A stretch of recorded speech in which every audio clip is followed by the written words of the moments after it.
3 a.m. Once the clock strikes 3 a.m., I feel like you've given up on trying to sleep. At this point, you're going to commit to whatever you decide to do until the sun comes up. Whether you're studying for tomorrow's math test, chilling on Discord with the boys, choking the chicken, or simply sulking in those 3 a.m. thoughts, you'll pretty much find yourself doing anything but sleeping. And I don't know if it's just me, but those 3 a.m. thoughts hit different. And honestly, it's just the perfect time to go for a walk, find a nice little view, maybe light up a joint, and just think.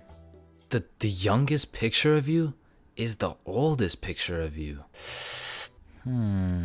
Does Lightning McQueen cop car insurance or life insurance? Wait. Did the brain name itself? Hold up. What if soy milk is just regular milk introducing itself in Spanish? I have no clue if this is just me, but every once in a while when I'm laying in my bed at 3 a.m., I suddenly get the motivation to become the best person on the planet. Like, I set an alarm for 5 a.m., I tell myself I'm gonna go work out, then go for a run, then meditate, then drink kale smoothies, then become a millionaire, then donate it all to a family in need. But as soon as my alarm goes off, I'm just like, shit, I'm too tired for all that. Then I just end up sleeping until 1 p.m.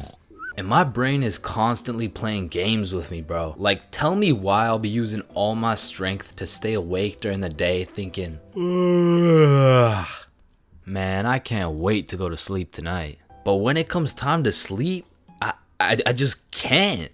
I'll be left lying there at 5 a.m. awake as hell, watching these random motherfuckers build a 2-story house with a hot tub in the jungle. And you know what? Being awake at 3 a.m. is kind of like being high a little bit. Cause you start to think about things you don't usually think about. And because you get hit with the fucking munchies, bro. I'll be whipping up a 3-course meal with appetizers and a complimentary dessert to watch a YouTube video. And listen, I can't explain why, but there is no better water than water at 3 a.m. I mean, it's pretty much a part of my sleep schedule now to wake up at 3, chug some water, take a piss, then go back to bed. But sometimes while I'm trying to go back to sleep, my brain just starts showing me a compilation of my top 15 cringiest moments. I mean, I'm having flashbacks to the time in grade 5 when I said a joke and nobody laughed. Guys, why did the monkey fall out of the tree? Why? Yeah, why? Because it was dead. Oh, damn. Or I'll be up all night thinking about that one debate I had 3 years ago, brainstorming about the best things I could have said in each scenario. It's like if I do some cringe shit during the day, I have no choice but to lose some sleep over it at night. It's like my punishment for saying some stupid shit. Like I know one guy who accidentally called his teacher mommy in front of the entire class. And that dude hasn't slept since.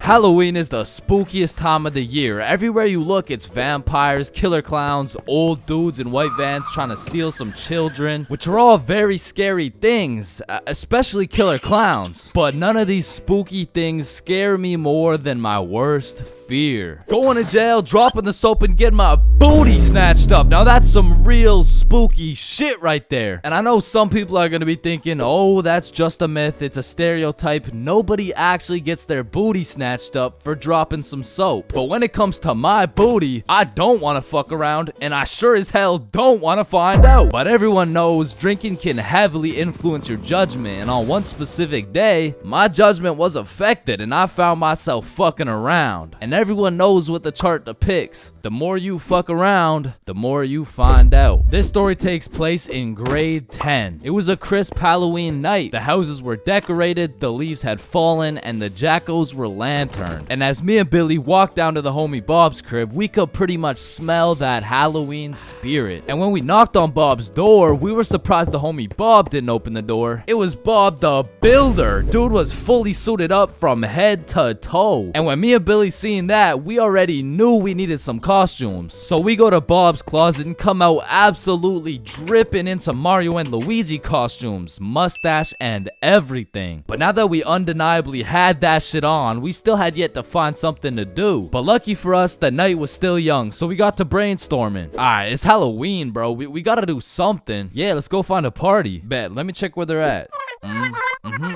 Okay. Yeah, there's no parties, bro. Fuck. I mean, we could trick or treat. Shit, we might have to, bro. And just as 3 15-year-olds decided we would knock on strangers' doors asking for candy, our Halloween was looking grim. And not in a good way. But you know what they say. Can we fix it? Yes, we can. Because Bob pulls through and sets up a goddamn 3-man mission. And just like that, Halloween goes from an L to a W night. And I thought the homies and I couldn't get more hype, that is, until Bob pulls out a bottle of Hennessy. And you would have thought Peach took the kids the way I was abusing that bottle. And we passed it around until we were all tipsy. Then we started walking to Chloe's house for the little Halloween 3-man. And it was already 9 p.m. at this point, so we're walking through the neighborhood admiring these decorations when we see the creepiest house of them all. It was Chloe's crib. So we walked through a whole graveyard just to knock on the door, and Chloe opens it looking like a whole angel. I mean, like literally, like she had the halo and the wings and shit. So we go up to her room where her 2 friends Lucy and Mia were, and we sit on her bed. And I'm not gonna lie,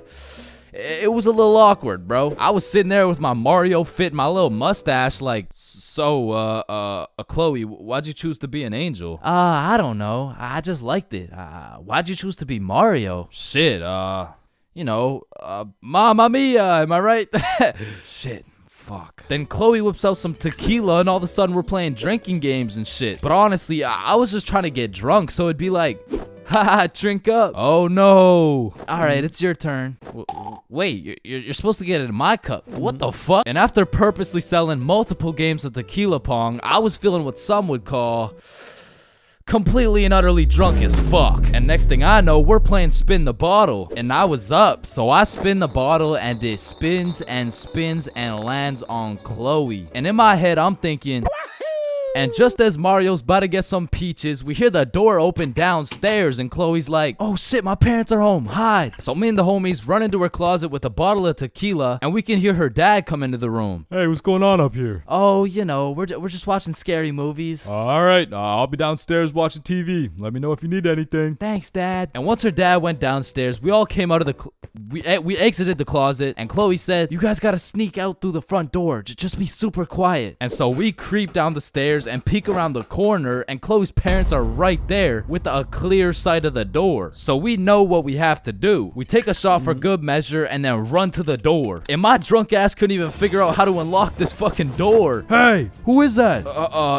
It's me, I'm Mario. Then we ran out that joint and we didn't stop running until I got a call from one of my homies named Dave. He was like, yo, what are you doing right now? Oh, nothing really, just drunk as hell running from Chloe's angry ass dad. Yo, that's what's up. Come link me and Joe at Stickman Elementary. And we had nothing else to do, so we pull up and it's Dave, Dave's girlfriend, Joe, and Joe's girlfriend. And they got some couples costumes going, but I couldn't help but notice Dave and Joe were shiestied up. What are you? If the Simpsons grew up in Chicago? Nah, I'm just Homer. Yeah, but I mean, Homer doesn't usually wear a fucking ski mask. Oh, yeah, no, I just wore this because we graffitied the hell out of this school. What? Joe was here and Dave was too? Bro, what the fuck were you thinking? What? Oh, you want me to include your name too? No, hell no. And just as we become guilty by association, 4 cop cars come zooming down the street. Oh shit, it's the cops, run! And the cops hop out of their cars and start running at us with flashlights. So we head for the forest, but to get to the forest, we had to run across this long ass muddy field. And in the middle of this field, there was a huge pothole. And how did I know that? Because I seen Marge absolutely eat shit right in front of me. And don't get me wrong, I was absolutely plastered, but as the cops got closer and closer, I could practically see myself getting caught and dropping the soap, and you know I wasn't gonna let that happen. And so with all that adrenaline, I Mario jumped that fucking pothole and hauled ass into the forest. And right when you get into the forest, there was this deep creek with a log going across it. But when I look back, I see the cops' flashlight getting brighter and brighter, so I say fuck it and take a run at this log. I get a good 2 steps and then my drunk ass slips. Boom, right into the muddy creek. But I don't have time to give a single fuck. So I run through this waist-high muddy water, and then we regroup and check who made it. I see Bob, Joe, Dave, and Dave's girl. Yo, where the fuck is Billy? No, where's my girlfriend, bro? Oh, she ate shit a few yards back. Whoa, wait, what? Is she okay? Did she get caught? Wait, shut up. Billy's calling. Yo, where are you? I'm hiding behind a tree right now. In the middle of the field. The cops are looking for me. I bet we're coming. I gotta go. Fuck no, bro. If you go, you're gonna get caught. Listen, bro, I have to. He's the Luigi to my Mario. So I go back in to save Billy, and my main man Bob comes with me. So we get to the edge of the forest and see Billy absolutely shitting his pants trying to hide from these cops, but they keep getting closer and closer. So Bob turns on his flashlight and both cops look at him. He's right there. Get over here. And while the cops were looking for Bob, me and Billy both run for the street, and we ran and ran, but once we were at least 5 blocks away, we text Bob like, bro, we both made it, are you good? And Bob's like, so Bob makes it out of the forest and we all link up. And we take a moment to appreciate the fact that none of us went to jail, and more importantly, none of us got our booty snatched up. And after our moment of appreciation, we were like, yo, maybe we should have just went trick-or-treating. Yeah, bro, some Reese's Pieces would hit right now. I mean, it's not too late to buy some candy. So we all go to the store and cop the biggest packs of candy we could find. Then we walked back to Bob's crib and enjoyed the rest of our night while fucking up some Halloween candy. Listen, I am no criminal. In fact, I would consider myself a good Samaritan. Type of dude who helps grandmas cross the street. Type of dude who might even pick up some trash now and then. And absolutely not the type of dude to go to jail. Now, I know for a fact I would never go to jail. Not because I never break the law, but because I'm fast as fuck. In the streets, they used to call me Usain Jr., bro. So there was no way you would catch me getting arrested by some 50-year-old man with a beer belly and a donut in his hand. I would be out here crossing bro up, hit him with a little body feint, leave him in the ER, bro. But with that being said, I needed that speed. I needed that speed to get out of all the dumbass situations I put myself in. Cause I'm still no valedictorian, but back in grade 9, I was nominated stupidest dumbass, and all the runner-ups were my homies. So evidently we had some stupid ass ideas. Like I remember this one time we were all looking for something to do, and if you're from a small boring city like mine, you would know there's not many fun things to do besides smoke and break the law. So what did we do? We smoked.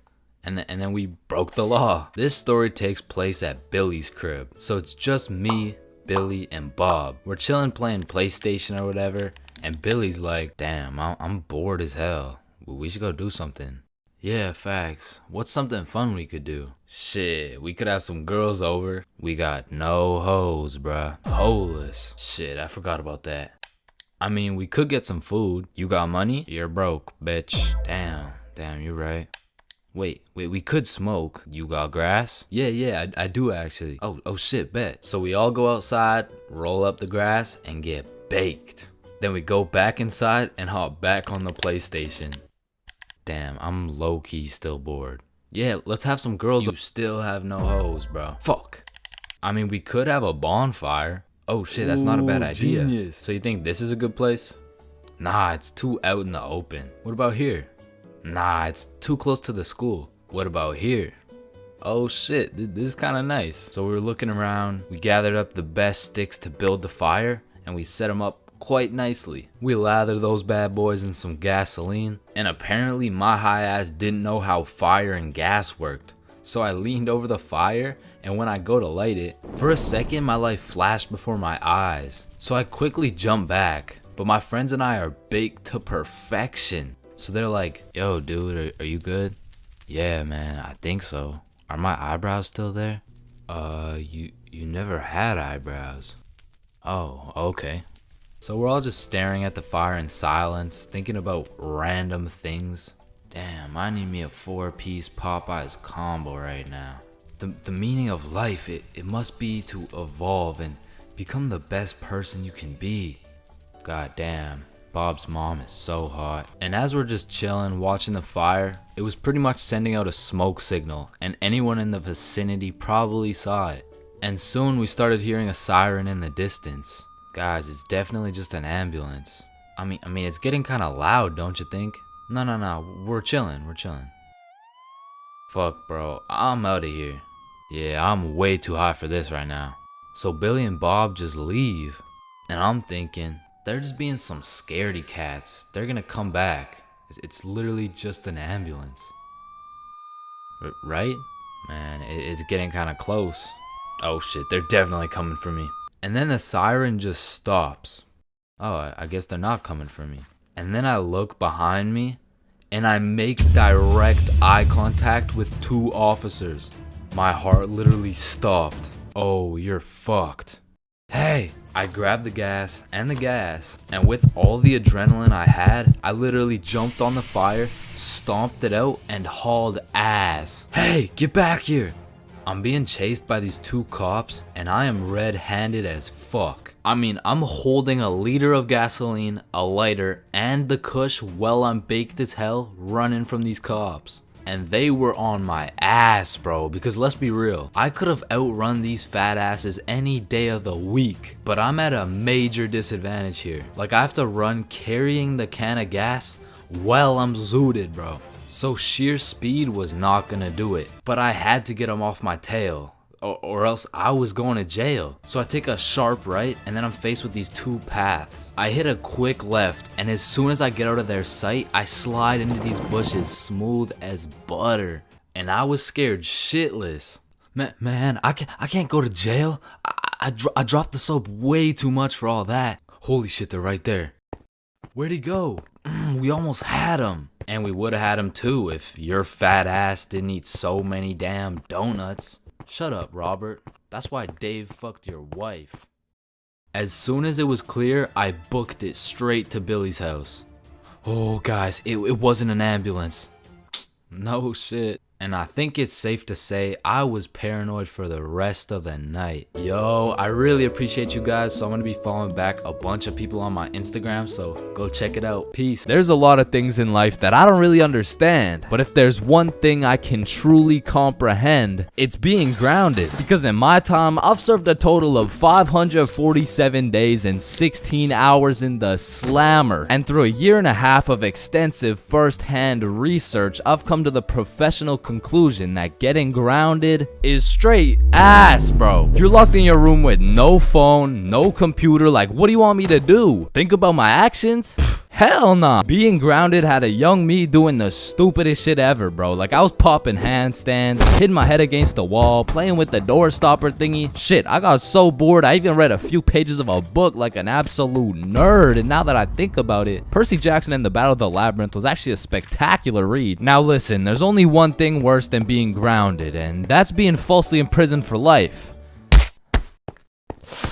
Well, now that I think about it, there's a lot of things worse than being grounded, but one of which is being grounded during summer, bro. There's something about being able to hear all the happy children, the ice cream trucks, your homies having fun, the hoes throwing rocks at your window, asking you to come outside. Well, you just cry yourself to sleep because there never was any hoes throwing rocks at your window asking you to come outside. It's just you, your Percy Jackson books, some used toilet paper, and the existential thoughts in your head questioning if it's even worth it. And listen, I'm sure everyone can pick up on the fact that I'm a really intelligent dude. Smart all around, really, but trust me when I say I wasn't always this smart, bro. In fact, in kindergarten, my dumbass fully believed with my whole heart that being grounded meant your parents would just dig a decent sized hole in your backyard, toss you in, and bury you alive for the time being. And so I'm sure you could imagine my surprise when my OG friend of 5 days said, yeah, I got grounded for 2 whole weeks. Holy fucking shitballs, dude, are you okay? No, man, it's really hard. I didn't get to touch any of my toys or anything. Damn, how long ago was that, man? Oh, I'm still grounded. What?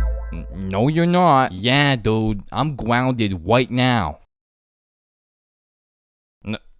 No, the fuck you're not. And I wouldn't truly find out what being grounded was until 7 years later. I was in grade 7. It was a beautiful sunny summer day at approximately 11 a.m. and me and the boys were freely roaming our city. Little did I know, we wouldn't be free for long. And as the boys and I roamed the city looking for a move, one of Bob's girls calls him up and is like, okay, so my friend Becky is in Hawaii for a few days with her family, and she said I could bring you over. And just like that, Bob could have wrapped it up and claimed some cheeks. But the boy Bob was never one to leave the homies behind, so not only did he convince his girl to let us come, but he went above and beyond. He got his girl to bring some of her friends over too. And now we're hyped because we had now located the move, and quite a marvelous move if I do say so myself. Now keep in mind, all of us knew Becky and had been to Becky's house many times before, but Becky was all the way in Hawaii, so she had no clue about the marvelous move about to take place at her own crib. But regardless, me and the homies walk into Becky's crib and they low-key got a little get together in the works. I see Bob's girl, I see Bob's girl's friends, and then I see a mutual friend of mine named Dennis. And he brought his girl. Now a little backstory about Dennis. Dennis was 2 years older than me, making him in high school, and to be fair, from grade 7 to high school is a colossal difference. Dennis was taller, had a more developed frame, and Dennis even had some facial hair in progress. The amount of facial hair that put my peach fuzz to shame. And to put it quite simply,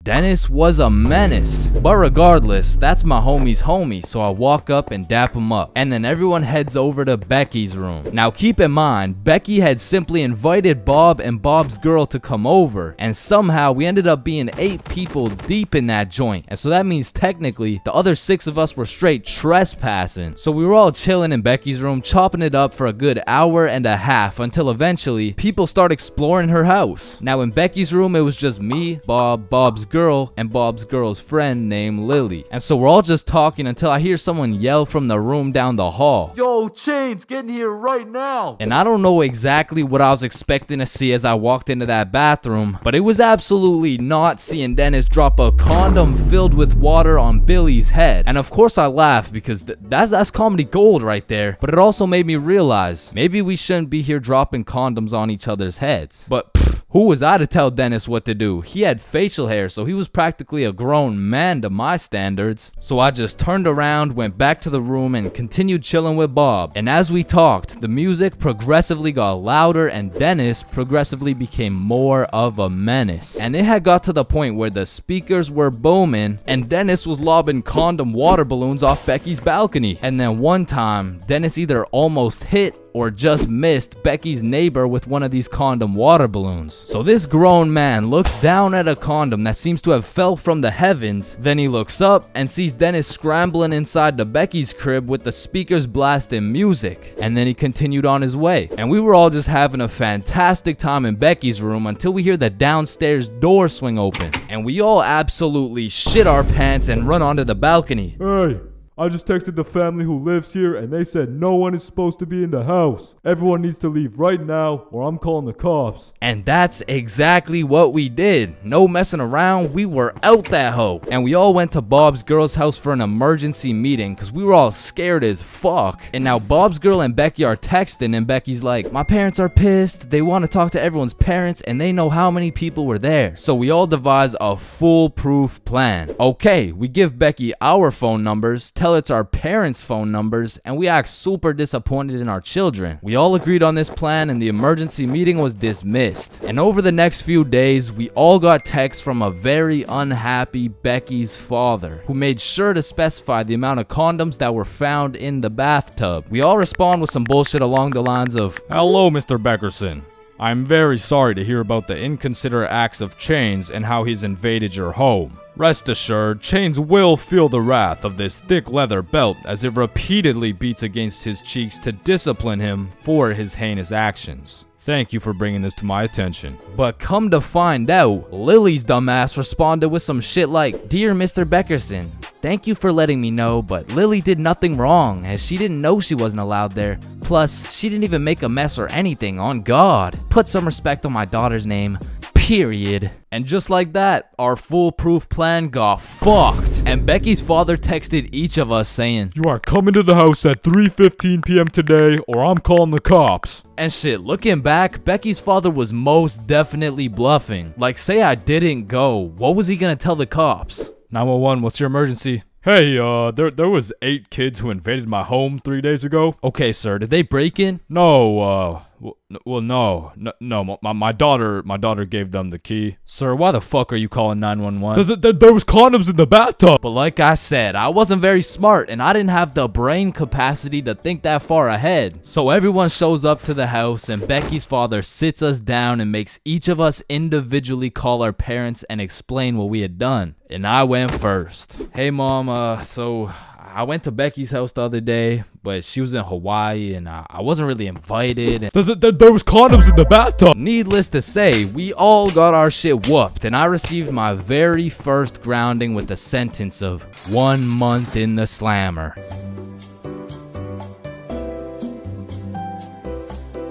If you saw this video, you would know my mom has caught me lacking baked beyond belief before. And after that experience,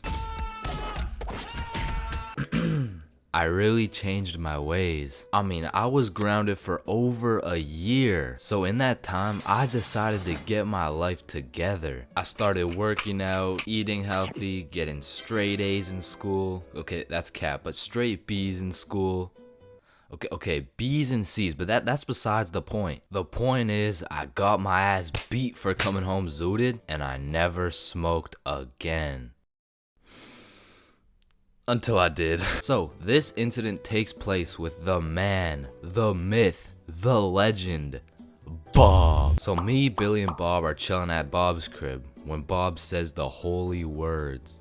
Are you guys trying to smoke? Yeah, bet. And keep in mind, the rest of my homies had been smoking regularly, but your boy was fresh out of the slammer. I mean, I was pretty much on probation at this point. And on top of that, I hadn't smoked for over a year, so my tolerance had gone to shit. So with all that being said, the smart decision was to simply not smoke. But shit, if you know me, I am not one for smart decisions. In fact, I was one for stupid decisions. So I was out here hitting this hoe like Chris Breezy. I was puffing this joint like Wiz Khalifa. When honestly, I should have been patient and just taken my time because who knows what my tolerance was at this point. So when it starts hitting me, it hits hard. But the homies were closely monitoring me because they knew if I got caught high again, well on probation, I would be serving 20 to life. So they're out here checking my eyes, checking my heart rate, checking my pulse, and the diagnostic was, I think you're chilling, bro. But progressively, I was getting higher and higher. So as we're there watching the most goated cartoon, The Amazing World of Gumball, I start floating. And I don't know if anyone else has experienced this before, but sometimes when you get mad high, you just forget that you even exist. And you use 107% of your brain power to just think. So I was out here floating away, thinking about some random bullshit. Yo, it's crazy that everyone in the world is either named Quandale or they're not. Wait, what if I'm in a simulation? No. What if I'm in an animation? Being drawn by some dude on his computer for a platform of entertainment. And a bunch of people know what I'm thinking right now. Hold up. Is a tomato a vegetable or a fruit? But I'm brought back to Earth by a text message. Oh man. Mom. Please come home for dinner at 6. Damn, I gotta be home for dinner at 6. Oh shit, what time is it? It's 5:30. Nah, we can't let your mom find out you're cooked. So Bob whips out his emergency hide how baked you are kit. Boom, hits me with the eye drops to make my eyes less red. Douses me in cologne to cover up the smell. And apparently eating oranges also helps slow down your high.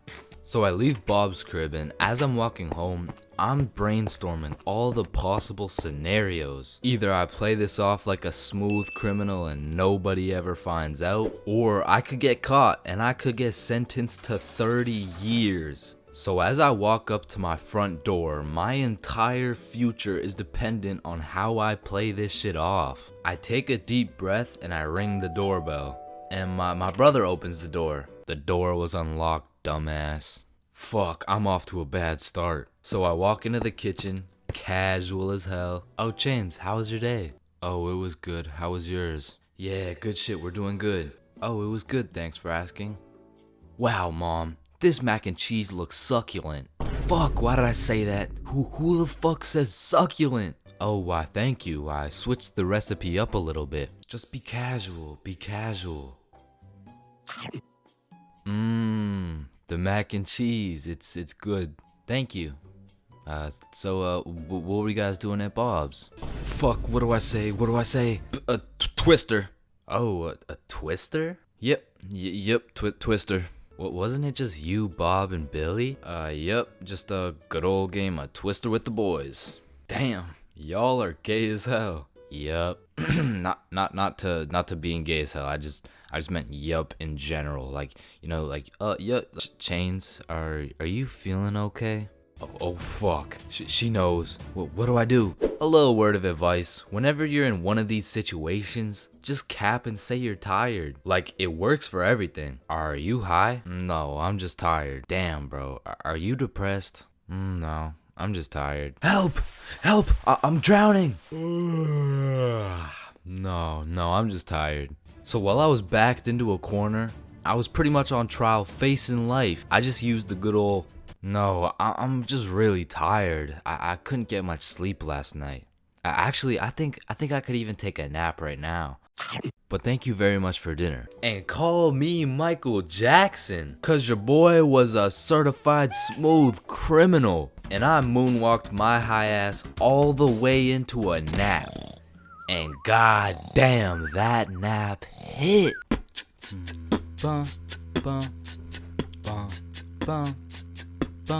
Man, you could be the 47th president of the United States and you'd still get flamed in school. It's just inevitable. It could be your haircut, your clothes, and bro, even when there's nothing to roast, somebody's gonna try and spit out some bullshit anyways. Hey, yo, why does Carl's face look like Spider-Man's left nut? Yo, it's so true. Why do you know what his nuts look like? And bro, when I was in middle school, all my clothes were hand-me-downs I got from my neighbor, and this motherfucker just didn't want to see me win, bro, because I was getting piles of V-neck shirts and jeans that didn't even fit. And not only did my neighbor have no drip, but dude was 10 years older than me, so every fit I made was just a decade too late. And pulling up to school and that shit had me feeling like a rotisserie chicken, the way I was getting cooked at a 360-degree angle, bruh. But my fit wasn't even the only thing that was outdated, because my phone looked like the first phone ever created. And it acted like it too. I mean, I would have to click the screen 5 times and then send a prayer to the heavens just to turn that shit on. And only real G's know the pain of having to whip out an old ass phone around someone else. Like, I remember this one time a girl came up to me and asked if she could add me on Snapchat, and when I gave her my phone, my shit crashed, bro. I think your phone just ran out of battery. Oh no, don't worry, sometimes you just gotta.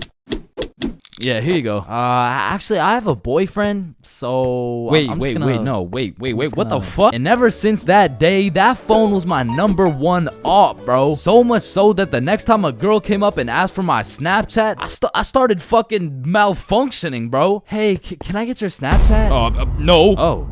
Okay. No. It's just cause I don't have Snapchat. Oh, well, what about your phone number? I actually don't even have a phone. You don't have a phone? Oh, well, I did, but then my dog ate it. You know? Oh my god, is your dog okay? Sorry, I don't even have a dog. I don't have one. Then who ate your phone? Fucking I did. Wait, was that? Nope. Like, I do appreciate all the hand-me-downs, because without them, I would be walking through the school butt-booty naked. But to be honest with you, if it was a choice, I would have rather been butt-booty naked, because these V-necks were straight girl-repellent. Like, there's birth control, there's condoms, and then there's V-necks, bruh. But shit, I mean, you could still pull a lot while wearing a V-neck, but it's just like... It's just gonna be dudes. And just when you think I couldn't have been more roastable, my mom will be like, oh, sweetie, you need a haircut. No, please, mom, no. My mom used to take me to this shop that gave out $1 haircuts, bro, and these motherfuckers were straight speed running these cuts. They'd be asking what kind of cut you want while cutting your hair, and by the time you get to show them the cut you want, your shit is already done, bro. And my mom must have not been tipping them either, considering the fact that every time I went back, the cuts kept getting worse and worse, until one time I walked out there with my head bleeding, like I asked for a 2 on the sides, and she hit me with a -2. Now don't get me wrong, when I pulled up to school wearing the most abominable fit known to man with the atrocious haircut and shitter phone combo, I got my shit roasted, flamed, grilled, sauteed, deep fried, and then thrown into the goddamn microwave. Like the type of flaming that has you going home and just taking an extensive look in the mirror, questioning if you should legally change your name to Albert and flee the country. But somehow, this motherfucker Carl got flamed even harder than me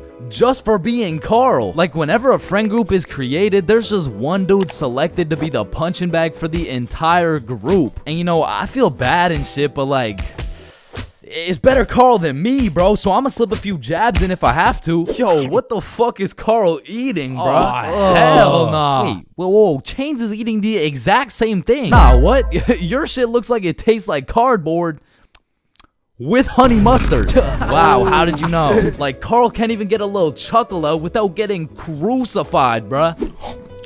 Damn, he's fucking that shit up. Looks like he hasn't eaten in weeks, bro.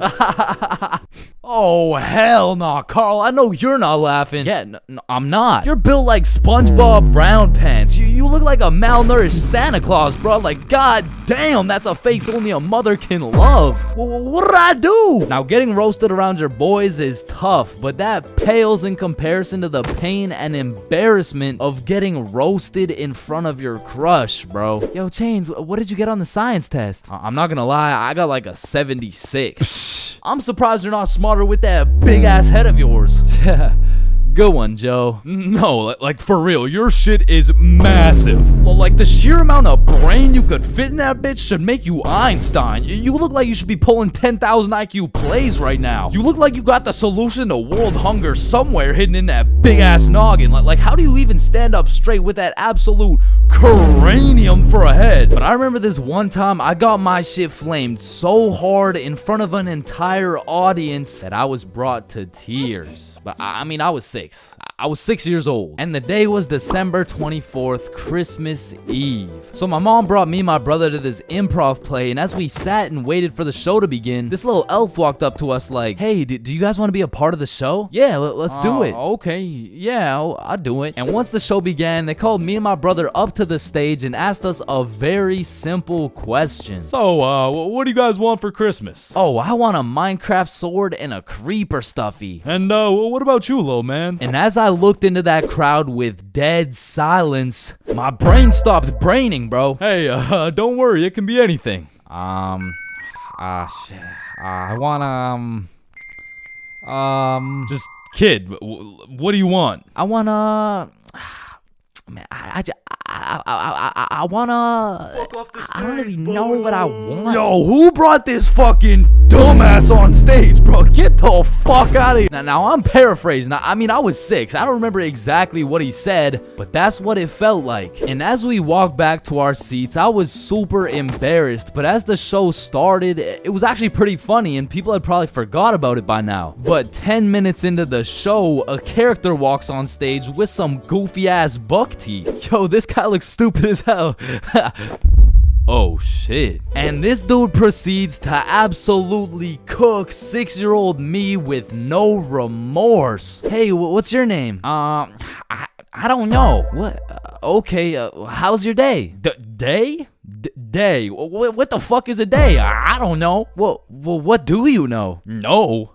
That's just it. I don't know. I just don't know. Shit, I don't think I know anything. And that shit had the whole audience laughing harder than ever. And as I looked around, my brother was laughing and even my mom was laughing. And it was this very moment that I had hit rock bottom. And at the age of 6, I realized I would be put on this earth simply to suffer. And it made me cry, bro. I cried in the middle of this theater.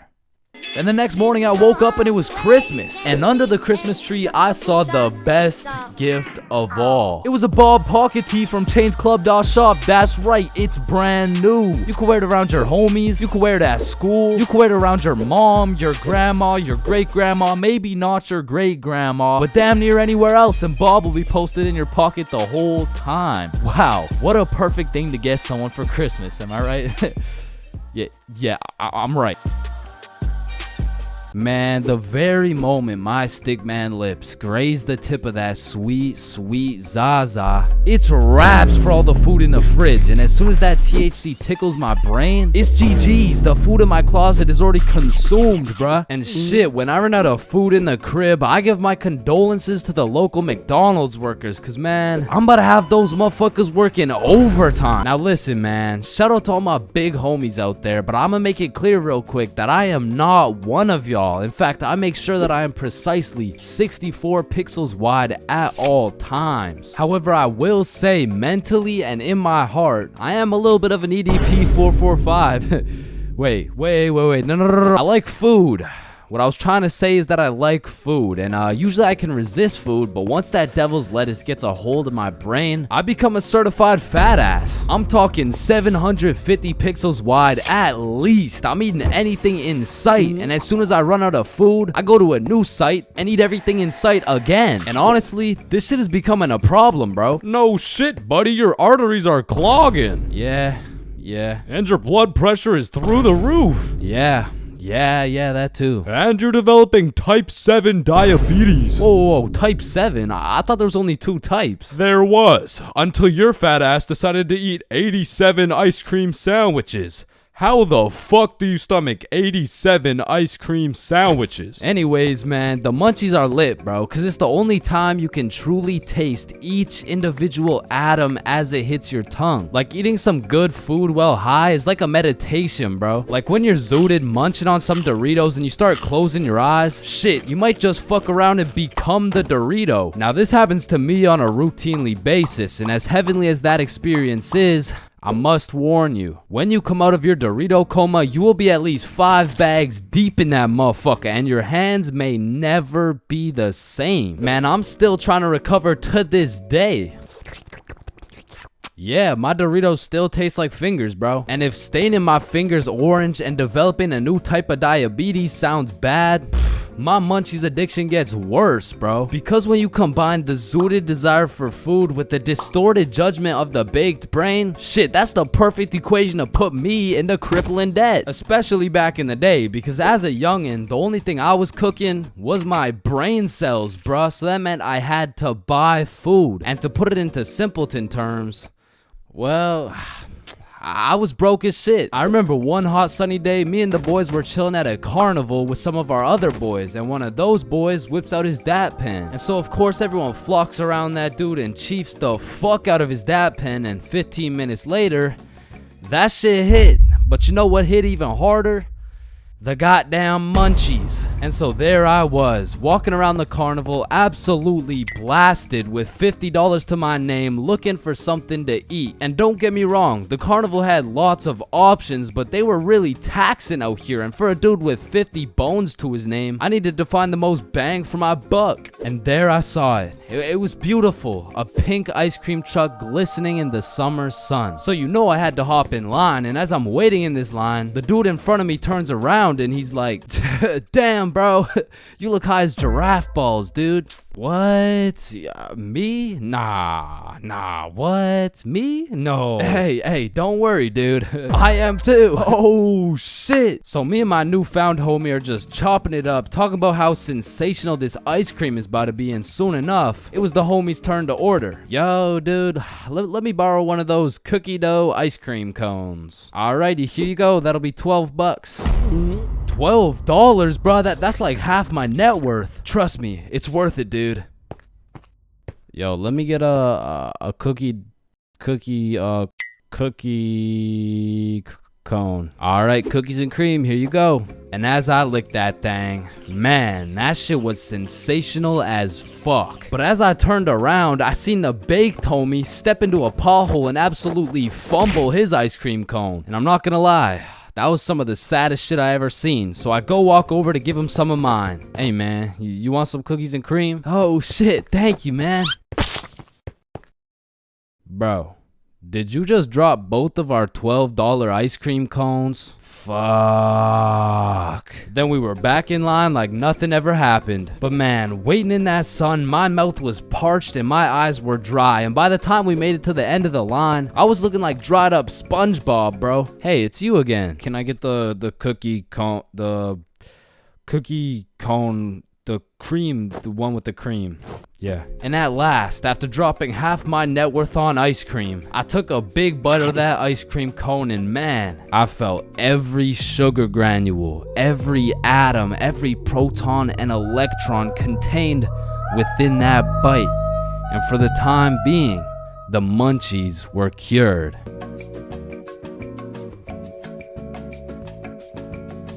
Man, there's a lot of questionable places on Earth, like the Bermuda Triangle or Area 51 or even this place.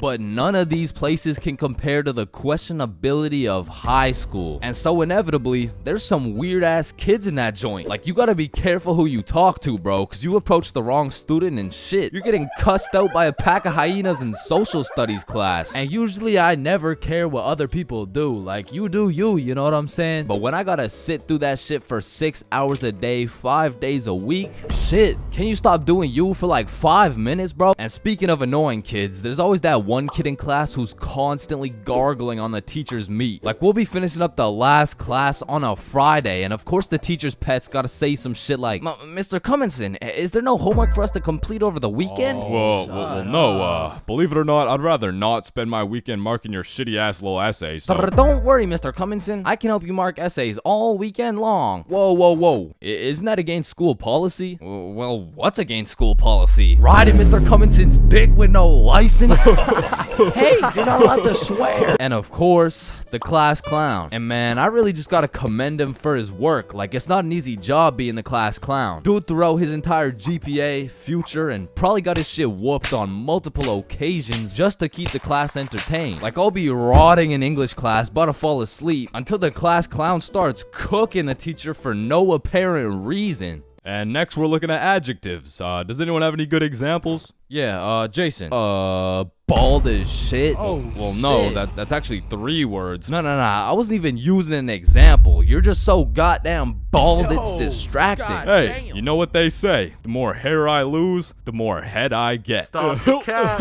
No. I don't think that's true, Mr. Clean, because you got more hair than you got hoes. And that says a lot with your Caillou looking ass. Just go to detention, man. And you know we got the Redditor, bro. Now, don't be deceived. Redditors can come in all shapes and sizes, especially the extra large size, and even the extra large size. But regardless, they all have the same programming encoded into their brains. They're either talking about a video game or they're quoting a meme, bro. And I got a little piece of advice to any Redditors out there. I don't care how funny that shit may be in your head. If you have to verbally describe what a meme looks like, for your sake, just don't say it, bro, because I promise you that joke will not hit. And next up we got Darren presenting a slideshow on why Elon Musk is poggers. Whenever you're ready. Me standing in front of the class waiting to present. You know that meme where Mike Wazowski is standing there in an awkward fashion with his hands by his side and he's got like 2 eyes. Now, there really is levels to being a Redditor. And don't get me wrong, they're not all that bad, but the ones that got that I paused my game to be here T paired up with the beer belly neck beard combo, that shit is lethal. And if you press E to interact with one of these bad boys, you'll get stuck in an endless time loop hearing about Among Us memes and hentai. Now, the band kids are like the Redditor's second cousin. Like it's all the same shit, but bro just knows how to play a tuba. Now, on the opposite side of the spectrum, we got the dudes who touch grass. The athletes. Now, I feel like these dudes got a bad reputation when it comes to the jock stereotypes from the movies, because the ratio of athletes shoving nerds in lockers is probably like 1 in 75, and the one was most likely just having a bad day. Speaking of bad days, getting shoved in a locker really has a way of ruining your day, and you really gotta feel bad for the nerds who have to endure this type of harassment every single day. Well, actually, it's only every other Tuesday after their football practice. Yeah, but you shouldn't have to be shoved in a locker at all. You shouldn't have to be. That's grammatically incorrect. It's actually supposed to be you shouldn't shut be. There's really just 3 types of smart people. The first dude, you wouldn't even be able to tell bro's smart because he's just lazy as fuck. He'd be acing every test using 1% of his brain power. Like he's got that Elon Musk potential, but shit, he just doesn't really feel like being a billionaire today. Or on the other hand, we got the weirdly political and argumentative smart dude. This guy used up all his IQ points on logic and reasoning and completely forgot to upgrade his social awareness, because this is the kind of guy that everyone mutually agrees is just annoying as fuck. Like you can't do shit around this dude without him trying to start an argument. Yo, Chains, you think I sink this half-court shot? Bro, there is no chance you make that shit. But you are incorrect. No chance implies that statistically there is a 0% chance that it goes in, which is wrong, as others have made this exact shot before Billy. Truthfully, there's a chance for just about anything to happen, even though the chances may be slim. Well, that's cap, because there's no chance for you, bro. No chance for me to what? You gotta be more specific. For you to get some bitches! And some people are just smart, and they still have the ability to be a normal, functioning member of society. A lot of these people are chill as fuck. Like, they can teach you shit you don't understand, carry you in group projects, and if they're goated, they can just bless you with the homework. And this is not the same as getting your homework from the class clown or the athlete, because this shit is actually correct. And next, we got the other dudes who touch grass. The stoners. Why are you looking at me? There's always a dude posted up in the back of the class who's visually fried as fuck. You'll commonly see him posted up with a snack of some sort, and you know they never forget the bev. Now you don't want this dude's homework, because I promise you we will just have a bunch of doodles with some mushrooms and this graffiti S, and somehow these motherfuckers will manage to take a multiple choice test and get every answer wrong. Like, it's actually kind of impressive when you think about it. But besides that, they're just cool people. But I'm not gonna lie, I can't really say the same about the hot Cheeto girls, bro. Like, these girls put in an effort to be as loud as possible. Like, Lord forbid, if one of these girls breaks one of their long ass nails, it doesn't matter if you sit on the opposite side of the class, you're gonna hear about it. You're also gonna hear them chewing those hot Cheetos, because they be lip smacking like crazy. Speaking of smacking, there's always that one kid in school who simply enjoys smacking motherfuckers. And at my school, it was Jordan Johnson. And if you see my high school fights video, that's why you don't mess with me, yo. I'm Jordan Johnson. or my high school dances video,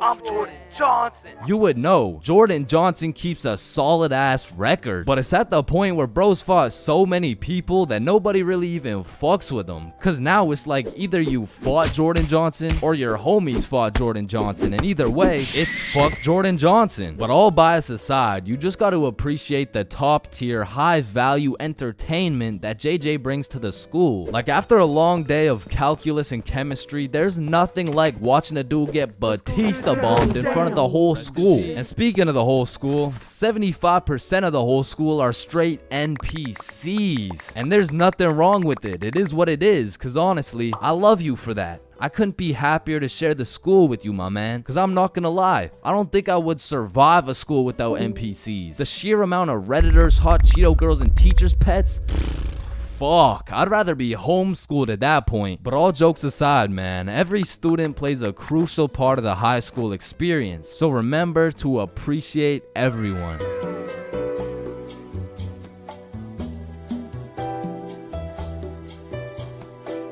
Eating magic brownies. If you've ever ingested one of these exquisite delicacies, you would know there are some clear distinctions between eating magic brownies and puffing magic clouds. First off, magic brownies are some dangerous shit, but in like a sneaky ass way. Kinda like how if I knew nothing about raccoons and I saw one chilling on the road, I would be like, aw, that's a cute ass raccoon. I'm gonna go help it across the road and make sure it's safe. Hey little guy. Fuck. God damn, fuck. You see, that's dangerous, which is exactly like when you see an innocent brownie chilling on the counter waiting to be eaten, and you're like, shit, that brownie's been chilling there for a little bit too long. I'm gonna just clean it up, you know what I'm saying? And shit, the next thing you know, you're laying face down on the floor, 4 bags of Doritos deep while watching Keeping Up with the Kardashians. not that happened to me or something, like, you know. Anyways, secondly, the brownies are made to catch you lacking. I mean, if you've tried edibles, you'll know what I'm talking about. You'll have a good piece, like enough to get you baked, but that shit just doesn't hit. Bro, I really don't feel anything. You probably just didn't have enough.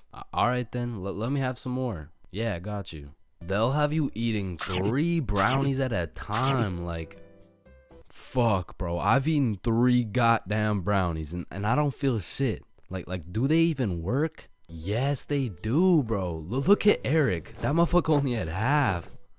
What the fuck? He only had half a brownie? I've eaten 3. Them things can even take up to a few hours to hit. They'll leave you with the good old, damn, bro.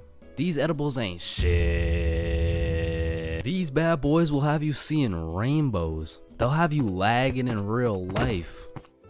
I mean, shit, if you have enough, they'll have you out here talking to Pop Smoke. And the thing is, the magic clouds will introduce themselves to you before they hit.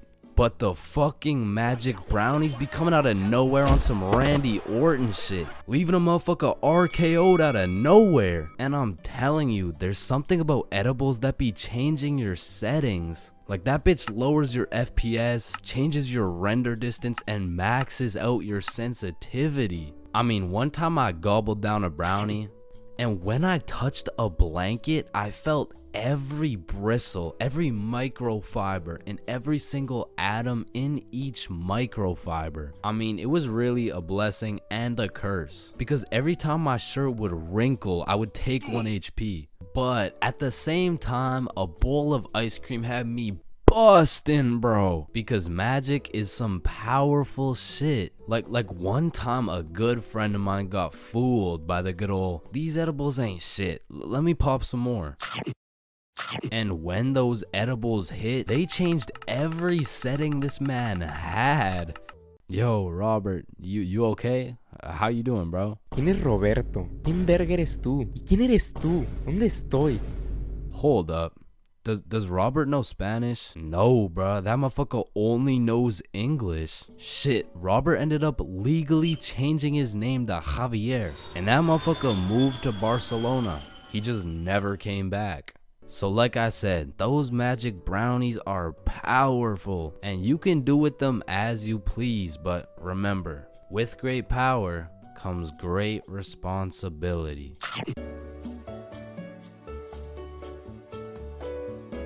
Alright, I already touched on the unspeakable things that go down in the high school bathrooms, bro. But there's only one place on earth that is more foul than those bathrooms. And it's the goddamn locker rooms. That room smells like complete and utter dog shit mixed with Axe spray. Like, maybe I just went to school with a whole lot of Discord mods, but the rancid smell of the boys' locker room would contaminate anything in a 50-foot radius. And shit, Lord knows what goes down in that questionable place. Like, you'll walk in there and see anything, bro. Motherfuckers will be having fights, chicken fights, group fights, sword fights. Like, any laws and rules simply don't apply to the boys' locker room. Motherfuckers will be throwing hands, selling drugs, committing arson, committing several counts of fucking tax evasion. Shit, you name it. It's pretty much a GTA lobby in that bitch. Like, I remember one day I walked into PE and my teacher was like, "Hey, where's your PE strip?" and I was like, "Shit, it's in the locker room." So I walk into the locker room and there's just 2 motherfuckers throwing hands, and they just stop and look at me like, "Oh shit, I'm gonna just get my backpack and shit, so yeah. Alright, y'all be safe." And then they just went back to beating the shit out of each other. Now listen, I don't spend too much time in the girls' locker room, but anytime I walk by there, that shit smells like rose petals and rainbows. So I can only imagine there's no group fights, no chicken fights, hopefully no fucking sword fights. And bro, you deadass can't leave shit in the locker room. Like, if you leave anything not locked up, it's gone. These kids are ruthless, bro. They're snatching your wallet, your phone, your clothes. Shit, they're taking your PB&J sandwich. And the thing is, if you want your PB&J back, you're gonna have to get it back in blood because there's no laws in the locker room. See, if someone snatched my sandwich in math class, I'm turning into 6'9", bro. Mr. Cumminson, Jordan Johnson here, who lives on 123 Stickman Drive, postal code STK53Z, just stole my peanut butter and jelly sandwich my mom made me, so I'ma need his ass suspended. But if you try to tell a teacher about anything that happened in the locker rooms, they don't give a fuck. Mr. Principal, Jordan Johnson just stabbed me and stole my backpack, my phone, my wallet, and my ID. Damn, I'm sorry to hear that. Where did this happen? It was in the locker room after PE. Oh, you said the locker room? You're just gonna have to get it back in blood. Back in blood? What are you talking about? Yeah. I'm not gonna lie. The way you're snitching right now, you kind of look like a bitch. But yo, one time me, Billy, and Bob were coming back to the locker room after some good old dodgeball, and Billy notices a dude rummaging through his backpack. So he's like, yo, what are you doing, bro? But when he turned around, Billy was bamboozled to find out the kid rummaging through his bag, he was special. And there was just this moment of silence. Yo, am I supposed to like beat his ass right now? Or bruh, I'm sure you didn't take anything. Just politely ask for your bag back. All right, yeah. Oh, hey man, can I get my bag back, please? And the kid just hugged Billy, and then he left. And I'm still confused to this day. But I'm gonna be honest, locker rooms weren't all that bad. Cause sometimes you'd walk in that hole and they would just be throwing a party. Now it still smells like ass, and there was literally no females, but it was still kind of lit. Like, you'd walk in there and it would transform into the club. Shout out my Lego, there's me. I'm in this bitch with TP. I'm in this bitch with Ultra. Or you'll walk in there and they'll just be giving out free pizza. Like walking into the locker room is a gamble. You might walk in there and get robbed, or you'll get some fucking pizza. I don't know. But what I do know is there's only 10 types of dudes in the locker room. Starting with that one kid who must have thought it was the 1800s the way he was whipping motherfuckers. Next, we got the poor guy who's just trying to change. He's quiet, he's normal, and he changes. It's a locker room, so it makes sense. Then we got that one poor soul who gets absolutely cooked by the entire locker room. Yo, why is Kevin built like Mike Wazowski? Bro's got no neck. We're stickmen. None of us have necks. Shut up. You skip neck day. He skips neck day. Next, we got Bob. Bob's just that guy that casually takes his shirt off, and he's built like Giga Chad. Like, shit. Fucking sexy ass Bob. And I don't know why, but there was always that one guy who thought it was a good idea to just whip his nuts out. Unprovoked, uncalled for, completely out of pocket. Like, what do you look like with your nuts out in a room with 30 half-naked sweaty dudes? Like, personally in that situation, I'm keeping my balls in my boxers. Thank you very much. And bro, tell me why there was always one kid who was just dousing himself in Axe spray. And it's always the mustiest motherfucker doing it too. Like, who's gonna tell him that Axe spray doesn't replace taking showers, bruh? And I don't know about your locker room, but for mine, there was always a dude eating. Like, out of all the places on earth, why are you eating in the locker room? Like, for some reason, there's something about eating around a bunch of dudes in their boxers that just doesn't sit right with me. I mean, simply by bringing that sandwich into the locker room makes it contaminated. That sandwich will be tasting like wet dog and Axe spray. And next, we got the kid who just makes as much noise as humanly possible. Shut the fuck up. And then there's that one dude who decides he's having a shower. And all power to that guy, but personally, there is no fucking way I'm showering in school. Like, I can't trust this little door to stop these menaces from breaking into my shower. Cause remember, There's no laws in the locker room. Like, it's no jail, but I'm sure if you drop the soap in there, you're gonna get violated. And of course you got the fiend. There's always a dude fiending for a vape in every locker room. And it's low-key worse in the locker room than the bathrooms. Like, these locker room fiends would do a little bit too much for some nicotine. I've seen them pay $5 for a single hit, and fuck, I don't want to know what they'll do for a hit when they run out of money. And still, I'm not gonna lie, the high school bathrooms get wild. They'll be hotboxed, there'll be fight clubs, but the thing about the bathrooms is a teacher can walk in at any time and get every student suspended. Like, even the poor kid taking a piss will probably get suspended just by association, which is exactly why the high school locker rooms get so fucking rowdy, because there's truly no teacher strong enough to stop the buffoonery that goes on in these locker rooms. So they don't even try. Shit, I don't care if your teacher is John Cena. There is no single man who can put a stop to the fuck shit that goes down in the locker rooms. But there is one thing that can: a female.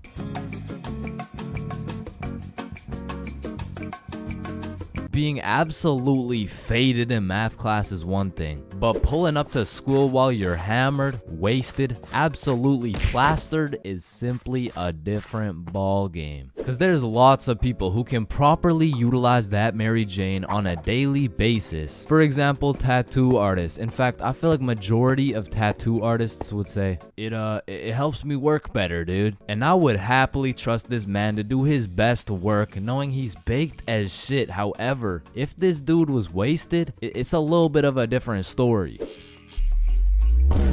Alrighty, dude, all done. Yo, I asked for a rose, bro. And because of this reason, you would truly have to be a dumbass to go to school drunk. Chains, but the title of the video says going to school drunk. I did it, bro. I went to school drunk, but listen, it was no ordinary day at school. No, in fact, I didn't even go in the day at all. I went drunk to the school dance. Meaning this story takes place when the boys and I were in grade 11. It was a Thursday night, the night of winter ball. And as the boys and I were getting ready, you know, looking like some distinguished young gentlemen, I had realized, damn, none of us have any girls to take to the dance. Fuck, you're right. That means we're gonna have to ask a girl to dance, bro. What? You mean like talk to them? Yeah, if only we knew someone with a bigger roster than a cheerleading team. Someone with more hoes than a shed. Someone who pulls more tens than EDP. It's Bob. So me and Billy started analyzing Bob. Like how does he pull so many girls, bro? Is it the jawline? I don't know. What about the silky smooth clear skin?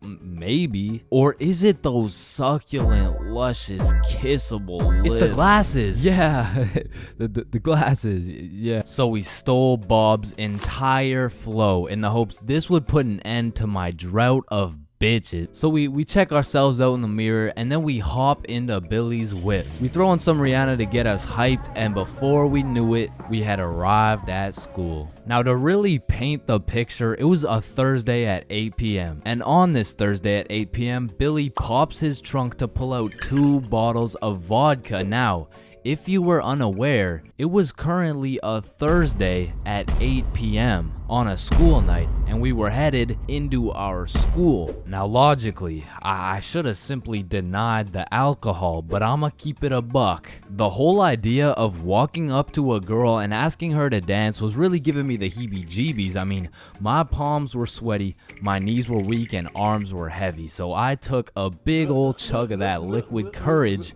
in order to ease the nerves a little bit. And shit, Billy must have been feeling the same way, because Billy was down in that shit like it was water. And right after we consumed enough alcohol to kill a baby elephant, I got a notification on my phone. Oh shit, I got an email. Oh, it's from the school. It says, if you come to the winter ball under the influence of alcohol or any drug, you will face suspension and will lose your right to walk across the stage for graduation. Fuck. Okay, listen, if we can get into the dance before this shit hits, we're chilling. All right, we got this. So we walk into the school looking fresh as hell, but then I notice a fat line of students, and this line led to a security check to get into the dance. Fuck, that's not good. Nah, we're chilling. I still don't even feel anything. What about you? Yeah, same. We're good. And just as we came to the consensus that we were good, the principal starts walking down the line in our direction. Fuck, act cool. We're good. Act cool. Whew. That was close. You three, over here. Shit, fuck, shit. Do you guys know why I called you over here? Nah. Nope. I smelled alcohol the moment I walked past you three. Now, I don't know if it was one of you or all of you, but you know the consequences of showing up under the influence, right? Yeah, we do. And tell me, is it or is it not suspicious that all three of you guys showed up with glasses on? Nah, we just thought it looked suspicious. Take them off. Damn. All Yes, right. sir. And although I downed a sizable amount of vodka, it still hadn't kicked in yet. Now, I didn't want to do this to you guys, but look at my finger. This motherfucker starts waving around his magic finger in Billy's face with a flashlight to somehow see if he's drunk. Now, I don't know what the plan was, but I was fucking scared. Okay, he's not bad. Oh, okay, he's good. Now let's see here. And just as this motherfucker puts his finger in my face, that vodka hits, bro. I'm using all the strength I got to keep my balance while I'm getting blinded by this flashlight. Let me try that again. Huh. I got a little feeling you guys drank, but it hasn't fully kicked in yet. I'll check up on you in a little bit. Yeah, that's good. Yeah. So we get to security and they make sure to pat us down. A little bit too good, but before we knew it, we were at the dance. And just like that, I saw my opportunity and I put that liquid courage to use. And you know, I'm very articulate when it comes to words, so I ask, "Hi, how are you?" "Oh, hey, I'm good." So I wanted to ask you, like, you know, we're at the dance and I saw you, so I walked over here. Here we are, you know what I mean? So like, do you want to dance? Yeah, sure. It had worked. My plan had finally worked. And just as I was about to feel the female touch I'd been deprived of for all these years, I see Mr. Principal walking in my direction with his finger ready and his flashlight in hand. So I just haul ass, and I don't stop hauling ass until I'm off school grounds. So the moral of the story is, don't go to school drunk, bro.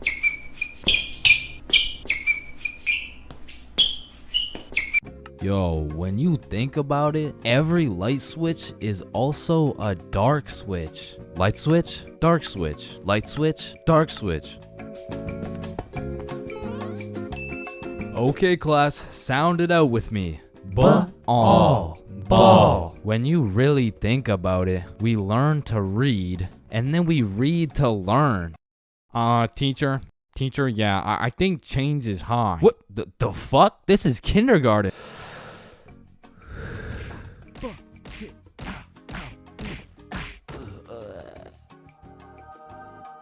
Damn.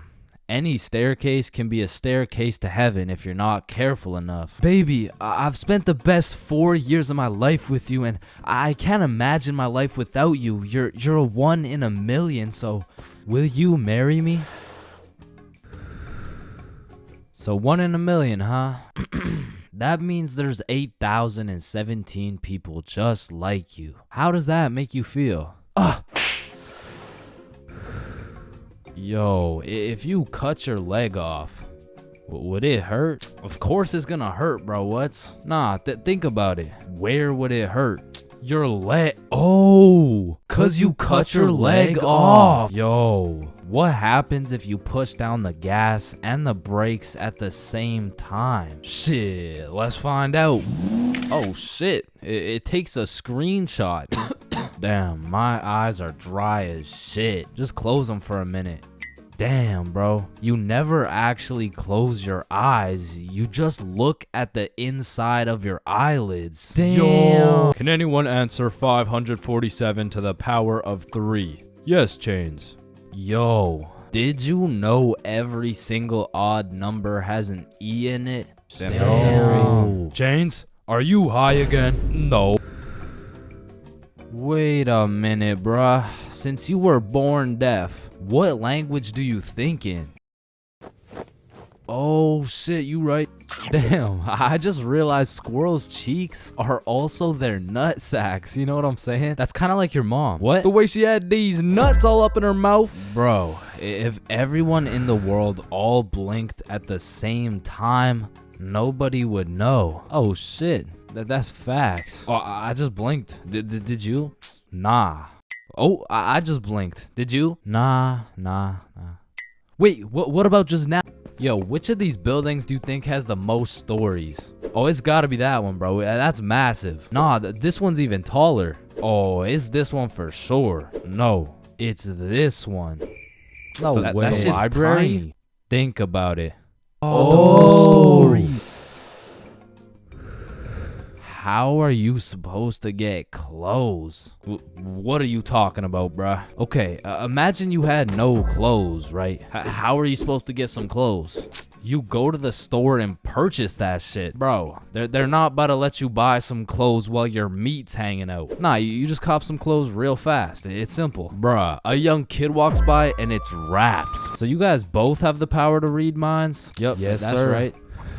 Then if you both read each other's minds, whose mind are you reading? Oh, I don't know. We could try. All right, yeah, sure. Nah, that yo, was not me. that was you for sure, dude. Damn, bro. When you think about it, the hospital is the only building you leave without entering. Damn. And people are having the worst day of their life, the best day of their life, the last day of their life, and the first day of their life, all in one building. Yo, bro, I'm kind of scared down here. What? Why? Because I'm scared a shark's finna eat my ass. Well, when you think about it, there's more people eating sharks in the world than sharks eating people. Damn, that's actually really crazy to think about. Fuck, yo, every single day there's some random motherfucker out there who took the biggest shit for that day. Yeah, he's in this room. Bro, it's literally just you and me in the room. Yo, this Taco Bell is bussin'. So he incorrectly assumed his position. You spelled that incorrectly. Spelled what incorrectly? Incorrectly. Yeah, but what's incorrect? Incorrectly. Wait, what? Wait, guys. When you really think about it, the only time incorrectly isn't spelled incorrectly is when it's spelled incorrectly. Shut the hell up. Yeah, shut the fuck up. You know, the number of people older than you never increases. It only gets smaller and smaller. Damn. What? It just got smaller. Yeah, pizza's here. Shit, I got the munchies. I'm about to fuck this shit up. Wait, I ordered a mushroom pizza. Why'd they give us cheese? Hey, any pizza can be a mushroom pizza if you're patient enough. Damn, I guess you're right.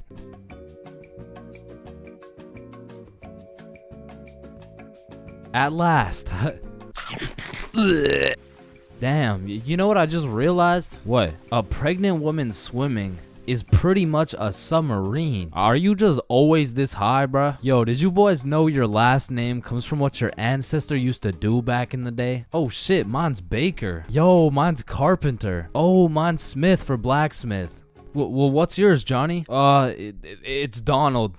Well, wait a minute. Your last name isn't Donald. It's Dickinson. Guys, chill. I can explain.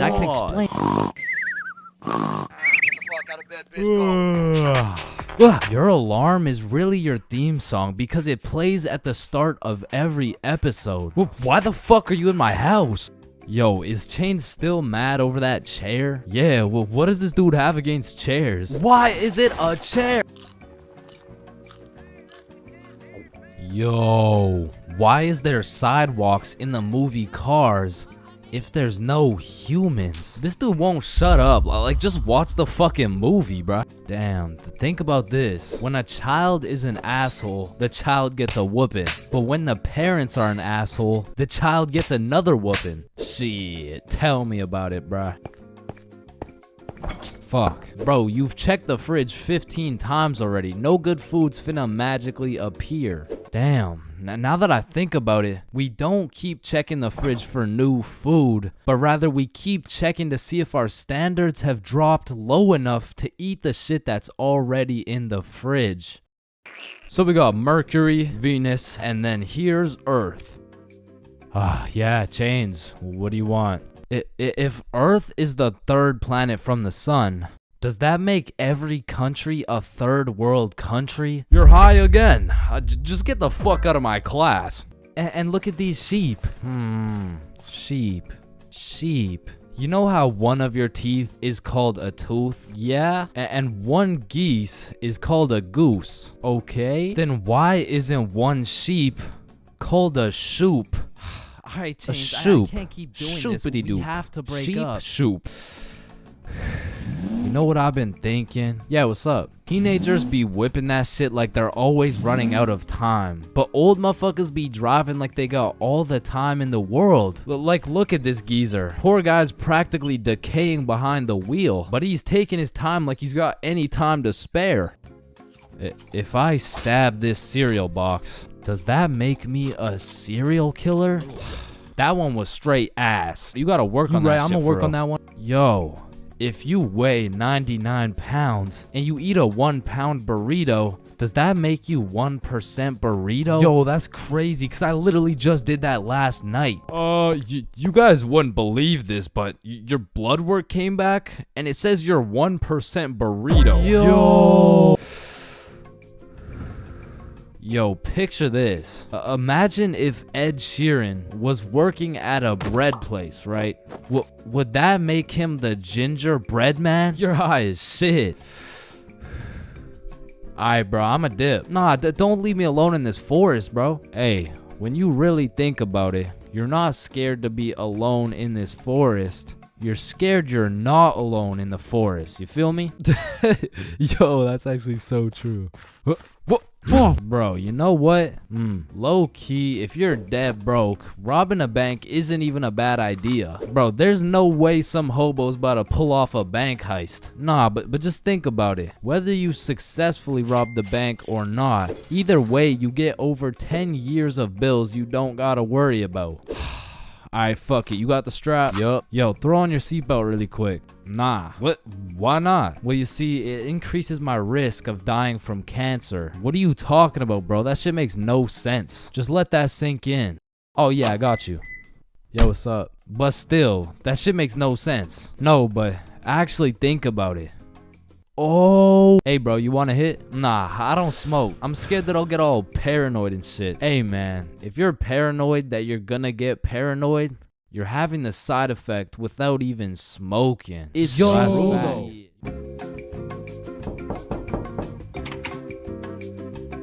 If you saw this video, you would know my very first time drinking, I got both high and drunk at the same time. But my first time being drunk takes place back when I was like 14 or 15. And this story takes place at my grandma's crib. No, listen, I know that sounds bad, but like, I mean, it's pretty bad. So the story starts with me and my brother pulling up to the family function. And right off the bat, we notice the chill cousins are nowhere to be seen. So instantly we can tell it's gonna be a long night of engaging in conversations about school, sports, my lack of ability to pull bitches. And about 5 minutes after arriving, you know, I'm just doing some good old small talk. Oh, hey bud, how's school going? Oh, you know, it's going. And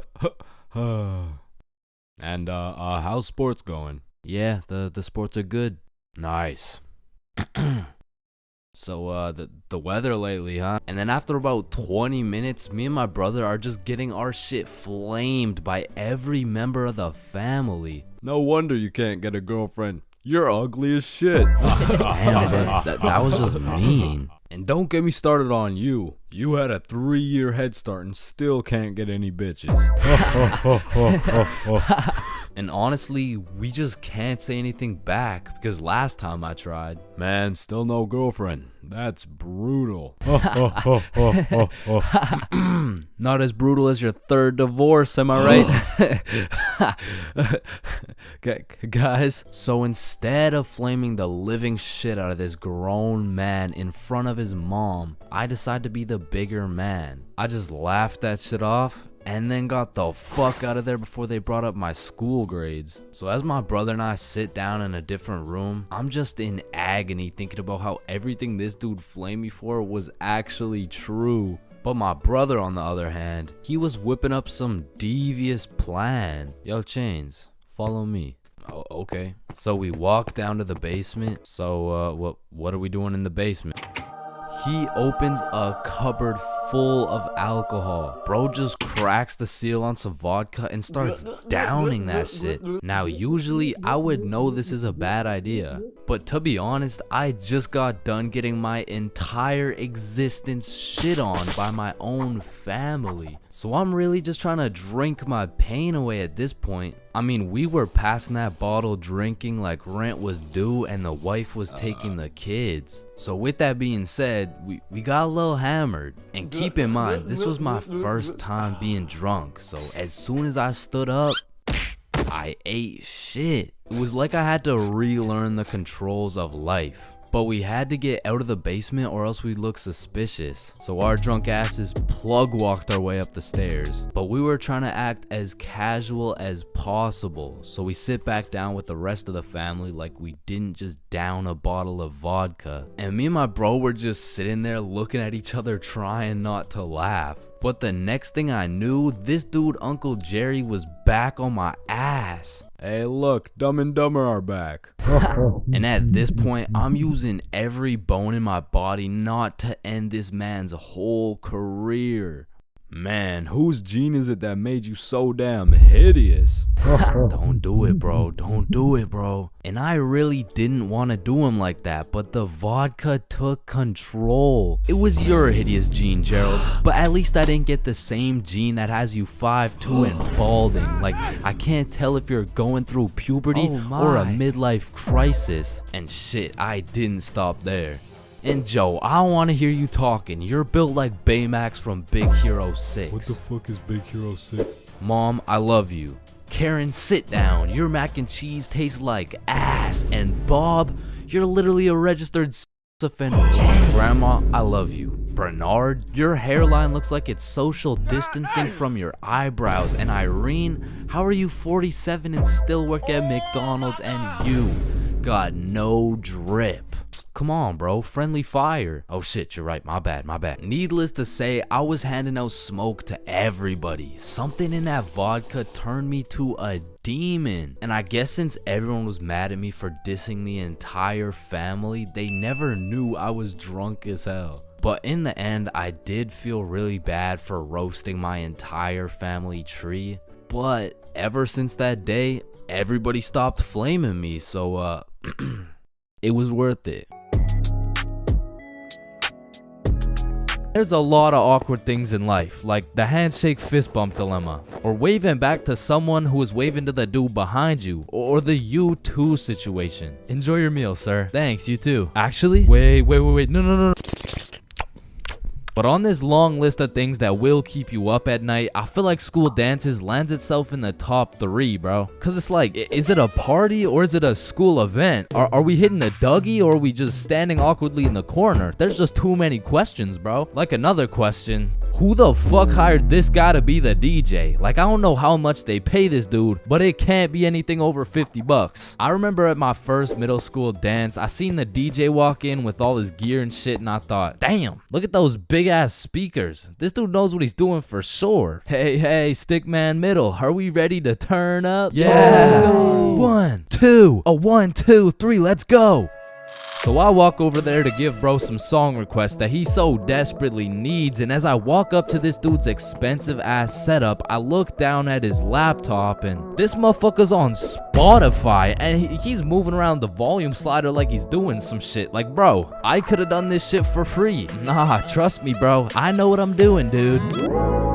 Want a break from the ads? Now, to be honest, it was really the middle school dances that had me fucked up. Like, you took a bunch of self-conscious, prepubescent little kids and threw on some music and told them to dance with each other. Like, shit, of course they're gonna start hitting those Fortnite emotes, bro. That's all they know how to do. Like, these grade 6s are fresh out of elementary school. There's no way you'll catch one of these youngins asking a girl to dance. Like, they're still scared of catching cooties, bro. Or what about the grade 7s? These kids were straight menaces. Like, I remember at my grade 7 dance, there was a duo. We'll call them Greg and Roderick. Greg and Roderick would run up on some unsuspecting students, and Greg would slide behind him on his hands and knees, and Roderick would casually strike up a conversation. And just when the poor guy was expecting it least, Roderick would shove his ass, causing the unsuspecting victim to trip and eat shit. And they went around to damn near everyone pulling this shit, until one time they messed with the wrong dude. Hey bro, it's just a prank. Now grade 8s. These boys are damn near in high school. They don't dance. It'll ruin their street cred, bruh. Instead, they prefer mosh pits, rap, EDM, fucking smooth jazz. It doesn't matter what song. These grade 8s will be relentlessly jumping up and down for no apparent reason. And soon, these grade 8s will turn into freshmen. All that street cred they once had, gone. If you push one of these freshmen into the middle of a dance circle, he'll stress so hard he'll start malfunctioning and hit those fucking Fortnite dances again. Now grade 10s. Most of these grade 10s are a little self-conscious, but if you throw one of them into the dance circles, let's go Michael, Let's see it, yeah, let's go. Guys, what? I don't know how to dance. Let's go, Michael. Well, I guess I can bust out a few dance moves. All of a sudden, dude's got moves like Jagger. Come to find out, bro's been practicing for this moment in his room for months. So once these grade 10s soon become sophomores, those YouTube tutorials start paying off for real. And if they're lucky, they might even catch some cooties, bro. And these seniors just simply don't give a fuck. Bro, watch this. I'm about to hit the worm. What? You know how to hit the worm? No. Damn. And I'm not done flaming this fucking DJ. Like, this dude be leaving my balls more blue than Squidward. Pause.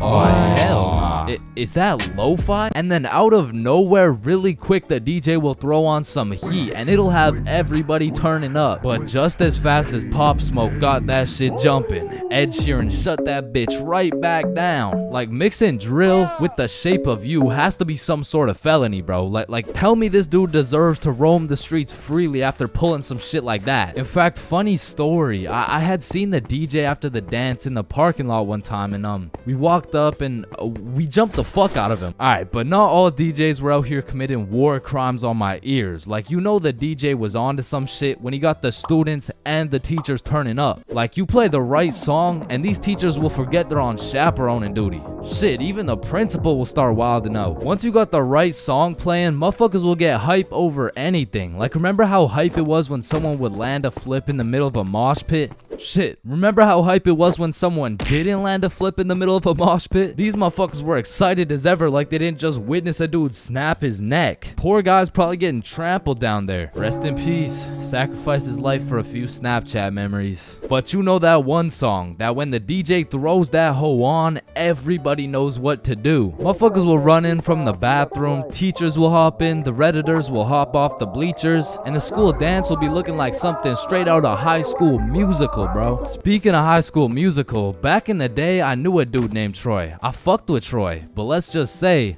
he had a little bit of a lean gut. He was built like T Grizzly.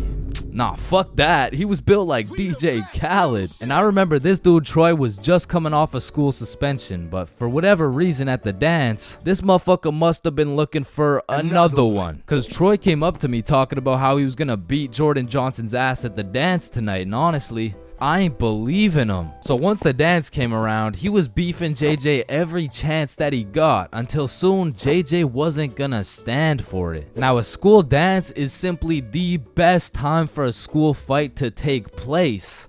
For the dude who wins.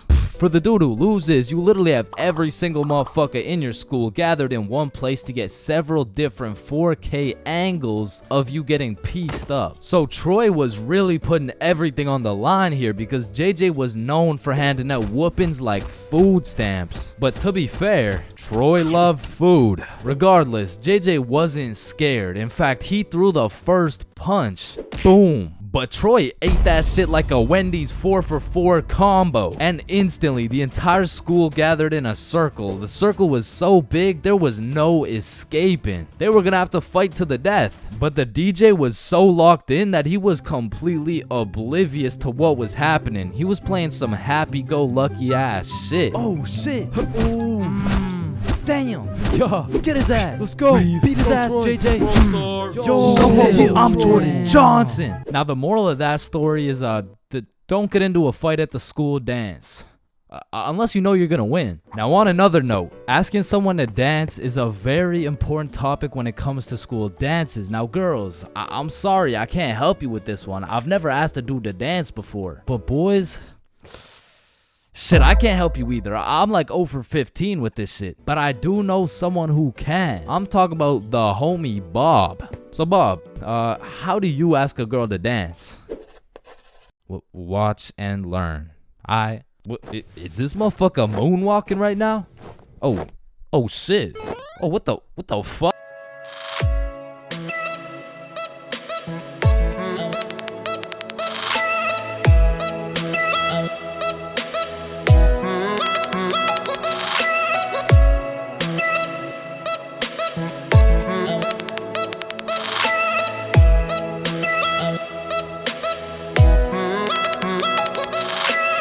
Listen, most of us have been high before, and most of us have also been drunk before, but it truly takes one determined, perseverant, curious, and brave dumbass to be high and drunk at the same time, which perfectly described your boy way back in grade 7. See, this story is crazy because I had never been high or drunk before this incident. And all at once, I turned from just a young, innocent boy into the low IQ human I am today. So, it was grade 7 and my school had just got out for spring break. The boys and I had already planned out a little get together for one of our friends' birthdays. So after school, me and the boys link up. We go and clean up our friend Billy's house, cause you can't throw a birthday function in a dirty house. And it was dirty, bro. So by the time we were done cleaning, it was already about 7:30. So that meant everyone started to show up. So the boys and I started doing your average middle school activities. By that, I mean we're wrestling, we're breaking stuff. And the girls were just posted on the couch. Cause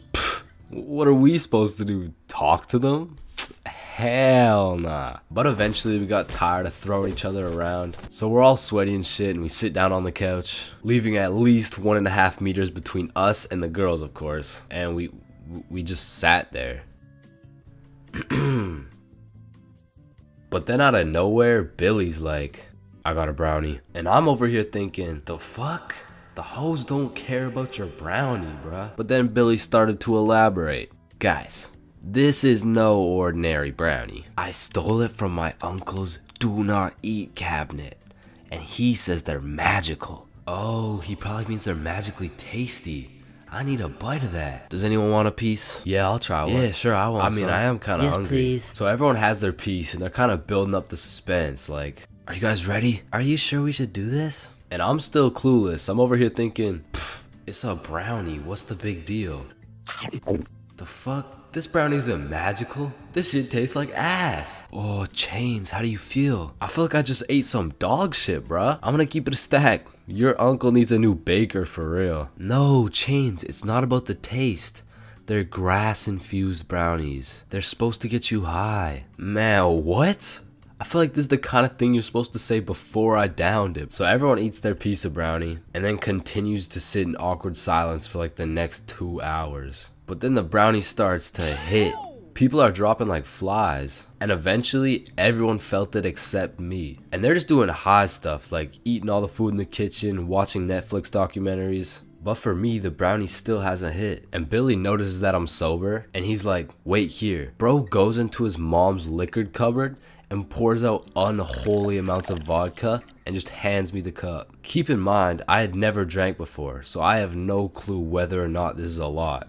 So I literally chugged the whole thing. Looking back, it had to have been at least 5 shots all at once. But man, I had no clue. So I'm just sitting there chilling on the couch, waiting for something magical to happen. And I start to think, maybe I'm just invincible. Like nothing can affect me. It all hit at once. The brownie and the vodka was out here running combos on me like John Cena and Randy Orton. And bro, something in that brownie changed my settings and enabled third-person perspective. It was the weirdest feeling. It was like I was watching myself on a movie, but like I was in the movie. Bro, I don't know. And apparently it also gave me the ability to teleport. Because I swear, when I blinked, I teleported from Billy's crib to the front of a McDonald's line. And listen, I have no clue what happened in between that time, but I had no business being in a public setting right now. Hi, what can I get for you? Sir, can I help you? Yeah. What can I get for you? Listen, because I was high, drunk, and apparently had no social capabilities, I was spitting some nonsense to this poor McDonald's employee. Yeah, do y'all got the Popeyes chicken sandwich? Sir, this is McDonald's. Yeah, and let me get that Dairy Queen Blizzard. Dairy Queen, what? And, what kind of nachos do you guys have? I blinked again, and we were all back at Billy's house. The very last thing I remember from that night is there was absolutely no blankets. So I was out here using literally anything I could find for a little bit of warmth. But eventually, after a long night, I passed out.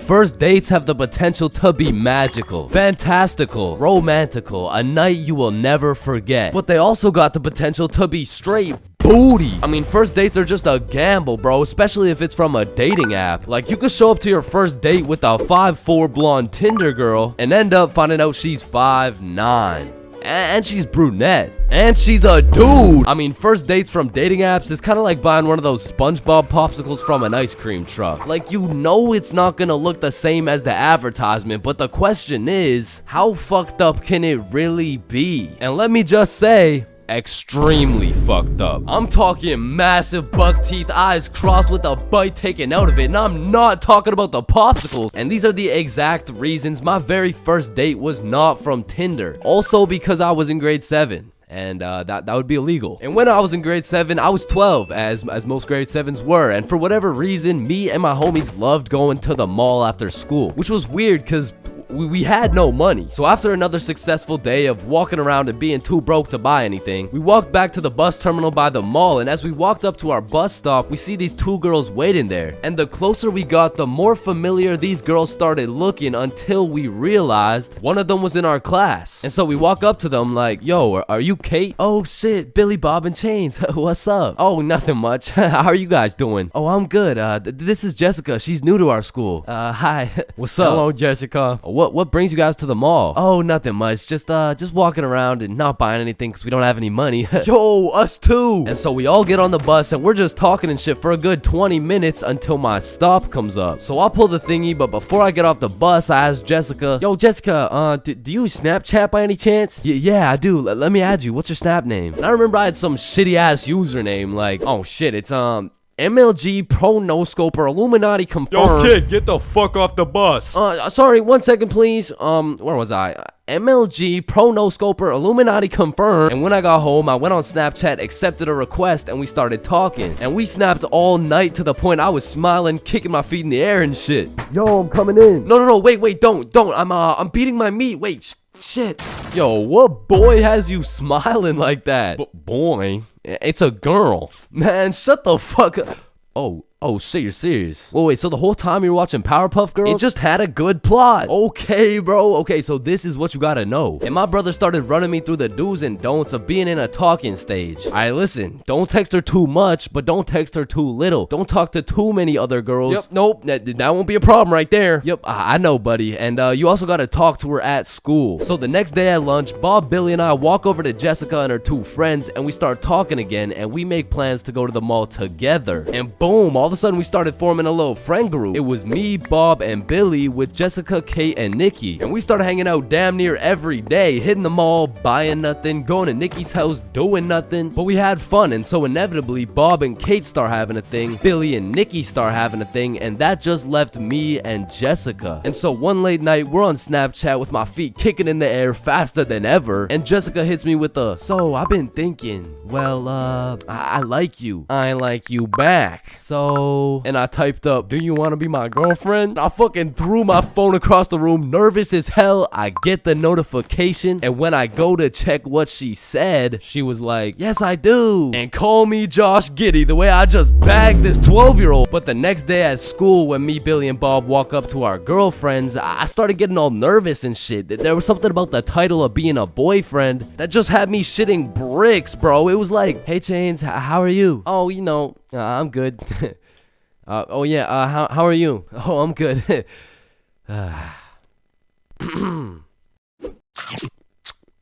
But now that all three of the boys had acquired girlfriends, Billy was like, hey, why don't we all see a movie this weekend? Like it'll be a triple date. Yeah, that's a great idea. Yeah, let's do it. It's a date, triple date. Yeah, fuck yeah. And by the time the weekend rolled around, I was still terrified of the fact that I was going on a date, and to be honest, I was also scared of the movie, bro. We came to watch It, which as a 12-year-old sounded like straight nightmare fuel, bro. But nonetheless, me, Bob, and Billy hop on the bus and arrive at the movie theater fashionably late. And so when we walked through the doors, there was our three little girlfriends excited for our first dates. So we all walk up, hug, and then go to get our tickets. And I dropped my entire life savings on her ticket and then go into debt for mine, but nonetheless, we head to the theater. Wait, should we get popcorn? Oh yeah, of course. Hey man, how much is a large popcorn? Large popcorn, that'll be $10. Damn! What happened? Are you okay? Yeah, I just realized they ran out of popcorn.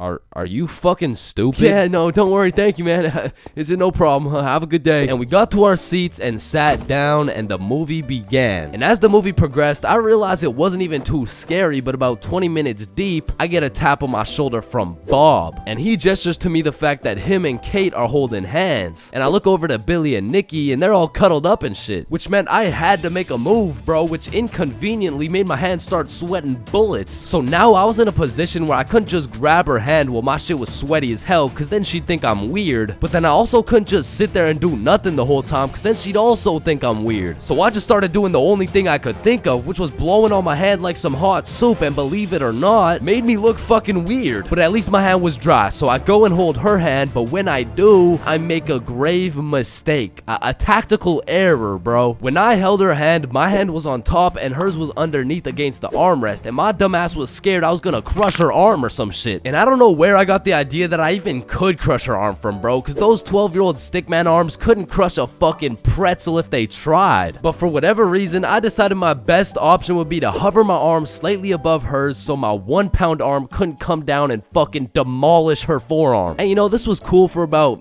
60 seconds until I started feeling the burn, which started hurting so bad that I forgot I was even watching a movie. I was just 100% focused on thugging this shit out. And about an hour into the movie, I was just fucking shaking relentlessly. I mean, at this point, it wasn't even about not having this girl think I was weird, because Lord knows it was too late for that shit. But now it was about proving to myself that I could finish the movie this way, and sure enough, I did.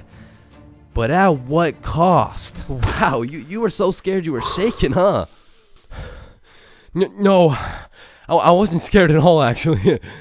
Oh my god, are you sweating? No. So, you know, looking back, it wasn't my best performance, you know what I'm saying? But with that being said, after that triple date, Billy's girlfriend Nikki ended up breaking up with him and gave up on dating dudes as a whole. So, I mean, it could always be worse, bro. Get your money, man. Nah. Getting baked is usually an exceptional experience that consists of eating food, laughing, questioning your entire existence, eating food, watching Netflix while eating more food. And you know, that's great and all, but every once in a while, that Zaza can take you to the deepest, darkest depths of the shadow realm. And trust me, That shit is not fun. So I wake up on a sunny Saturday afternoon at 1 p.m. You know, a respectable sleep in. I hop in the shower. It was a good shower. I check the Clash of Clans base. I didn't even get raided. I eat some scrambled eggs and toast. Shit was scrumptious. And all of these things led me to believe, damn, today's gonna be a good ass day. But little did I know, today would be the day I would look death in the eyes and fight for my life. So I finish my scrambled eggs and I pull up the boys group chat and I'm like, what's the move? And Bob's like, I don't know, let me check. So I'm like, okay, bet. There's no moves, bro. And because there was nothing to do, the boys and I would have no choice but to reside to the default move. Let's just smoke. Bet. I'm down. So the default move always takes place at the boys' home base, Bob's crib. Now Bob's crib was the spot to be baked for many valid reasons. First of all, bro's basement was simply comfy as fuck. Couches on lock, blankets always ready with infinite pillows. And Bob's dog Walter was the fucking GOAT. But most importantly, Bob's cupboard was always stacked. I mean, this cupboard has enough food to feed a village. This cupboard has more snacks than 7-Eleven. And this cupboard had enough calories to be in a Nikocado avocado video. And that shit was perfect. Because god damn, when I get baked, I become a certified fat ass. So you know the drill. We roll up and got a joint in rotation. And honestly, I don't know what got into me this night because I was absolutely reefing that hoe. Yo, chill.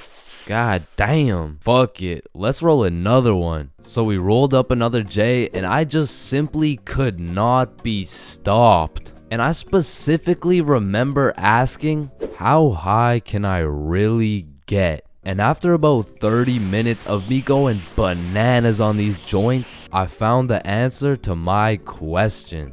Pretty fucking high. I mean, I was beyond zooted. Like at that point, time was literally in slow motion. And it was one of those highs when your senses become extra sensitive. So I was just posted up in a blankie while munching on some pizza pops. And I was truly invested in those pizza pops. I mean, in that moment, I thought I was the pizza pop, bro. But once I finished the pizza pops, we all decided it would be a good idea to go for a walk. However, the moment I stood up, I started feeling peculiar. But regardless, we went outside and at this point, it was already dark. Because in the time we were smoking at Bob's crib, the sunny Saturday turned into a very cloudy, dark, and cold Saturday night. So Billy and Bob are walking towards this creepy looking forest and I'm like, alright, I think I'm too high to go into this forest, bro. Nah, don't worry. I've been in this forest a million times. I know it like the back of my hand. Alright then. And as soon as we step into the forest, I start hearing shit, bro. Yo, did you hear that? Hear what? It sounds like someone's in the bushes. Nah, you're just baked as shit. So we continue walking for about 5 minutes and out of nowhere it starts pouring. And this was really the point where everything shifted because I was far too faded to be out in a dark, cold, rainy forest. So I'm like, alright, let's just go back to Bob's. Yeah, facts. I didn't know it was gonna be raining. But as we're walking back through the forest, I can undoubtedly hear something in the bushes. Okay, what the fuck was that? Oh shit, run! Oh hell nah! Bob and Billy start hauling ass. And scared as hell, I slowly turn around to see a fucking demon coyote pack looking at me like I'm lunch, bro. And this had to be because of the second joint. But for a moment, I looked this coyote dead in the eyes. And I saw death. I saw death, bro. And in that moment, I gathered all the functioning brain cells I had left to to just run. And I couldn't see where I was going. I was just hauling ass. And when I looked back, all I could see was the devious coyote eyeballs staring into my soul. And the next thing I knew, I stepped in a pothole and my trajectory completely changed from running away to eating shit, bro. And when I say falling felt like it was in slow motion, I mean I had to have been falling for 5 minutes. But once my face made contact with the ground, this is how I went out. I was about to get packed up by a pack of coyotes. As they approached, I was saying my goodbyes. But out of nowhere, I hear something in the distance. This motherfucker Bob drop kicks a coyote in the face. And it had to have been that Zaza that made these coyotes look so devious, because after Bob socked that jit in the face, they weren't so scary. I mean, they all just ran away and dispersed. They had me like, yeah, and don't come back, bitch. So we walk back to Billy's crib and I'm still tweaking off those joints. I'm like checking behind me, checking beside me, checking the sky to make sure no evil crows pick me up and kidnap me. But we get back to Bob's crib and I sit down on the couch, and just as I finally felt relieved, I get jump scared by Walter. Bro pretty much gave me a heart attack. I thought the coyotes had invaded Bob's crib to come and kill me. But it was just good old Walter coming to chill with the boys. So I got some more pizza pops and we lived happily ever after.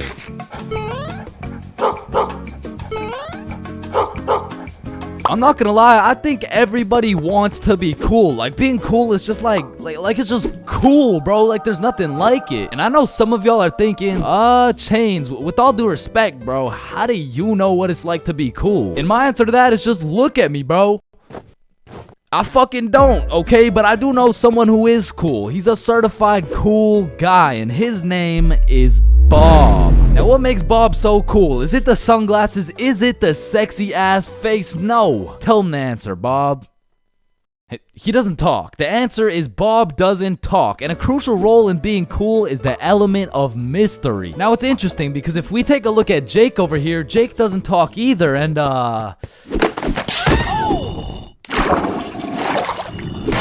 I don't think, I mean, like, me personally, you know, I don't really think Jake's that cool. So that means to be cool, you can't just stop talking. I mean, I remember one time, I thought if I threw in some earbuds and stopped talking to motherfuckers, everyone would see me as some cool, mysterious guy in the shadows. And I'm not even gonna lie, I was walking through the halls feeling like Batman. I could even see the people talking about how cool I was. Come to find out, it was more like, does this kid even talk? Nah, I don't think so. Yo, what's up with this kid? I'm pretty sure he's autistic or something. Because the truth is, there's a very distinct difference between Bob's silence and Jake's silence. I mean, Jake didn't talk because he would probably get his ass beat for literally anything that comes out of his mouth. But Bob, on the other hand, doesn't talk because he doesn't have to talk. Like, watch this. Oh my god, Bob. Love you, Bob. Now, just for science reasons, let's just see what happens when I do the same thing, you know? Why not? What's the worst that could happen? Hello? Can I help you? Oh my god, help. There's this creepy Damn. At least she didn't. Get on the ground. Hands behind your back, buddy. Now, it's important to note that being cool is subjective. Like, for example, some people think I'm cool, you know? Like, in this big-ass world, surely there's someone out there. No, there isn't. Nobody thinks you're cool. Shut up, loser. Okay, well, what I was trying to say is you're gonna find someone cool who I don't find cool, and I'm gonna find someone cool who you don't find cool, and that just leaves us with the question, what is cool? So to answer this question, I need you to think of the coolest dude on the earth, and I'm about to guess, okay? You got it? Yeah, alright. I'm not the fucking Akinator. I'm not about to guess who you're thinking of, but I can guess with 100% accuracy who you're not thinking of, and that's Mark Zuckerberg, okay? How did I know that? Because if you think of Mark Zuckerberg as the coolest guy in the world, you're fucked, alright? Like, there's no helping you. Like, click off the video. It's raps for you, bro. But how could Mark Zuckerberg possibly help us get cooler? I mean, look at the guy. He's practically oozing uncoolness as we speak. But that's important because because if being cool is subjective, we need something objective to look at. And objectively, Zuckerberg gets no bitches. Like, let's just look at the numbers here. I mean, this guy's the CEO of Meta, but he's also the CEO of being a uncool lizard nerd guy. And if there's one thing I've learned in my studies of coolness, it's the art of minding your own goddamn business, okay? Like, let's compare George to Bob, who, let's just say, both aced the math test. Hey, Chains, what'd you get on the test? Fuck, I got like a 65%. Oh, that's really good for you. That's good for you. Yeah, I actually got 100% plus the bonus question. Oh, wow. Nice, bro. Billy, what'd you get on the math test? Math test? The dog. I could have swore that shit was chemistry. Nope, it was math, and I got 103%. Bob, what'd you get? Oh, 110. There was only one bonus question. That's impossible. Oh, kissy face.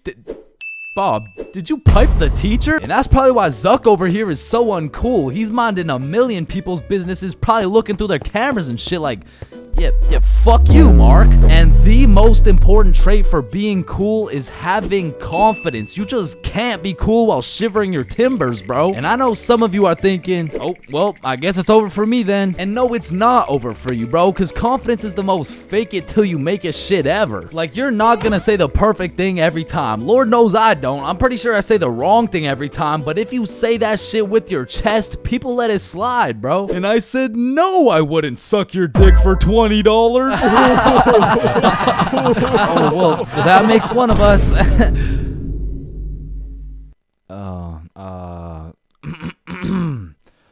Well, that makes one of us. I love this guy. Now, that's the type of confidence that's gonna take you from a level 1 crook to a level 100 mafia boss. And with that power comes responsibility. Some dudes will become a level 100 mafia boss and start picking on other people because it makes them feel powerful. But a cool guy doesn't yearn for power. He yearns for... fuck, what do you yearn for, bruh?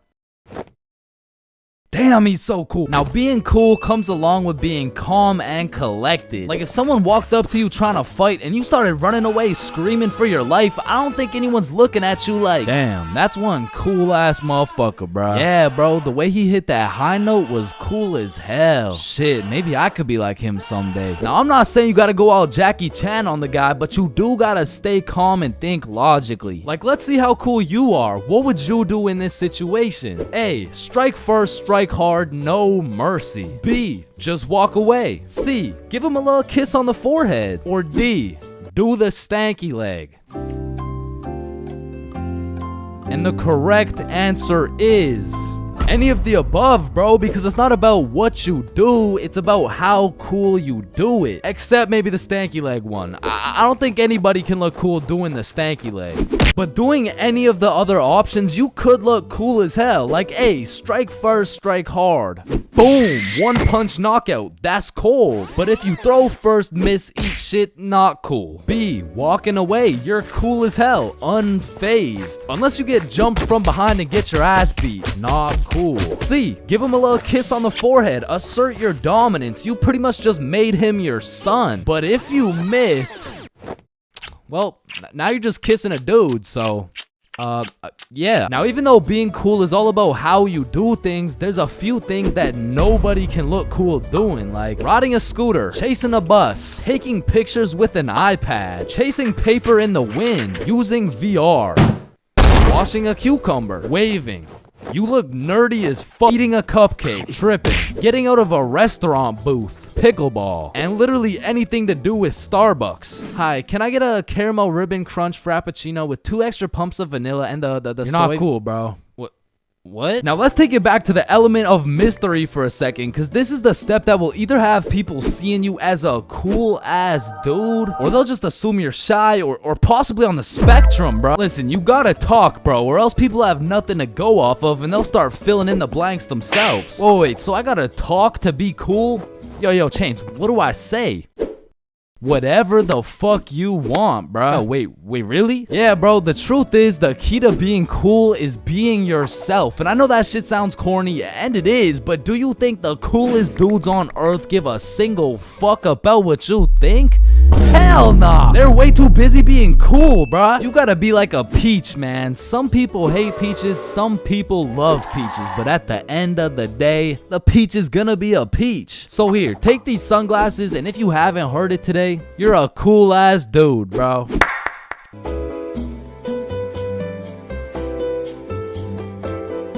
Oh shit. Ooh, damn. That's why you don't mess with me. I'm Jordan Johnson. Mr. Johnson, why did you beat Kyle's ass? Mr. Principal, I never touched Kyle. In fact, I've never seen this kid my entire life. How do you presume he received a concussion, 2 broken ribs, a black eye, a broken nose, and a dislocated shoulder? I mean, he must have fallen down the stairs or something. Okay, Mr. Johnson, how do you explain this? That's why you don't mess with me. I'm Jordan Johnson. What? I mean, you got the wrong Jordan Johnson. Then, what happened to your knuckles there? Shit, these ain't even my knuckles. Listen, I am not one to condone violence, but I'm not gonna lie, school fights are a major part of the high school experience. I mean, there's something about a good old school brawl that just boosts students' morale. Like, there is nothing that gets you through the rest of the day like some kid getting his ass beat in front of the entire school. And truthfully, it's just a community building experience because it gives everyone something to talk about. Yo, did you see the fight? Yeah, bro, Kyle got his shit rocked. Wait, are you guys talking about the fight? Yeah, bro. Man, Kyle got fucked up, dude. Overall, in school fights, everyone wins. Like, the fighter gets some respect and the crowd gets some entertainment. It's a win-win. What about me? But tell me why when a fight breaks out, the entire school will be recording, but not one person can get a good video. It's like when a fight breaks out, every motherfucker recording starts having severe hand spasms. I mean, as the person recording the fight, you literally have one job: to record the fight. Damn, I just missed it. What happened? Oh, well, lucky for you, I recorded the entire thing from start to finish on my brand new Samsung. Check it out.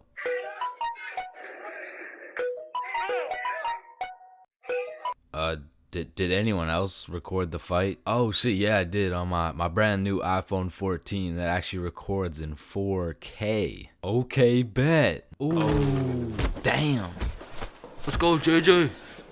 That's why you don't mess with me. But bro, there's just a video of your face for 8 minutes straight. And watching some of these fights are funny as hell, because some motherfuckers will come in swinging like KSI. Some motherfuckers are out here thinking they're Daniel LaRusso. And some motherfuckers should just not be fighting. Which is honestly the best part, because where else could you catch a 6'5", 250-pound big body scrapping some 5'2" nerd? Like, the UFC would never let that shit slide. Plus, you get to watch it all for free. But me personally, I've never gotten into a school fight. But don't get me wrong, if someone wanted to catch these hands, I could hit them with the little knuckle sandwich, if you know what I mean. But truth be told, I could never lose a fight.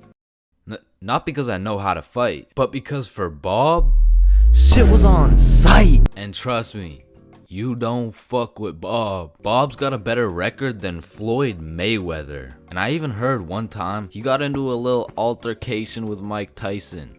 All I'ma say is, he dealt with him. But with that being said, we all know that one kid in school who was born to simply beat people's ass. Like, this dude's life purpose was to run people's fade. And of course, I had someone like this at my school. He was the type of dude who had nothing to lose, so he would instigate a fight wherever he could. We'll just call him Jordan. And honestly, he was holding a solid record. I mean, he was probably 12-0. But one day, Jordan picked on the wrong kid. Hey nerd, take off those stupid glasses. And Bob was a man of little words, so Jordan's buffoonery did not faze him. Hey nerd, I said take off those stupid glasses. Hey, stop ignoring me.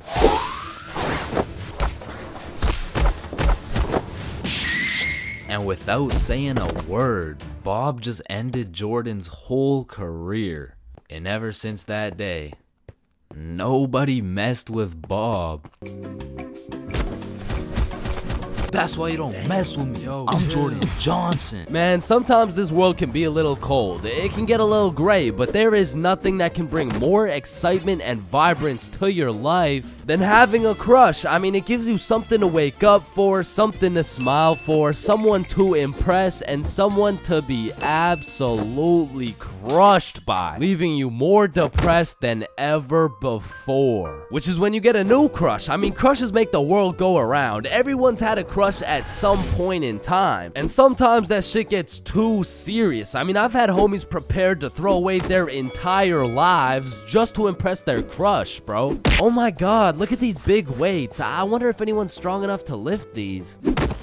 Oh my god, look at this big jump. I wonder if anyone's athletic enough to make.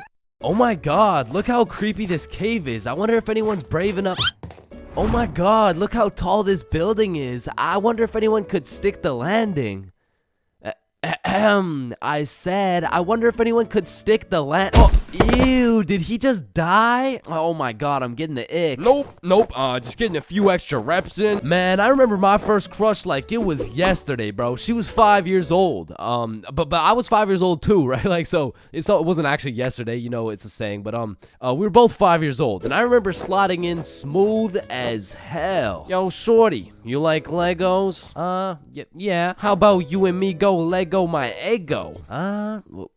What does that even mean? Shit, I don't even know. I seen it in a commercial once.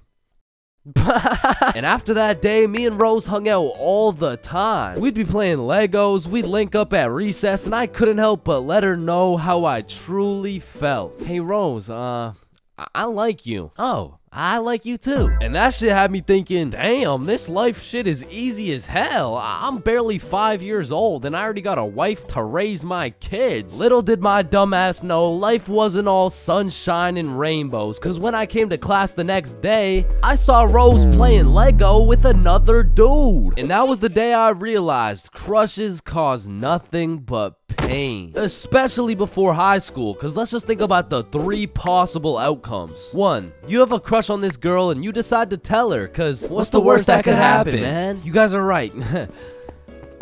Stacy? Yeah, I have a crush on you.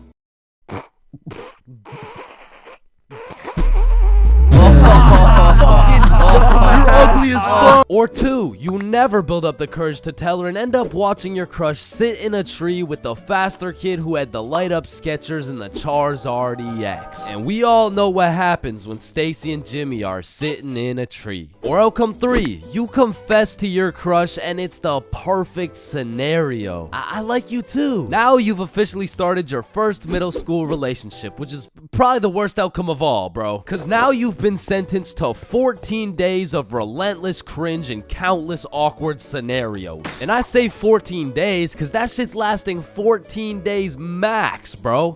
Hey Stacy, do you want to be my girlfriend? Yeah, okay. Oh, yeah, awesome. Yeah, awesome. Woohoo.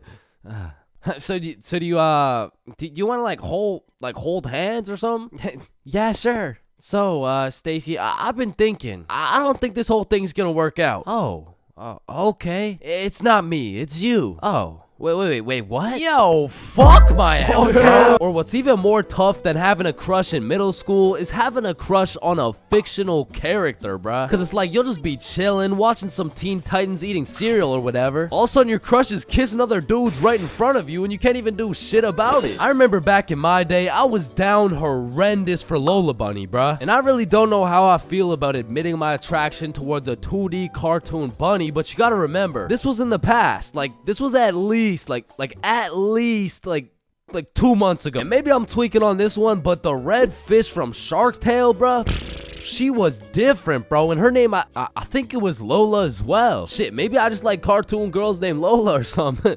That's exactly what I want to hear. No. And I don't know about you, but for some reason, whenever I would talk to my crush, it was like I got an instant nerf, bro. I'm talking minus 10 charisma, plus 15 stutter, minus 5 strength, and plus 350% chance of getting put in a random ass headlock. Like I could be in the worst scenario of all time with a girl who has 5 kids and is married to a member of the cartel. And just cause she's not my type, I'll get an instant stat boost that'll have me pulling like Mr. Duke Dennis himself. But put me in a room with my crush and all of a sudden I got the same charisma as fucking McLovin. Hi. Hey, it's 10:33. What? AM. Like in the morning. Like I'm saying, it's 10:33 in the morning.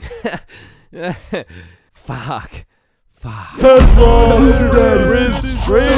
on top of your crush turning you into McLovin, it also leaves you open to the inevitable pain of being embarrassed in front of your crush. And man, let me tell you, there is nothing quite like it. It was a beautiful sunny day and I was in grade 2 wearing my favorite bright blue basketball shorts in math class, gazing out the window at those shiny old monkey bars, excited for recess. And when the bell rang, I hauled my little ass over to those bars and I was swinging like there was no tomorrow. And before I knew it, the whole class was on these monkey bars, which quickly turned into chicken fights, and I wasn't complaining. I mean, hanging from a bar and kicking the living shit out of some toddlers? Sign me up, you know what I'm saying? So I'm in line watching these grade 2 gladiator battles go down until it was my turn. And when I step up to those bars, I look into the crowd and see my crush of 2 weeks, Lexi. And now that Lexi was watching, there was no chance I was about to lose this fight in front of her. But as I look over to see who my opponent is, I realize it's Axel. And Axel was known for being the undisputed chicken fight champion. Legend had it he once took on 3 dudes at once, pause. So I knew going into this, I had to lock the fuck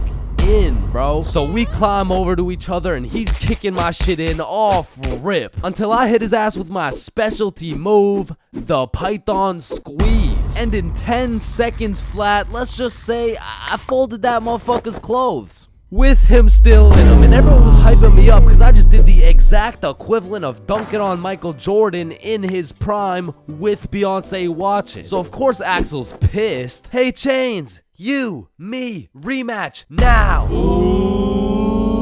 And I look over at Lexi and she looks over at me, and now I can't back down. So we get back in position, climb over to each other, and I go for the Python Squeeze again, and this motherfucker Axel just winds up and kicks me in the balls. And I'm not gonna lie, that hefty kick to the dick accessories was the worst pain I had ever felt in my 7-year-old life. But I couldn't just drop and lose to Axel in front of Lexi, so with all the pain and anger I feel radiating from my nuts, I hit Axel with the meanest 20-piece combo in chicken fight history, and he drops. And then he pantsed my shit, bro. And embarrassed, I drop and try to run away, but the shorts around my ankles trip me and I face plant. Face down, tighty whities up, balls in shambles in front of everyone, including Lexi. And some people like to say, oh, it could always be worse, but this time, I don't know,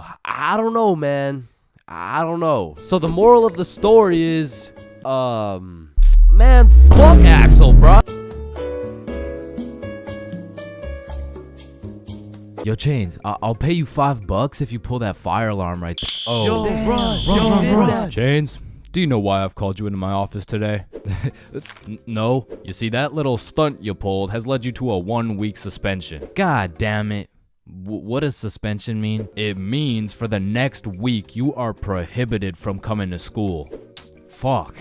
What does prohibited mean? Chains, you can't come to school for the next week. Hold up, so you're telling me because I pulled the fire alarm, I don't have to go to school for a week? Yes, it's a suspension. You are...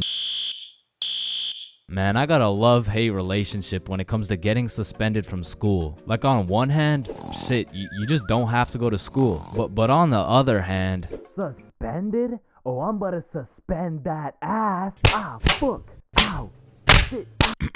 Alright, I don't recommend getting suspended. That shit is not worth it. But how do I know? This story dates way, way, way back back to grade 7. It was a cold winter day at Stickman Middle School. In fact, it was freezing cold, and this gave Billy a great idea. Yo, the pond behind the school is frozen. Let's go fuck around on it. Oh, I'm down. Okay, bet. So after school, we got a group of 5 homies and we headed over to the frozen pond. Now to paint the picture, behind Stickman Middle School was Stickman Elementary School, and behind Stickman Elementary School was this frozen pond, meaning we had to walk through Stickman Elementary School to get to this pond. But nonetheless, we walk up to the pond and instantly I see this big red sign that says, "Hazard, do not step on ice." Guys, the sign says do not step on ice. Man, fuck the sign. Watch this. Oh shit, look, it's sturdy as fuck. Yo, fuck. And even though Billy's dumbass fell in, the ice was actually pretty sturdy. So you know, we're gliding around, eating shit, hitting the meanest ballerina spins you've ever seen, and eating shit. And we were having some good old harmless fun. In fact, our grade 7 selves were having the time of our lives on this frozen water. That is until... Oh, what do you guys think you're doing? We were just walking on the ice. Did you guys not see the sign? What sign? I could have swore I put a sign right here. Nope, no sign at all. There was no sign. I have no clue what you're talking about. Okay, but you guys have to get off the ice. Well, why? Nobody's getting hurt. Yeah, we're safe. Okay, it's your choice. You're gonna regret this. So we continued with our ice skating antics for approximately 10 more minutes, until the same lady came back up to the pond, but this time she was equipped with a Sony Alpha A7 mirrorless digital camera with the extendo lens. In other words, she was quite literally about to catch us in 4K. But at least she doesn't know what school we go to. Hey, what school do you guys go to? Not Stickman Middle School. Absolutely not. No, definitely not. Fuck, she knows. We had to think quick. How are we gonna smoothly get out of this situation without getting in trouble? So we called a boys' emergency meeting. We huddled up and discussed our best plans to get out of this situation. And after combining all of our genius grade 7 brains, we made the ultimate plan. If we started mooning the camera, it would then be illegal for her to take pictures of our middle school cheeks. I don't know how this became our best option, but regardless, we put the plan in motion. I mean, me personally, I got a little shy and kept my pants up, but some of the boys were out there going crazy, looking more caked up than Summer Rae. And after a little while, the lady must have decided it wasn't a great look to have a camera pointed at some 12-year-old cheeks, and she left. Which means the plan had worked flawlessly. Now the next day at school, I had completely forgot about it, to be honest. But strangely enough, while I was sitting in math class, I hear the little class phone start ringing. Hello? Oh yes, he's here. Oh, okay. Yeah, I'll send him your way. Thank you. Chains, Mr. Principal wants to talk to you. And at this point, I should have picked up on why I was being called to the office, but I had complete faith in our foolproof plan of mooning this stranger that the thought of being in trouble didn't even cross my mind. That was until I walked into the office to see every single one of the boys sitting in Mr. Principal's office. But mama didn't raise a snitch, so we started capping our asses off. So, what did you guys do after school yesterday? Nothing. I played Fortnite. I was doing a homework. Don't play stupid with me. I got a call from Mrs. Principal over at Stickman Elementary. So tell me, what were you doing on the pond yesterday? I wasn't there. It wasn't us. I don't know what you're talking about. I don't even know what a pond is. I see. Well, I've got evidence. And as he shows us this undeniable evidence, you can see this dude Billy's cheeks in the corner of one of the pictures. So I slowly look over at Billy, and he looks over at me.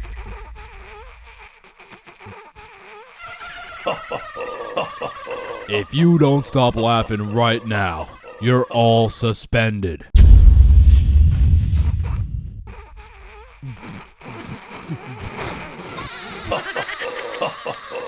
That's it. You're all suspended. And as I explained the situation to my mom, let's just say Mama Chains was not happy.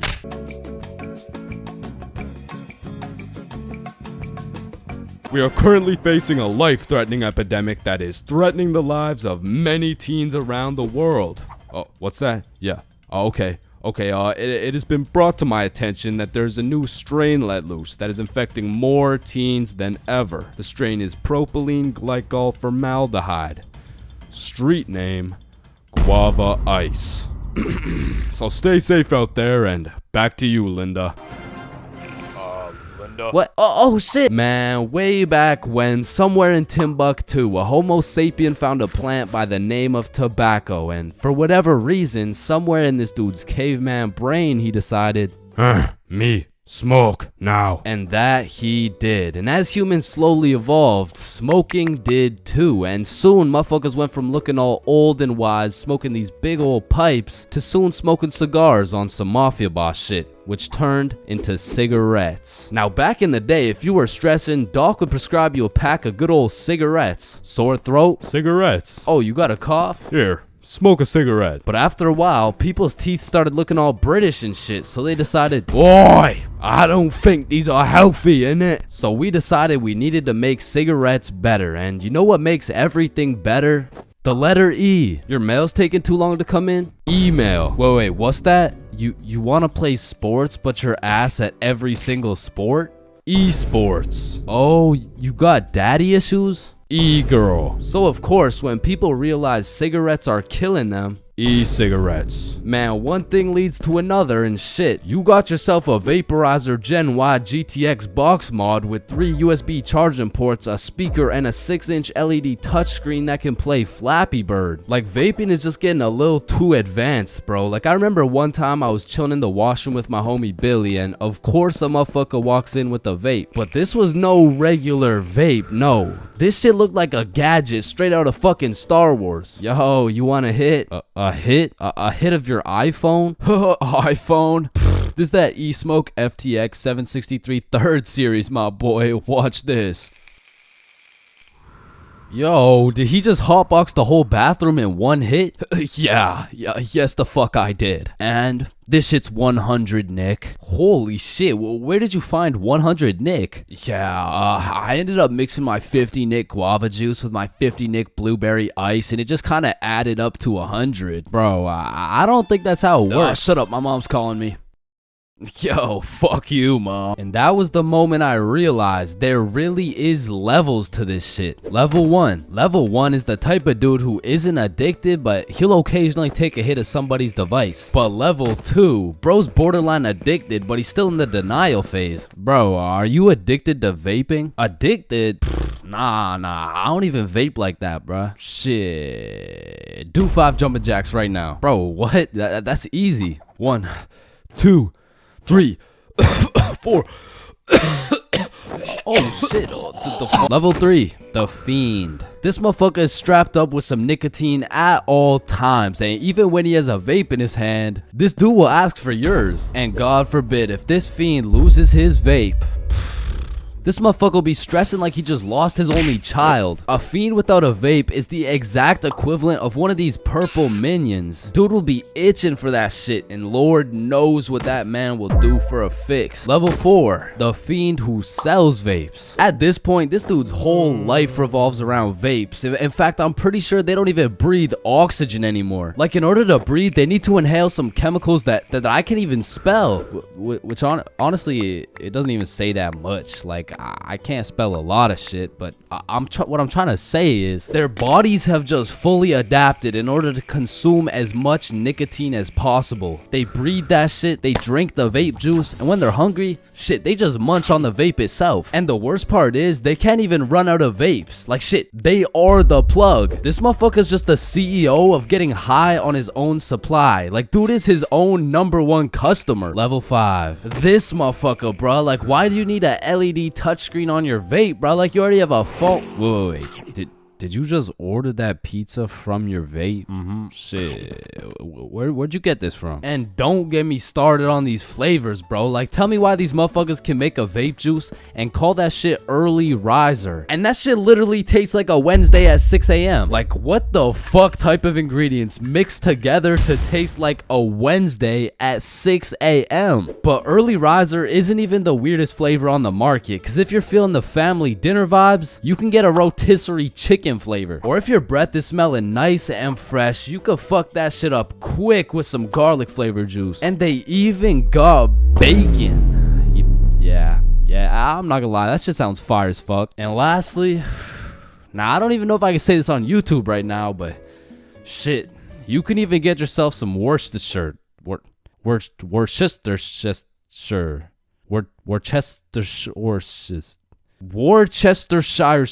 But regardless, I think we all know the home of nicotine, the eternal hot box, the communal vape sesh. It's the high school bathrooms, man. You walk into one of these joints and there's at least 15 dudes hotboxing that shit at like 10 a.m. You come in trying to take a piss and now you got a head rush. You walk over to the urinals, but it's so goddamn hotbox, you start pissing all over the walls. But shit, you can't even piss on the walls in peace, man. You got that one fiend coming over to you trying to suck your device dry, and dude's so down bad for that hit that's not the only thing he'd suck dry. And listen, you may be thinking, Chains, how do you know what you know about vaping? And that's a great question. Back in the day, I was a curious little George, man. And back in grade 7, I was chilling at my friend Becky's house. And when I walked into Becky's crib, I was nothing but an innocent, curious young man. But little did I know, I would leave Becky's crib far different than I entered. So you know, me, Bob, and Billy are posted in Becky's room, and I was sitting with Becky. So Becky asked me, have you ever hit a vape before? Hell no, I hadn't, but you know I had to play it cool around Becky, so I said, yeah.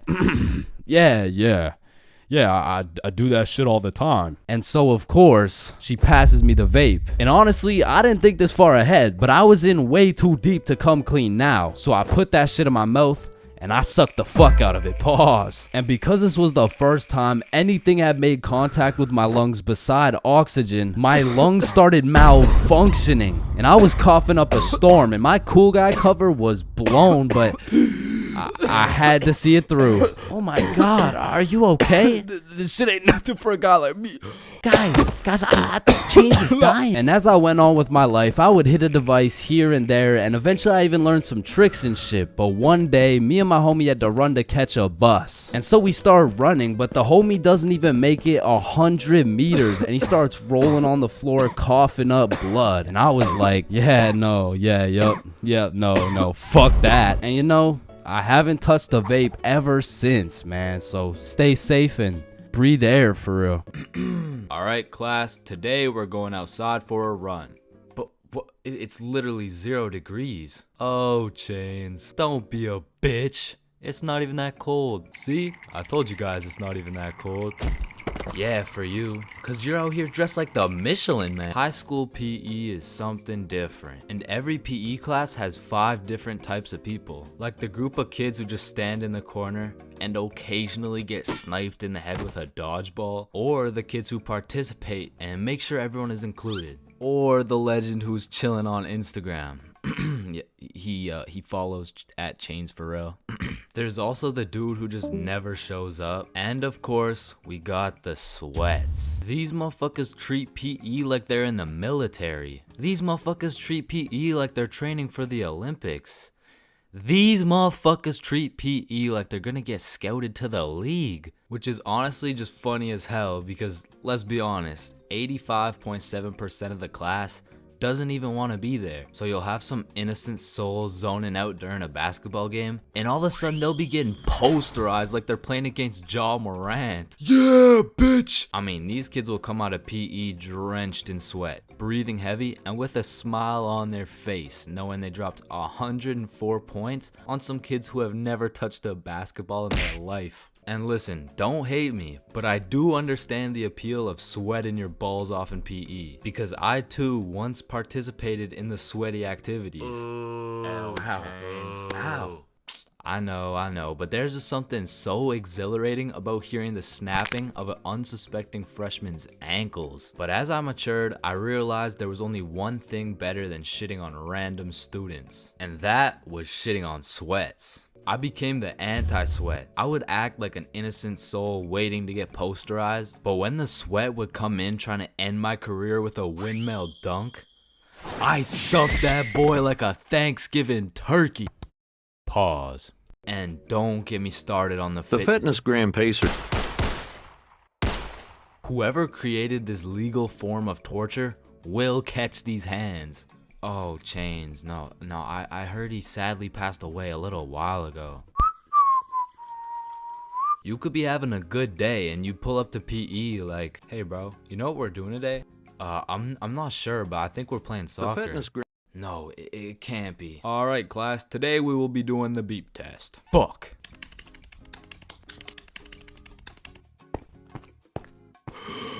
Woo. Damn, what was I at? Chains, we haven't even started. That was just our warm-up. But one thing that did bring me a little bit of joy was looking at everyone during the push-up section. Like, there was always some dude doing the neck push-ups, some dude who thinks he's Mike Tyson, the guy who takes breaks when the teacher isn't watching, and there was always at least one dude who was out here looking like he was hitting it raw.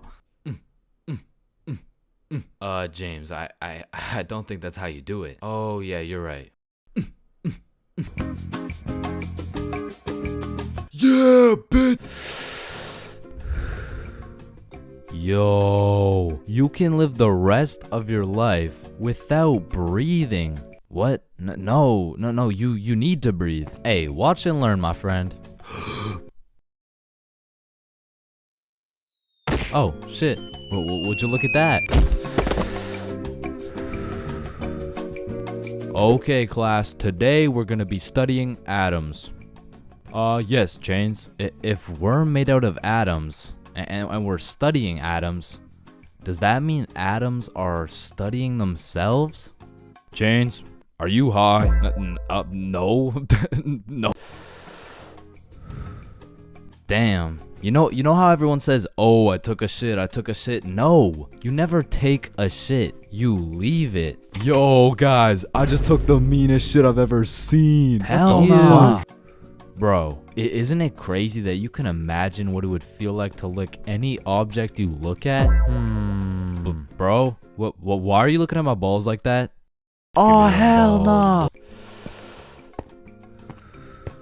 You know what I just realized? Yeah, what? Walking around with one crowbar is much more suspicious than walking around with 3 crowbars. Bro, is that your car? Oh, shit.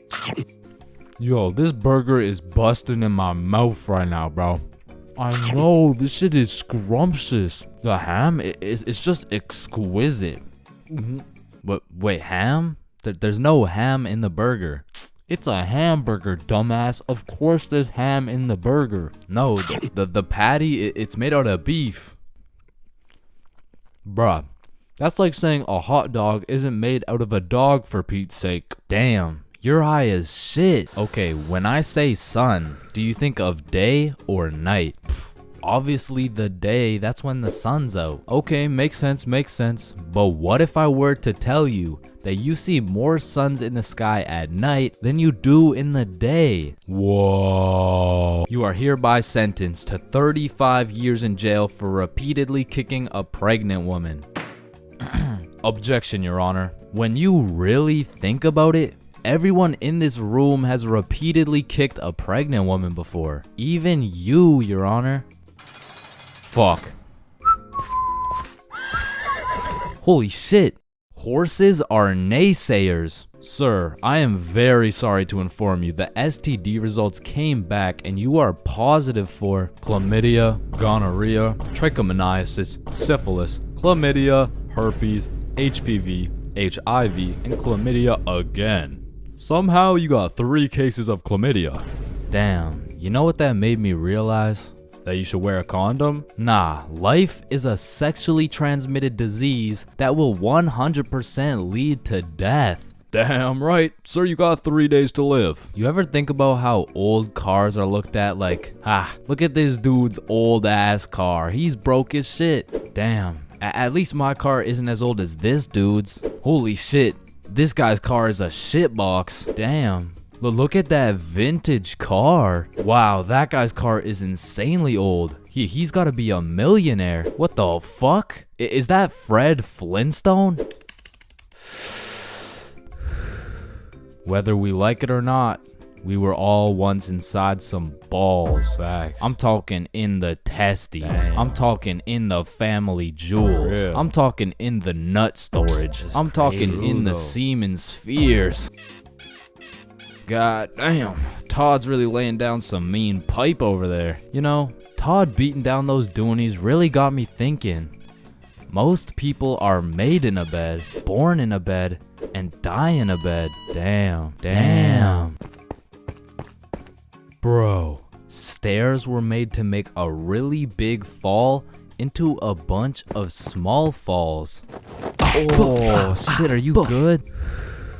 You know, someone probably still gotcha knows from years and years ago. Gotcha knows, give it back. It's me. What? What do you mean? It's me.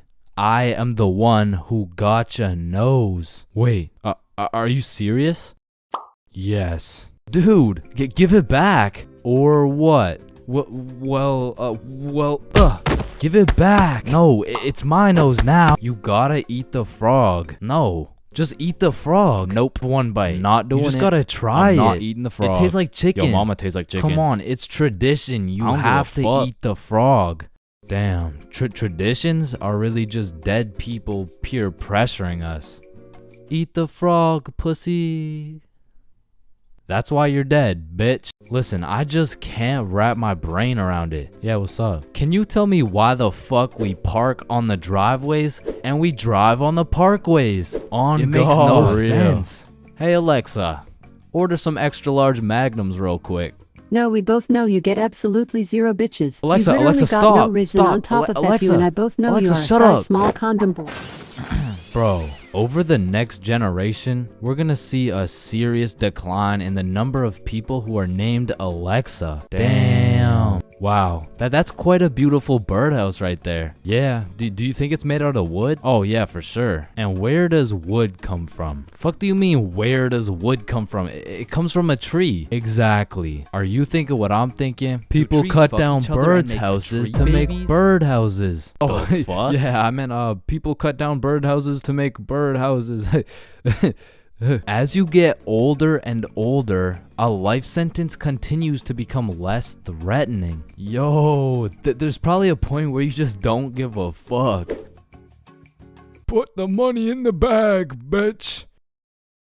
I hereby sentence you to a life sentence in prison.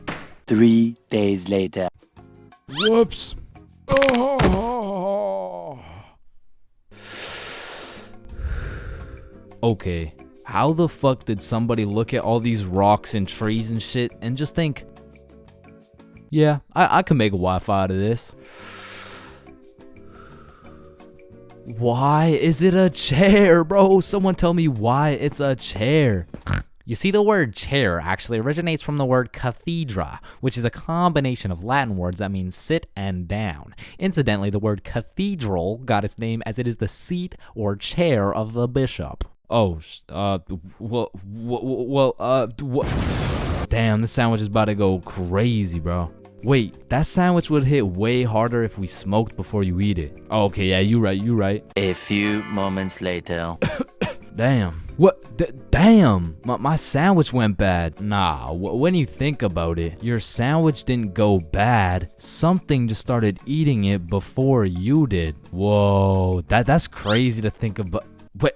Are you eating my sandwich right now? You gotta be faster than that, bro. I'm talking inside the cum factories. For real. I'm talking Damn. inside the sperm bank. For real. I'm talking inside. These nuts. I'm talking in the Dwayne The Rock Johnson. Damn. Nah, fuck you. Hey, fuck you then. That's why you eat meat. I don't eat meat. I'm vegan. Oh shit, same. But you're still a bitch. Okay, and I still laid pipe on your mom.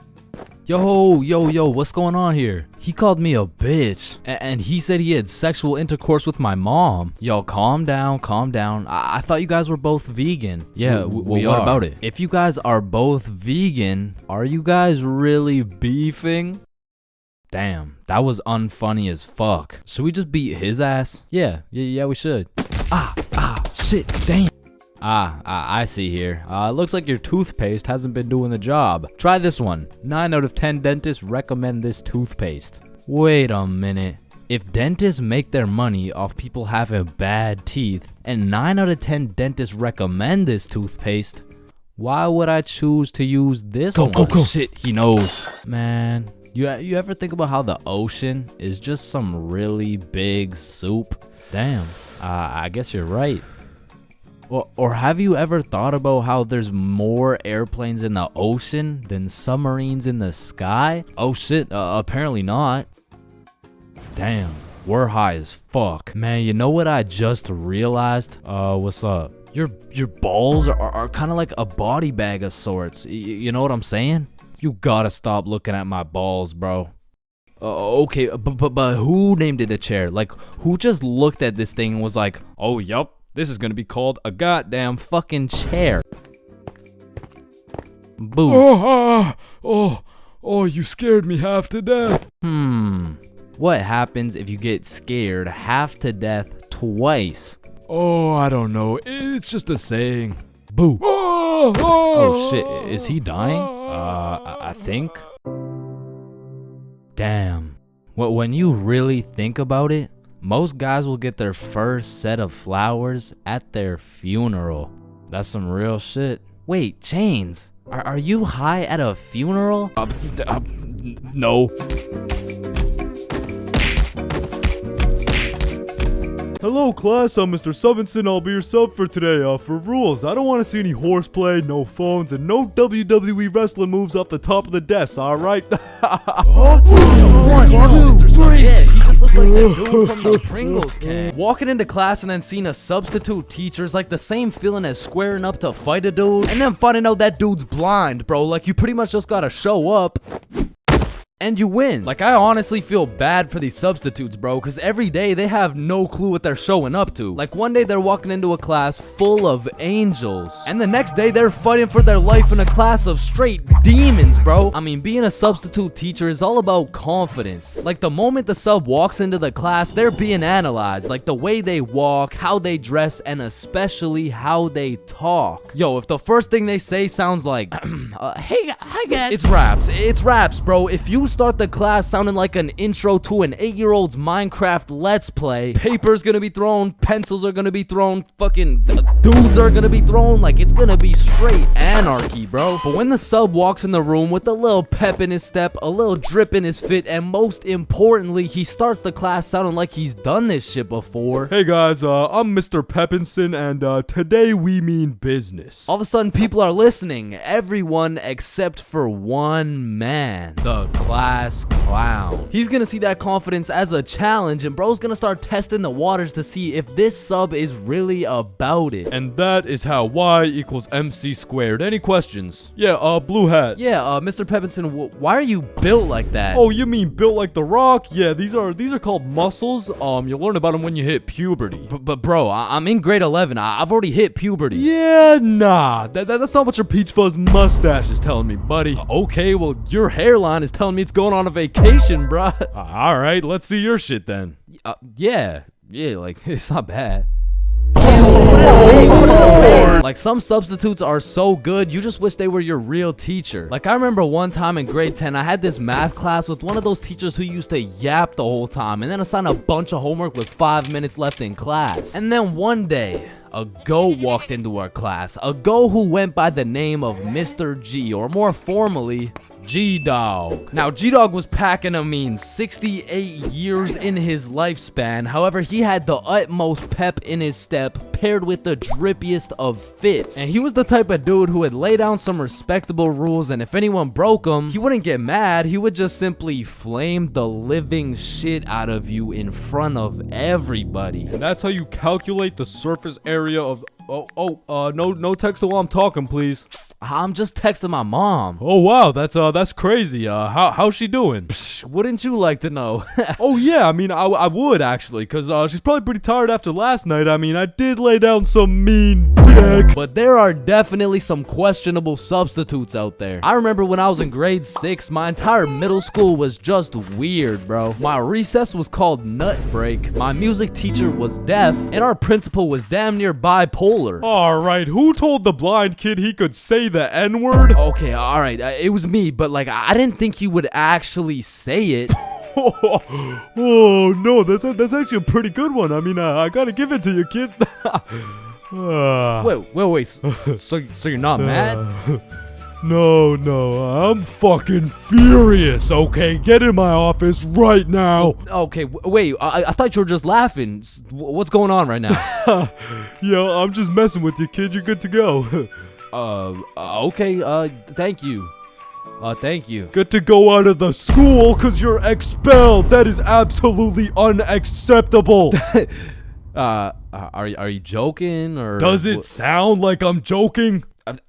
Yeah, kinda. Yeah, bro, my middle school was weird as hell, so I can't say I was surprised when a substitute teacher walks into my class talking about, hello class, I'm Mrs. Hutchinson, and I identify as a mermaid. And I'm only 12 years old, so I'm like, dog, what the actual fuck does identify mean? But bless Miss Hutchinson's heart, man, because Lord knows middle schoolers weren't gonna take that shit seriously. Oh, she's funny, mermaid.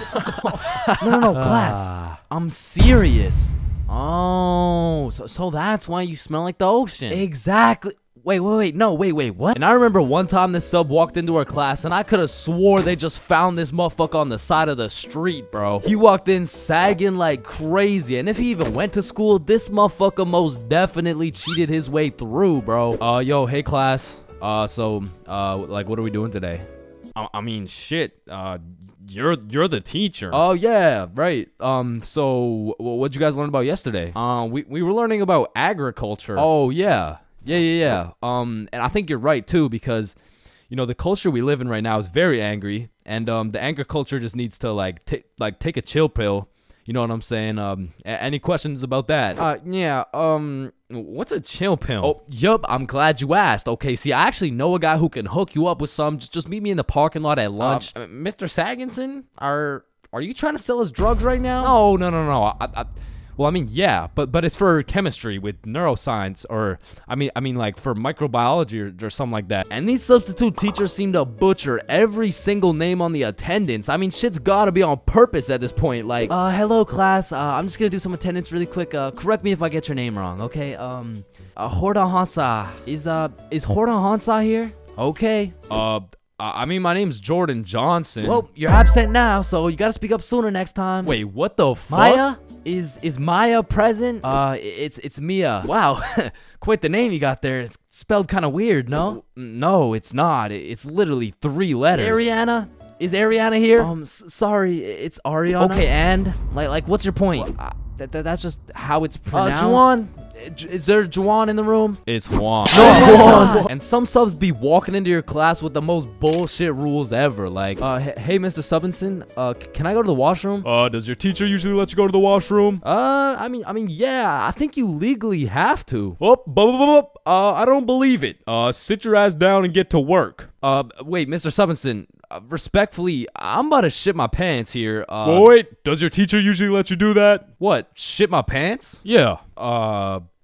Yeah? Alright, I'll allow it. Who the fuck is this guy? And I feel like there's no greater sense of community among a class than when a substitute teacher comes in. The entire class just comes together to gaslight the fuck out of this poor substitute. I remember one time in grade 10, me and my homie had a sub come in who was giving us this multiple choice test. And my homie was the type of dude who'd be getting 0% on everything, and the way his grades were looking, he just couldn't afford to fail another test. So what he did, I just need to preface, I do not condone. But from the moment the teacher walked in, he acted like he needed a little extra help. You know what I'm saying? And to be honest, he put on a spectacular performance. I mean, someone either needs to get this man an Oscar or a diagnosis, bro. And I just acted normal, but I guess by proxy, I got a little extra help. And I don't know what that says about me, but I do know what it means. It means the substitute teacher walked out of that class happy she was able to help 2 students in need. And it also means me and my homie both walked out of that class with 100% on our tests.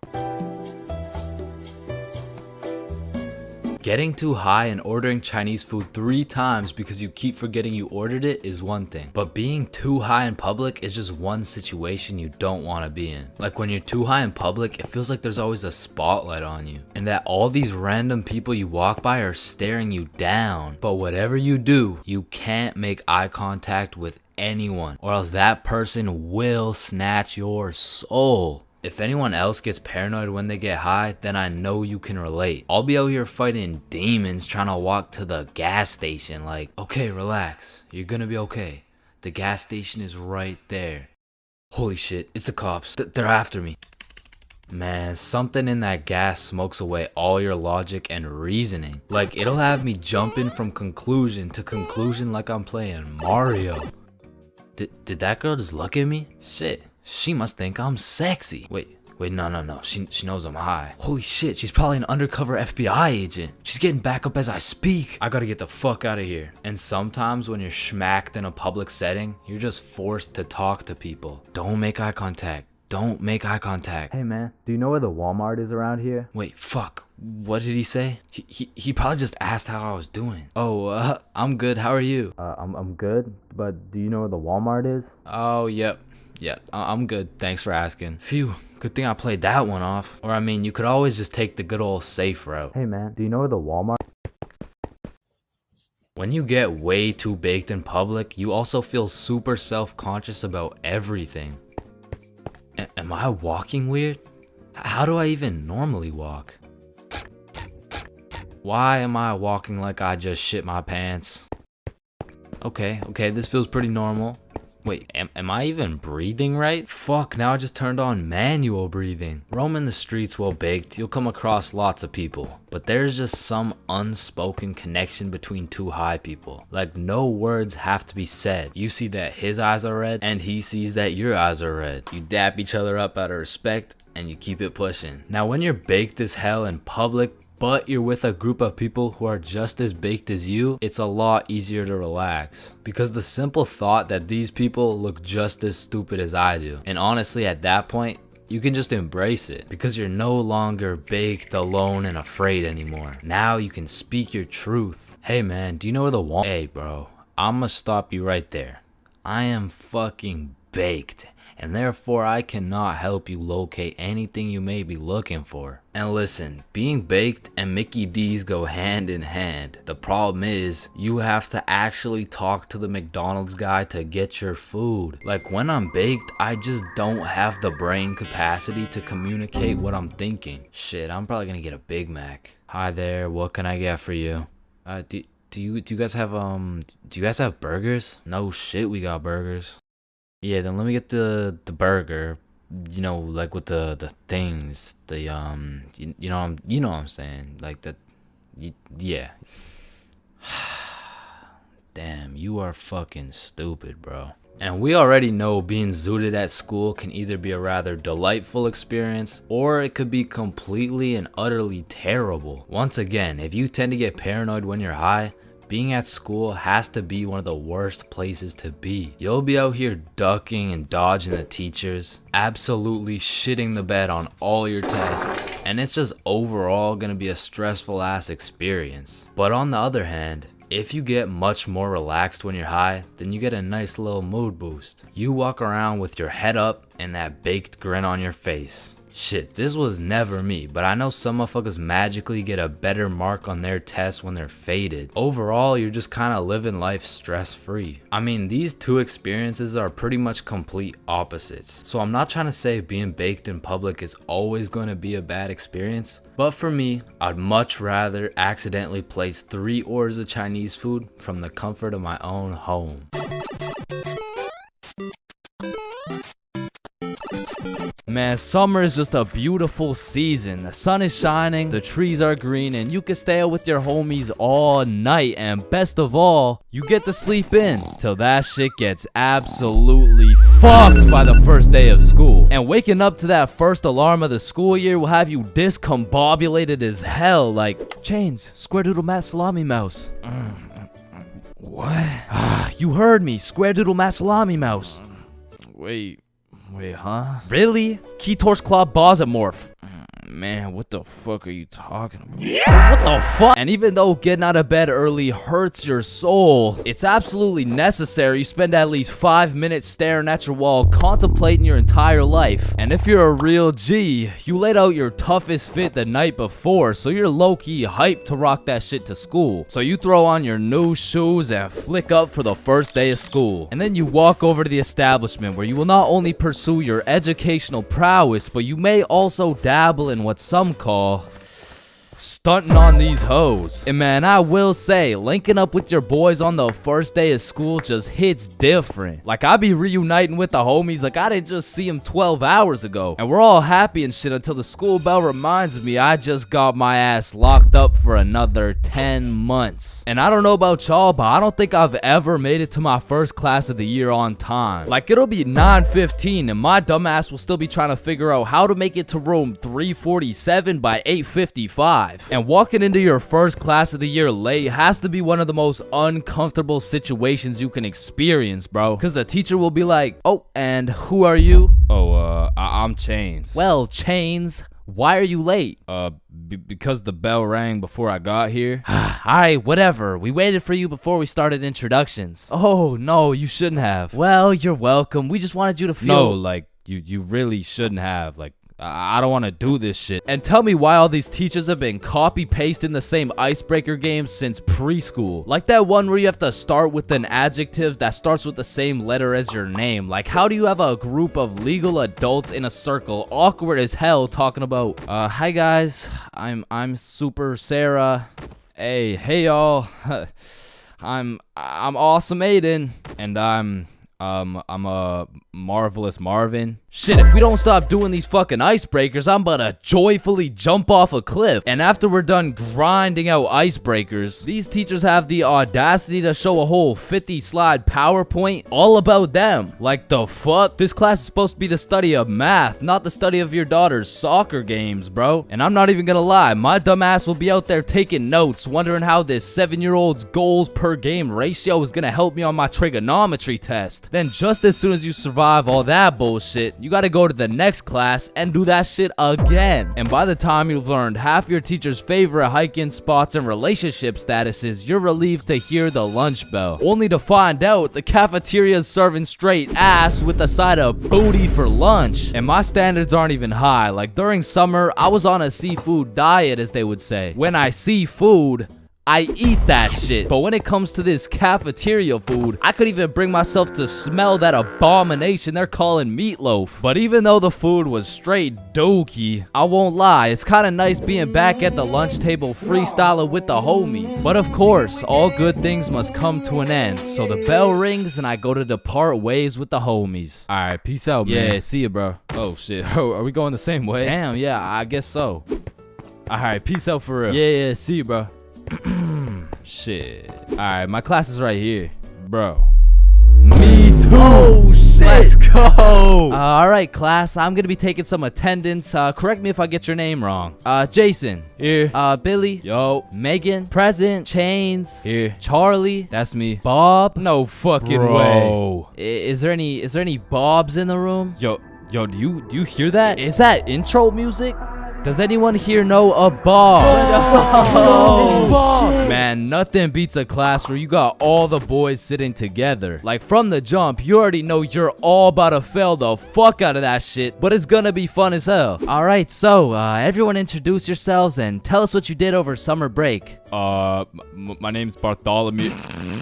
My name's Bartholomew, and I'm not gonna lie to you guys, I had a pretty rough summer. I mean, I crashed my car, my girlfriend broke up with me, someone robbed my house, my grandma got jumped the other day.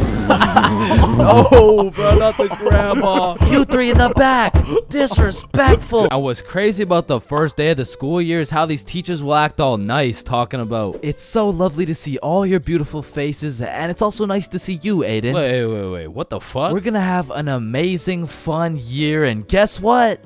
There's no homework today. Knowing damn well they're about to make up for it with twice as much homework tomorrow. Like, they'll for real be handing out kindergarten-ass coloring sheets the first day, and then tomorrow you're getting your ass whooped by some calculus worksheets. And I didn't even talk about the motherfuckers you'll be seeing in the halls on the first day. Like, I don't know what these dudes be going through in those 2 months, but motherfuckers be going from Arthur Kennedy to AK real fast, bro. Oh shit, is that you, Arthur? Oh, gee, don't be dropping the government name like that. Government name? But that's just your first name. Hey fam, it's AK. Aye, man. What you been up to, bro? Hey fam, I'm trapping, trying to make it out of the mud, you know? The mud?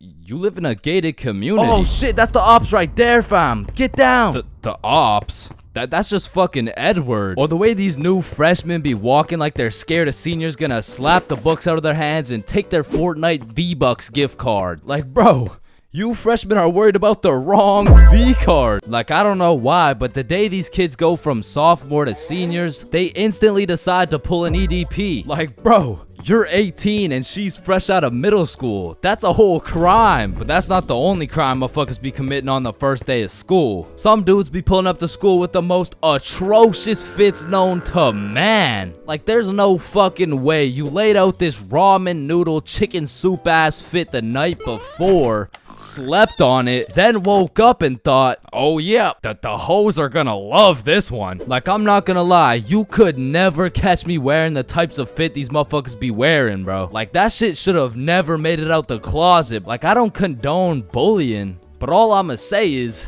your actions have consequences, bro. Speaking of consequences, every year it seems like the rules teachers tell you on the first day keep getting more strict. Like, you'll be walking into the first class of the year all jolly and shit. All of a sudden you're getting your shit smacked by the longest list of class rules you've ever seen. Hey class, I'm super excited to have you. We're gonna have so much fun this year, but first, I'm gonna go over some of the class rules. Okay, so there will be no negativity, no phones, no food, no talking when I'm talking. Actually, no talking ever, no laughing, no smiling, breathe as quiet as possible, no washroom breaks, and last but not least, no having fun. So yeah guys, like I said, I think we're gonna have a lot of fun this year. And just like that, man, summer's over and you're back to school. It's possibly one of the worst times of the year. Like, do you really think it's a coincidence that when school starts up, the sun just starts hiding and the leaves start dying? You see what I'm implying? But I will say, one day you might just look back on these times as the good old days and you might just start crying.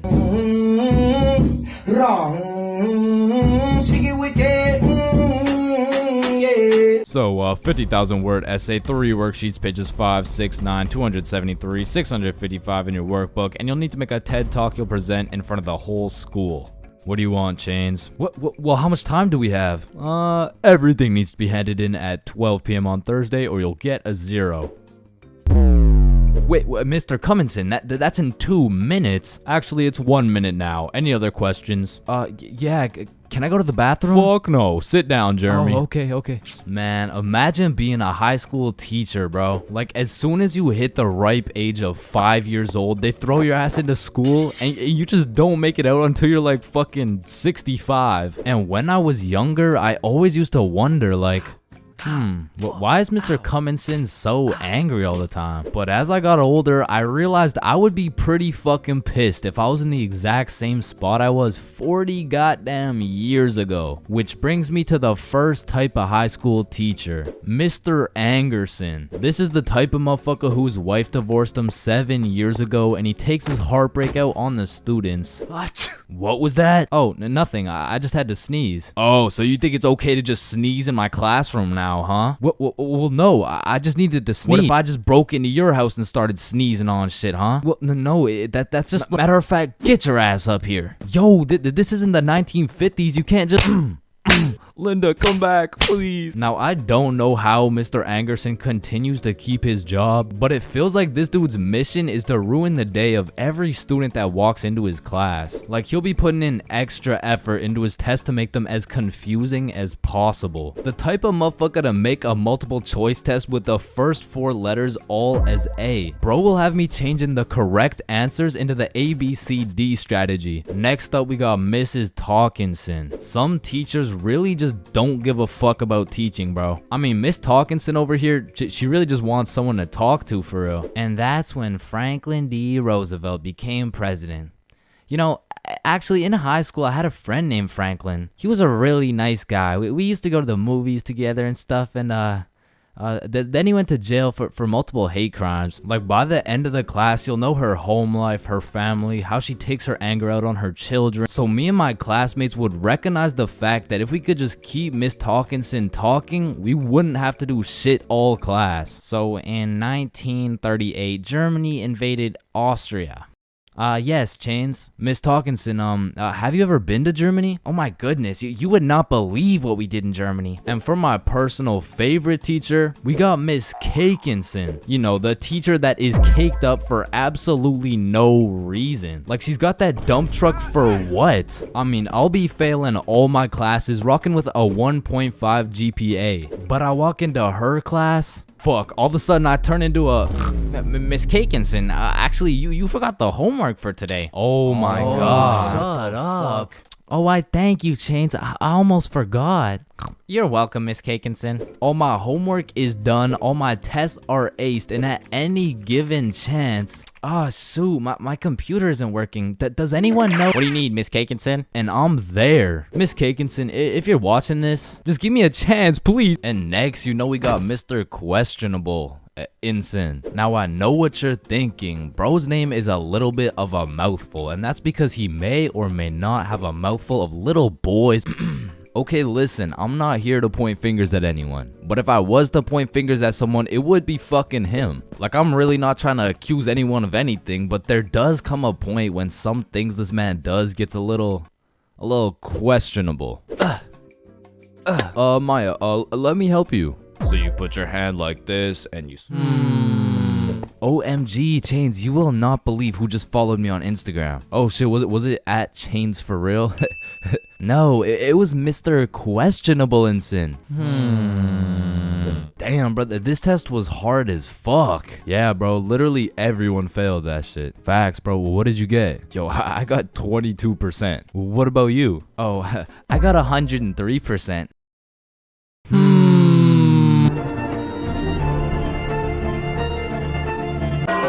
Bro, in life, there's so many things you can cheat on. Like, you can cheat on your diet, you can cheat on your girlfriend, you can cheat on your barber, you can cheat on your girlfriend with your barber. Shit, you can even cheat on your taxes. So compared to everything else, cheating on a little math test is not that bad. Like, compared to your taxes, you know what I'm saying? Like, oh shit. Hey, we've all cheated on our barber, but you cannot cheat on this math test. Oh shit. Damn, bro. I know we've all cheated on our girl, but you cheated on me, dog. Oh shit. Babe, I know we cheated on our taxes, but you cheated on me? Oh shit. Listen, in our entire lifespan, we've all cheated on something. Whether it's a game of Uno, your girlfriend, or your other girlfriend, it's usually not worth it, because congratulations, bro, you won the game of Uno, but now you have to look yourself in the mirror knowing you're a cheater and a liar that has 3 Uno cards up his ass. But when it comes to school tests, cheating is 100% worth it, bro. And I'm not condoning cheating at all, but let's just think about this logically. Like why are we at school in the first place? We're at school to learn things and skills that we can use in real life. Now, are we really using trigonometry in real life? Well, effectively, this depends on what career. Hell nah, bro. It was a rhetorical question. We are not using trigonometry. But you know what we will use? Creative thinking, communication, social awareness, logic, and reasoning, and most definitely our fucking phones. All 5 of which are strongly developed through the act of cheating on a school test. And on top of becoming a better human, better grades, it's the ultimate win-win. Your teacher feels like they did a good job teaching, your parents think they didn't raise a dumbass, and if you're good enough at cheating, you might just fuck around and get into Harvard. But once again, I am not condoning cheating, you know, just throwing that out there, you know. But yeah, as I was saying, you shouldn't cheat, right? Like it's bad. Cheating is not good, but you do know what they say. If you're not cheating, you're not trying. Facts. Yeah. Wait, no. What? So if cheating in school is so valid, why doesn't everyone do it? And that's because if you get caught, let me tell you, bro. This story takes place in grade 9 when me, Bob, and Billy were some straight freshmen, bro. And coming into high school, you get your shit absolutely clapped by double the workload. But lucky for me, Bob and Billy were both in my math class, which meant we had triple the studying power. But we also had triple the fucking around power, and we used that shit to its maximum capacity, bro. But you know what they say, the more you fuck around, the more you find out. And when we got our first test back, shit, we found out. We found out we're a bunch of dumbasses who were about to fail grade 9 math, and we couldn't let that shit happen. So for the next test, we studied extremely hard. Off George's math test during the test. I mean, we were cheating with maximum efficiency. Like, we had a whole assembly line where Bob would look at George's test, throw up the number, and Billy would pass it along. And all of a sudden, our grades are making the meanest comeback Mr. Matheson had ever seen. I mean, life was great. We went to school, cheated, played some Fortnite, succeeded, browsing history, deleted, and then repeated. I mean, we were just living life with no worries until The polynomials test. I walked into this test thinking, psh, I know what a polygon is, I should be chilling. And when the teacher handed out the test, I was bewildered to see all these fucking letters on my test. Like, is this math class or English, bruh? Yeah, I think I got the wrong sheet. Huh? No, that's the right test. Well, what's the deal with this? I mean, that's just polynomials. Dog, I can name every single polygon, but who the fuck wrote Elon Musk's son name on my goddamn math question? Yeah, Chains. That's what we call a variable. It's called a variable. Yeah, I know. I know that, and I knew it before you said it too, cause we learned about it in class. Yeah, right.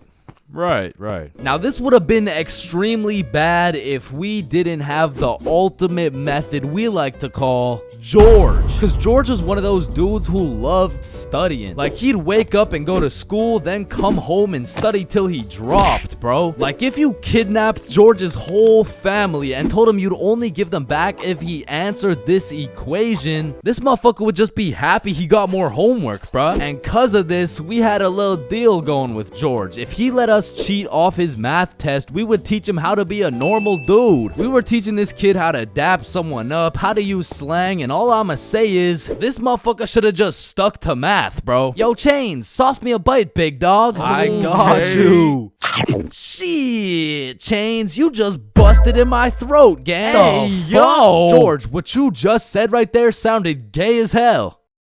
Type shit. So as I was saying, I'm looking at this math test with more letters than numbers, and it would have been raps for me if it wasn't for the George method. So I'm looking at Billy, Billy's looking at Bob, and Bob's looking at George's test, and we're absolutely flying through this polynomials test. And about halfway through, I look up to get the next answer, and I get jump scared by Mr. Matheson mean mugging my shit. And you can see it in his eyes. He knew exactly what was going down, and he took me, Billy and Bob's tests and took us to the hallway. What do you guys think you're doing? Polygamy.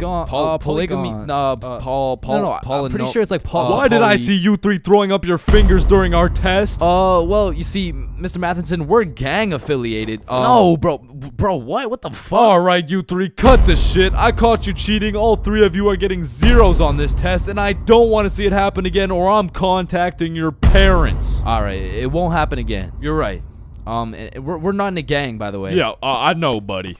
Well, shit. Yo, what happened to you, Jits? Are you chilling? Bro, Mr. Matheson caught us lacking real bad. Yeah, he gave us all zeros on the test. Holy shit, it sounds like Mr. Matheson just absolutely railed you guys. No cap. Now. And all three of us proceeded to absolutely shit the bed on all of our next tests. And it was at the point where our grades were on life support and our math final was coming up. So if we didn't get our shit together for this final, our parents were about to put us on life support with that leather belt. So we put our cheating ways in the past and locked in, bro. We were focused in class, and after we went to Bob's crib and kept studying there. And then it clicked. We all finally understood polynomials. And so the next day we walked into class confidently, knowing we were equipped with hours of studying. We lock in, sit down, and then the teacher gives us our test. And as soon as we lay our eyes on that very first question of the test, we were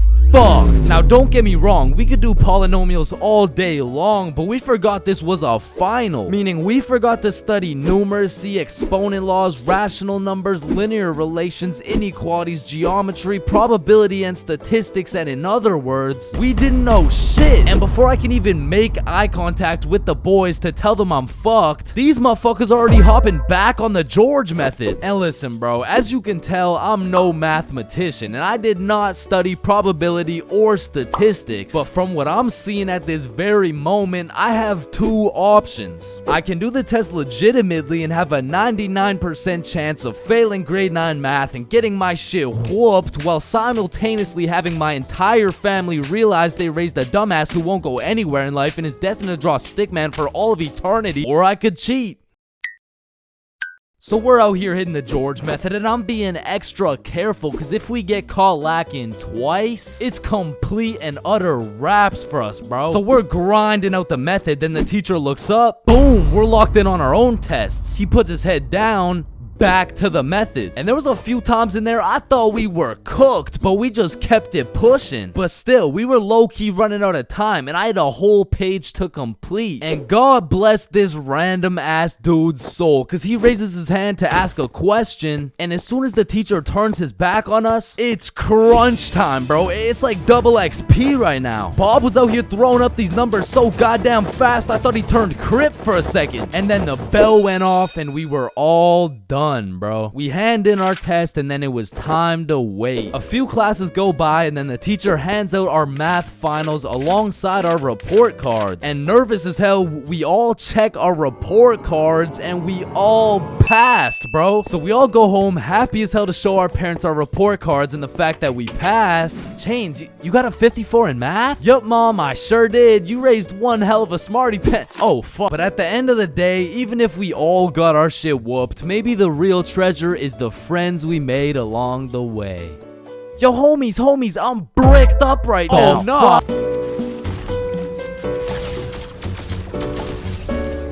Now, I really don't have many fears, but there are 4 things that I would say I'm truly scared of, which are sleep paralysis, being flipped over while I'm in a porta potty, this thing, and public speaking. And honestly, I can't even really explain why I'm scared of public speaking. I mean, sleep paralysis, you'll have demons chilling in your room while you can't move. The whole porta potty thing, that's just some traumatic shit. And this thing is fucking terrifying. But there's just something about talking in front of more than 5 people that has me shitting bricks. Like, my brain will start showing me the absolute worst case scenarios possible. Hi guys, my name is Chain. Get off the stage, loser. No one likes you.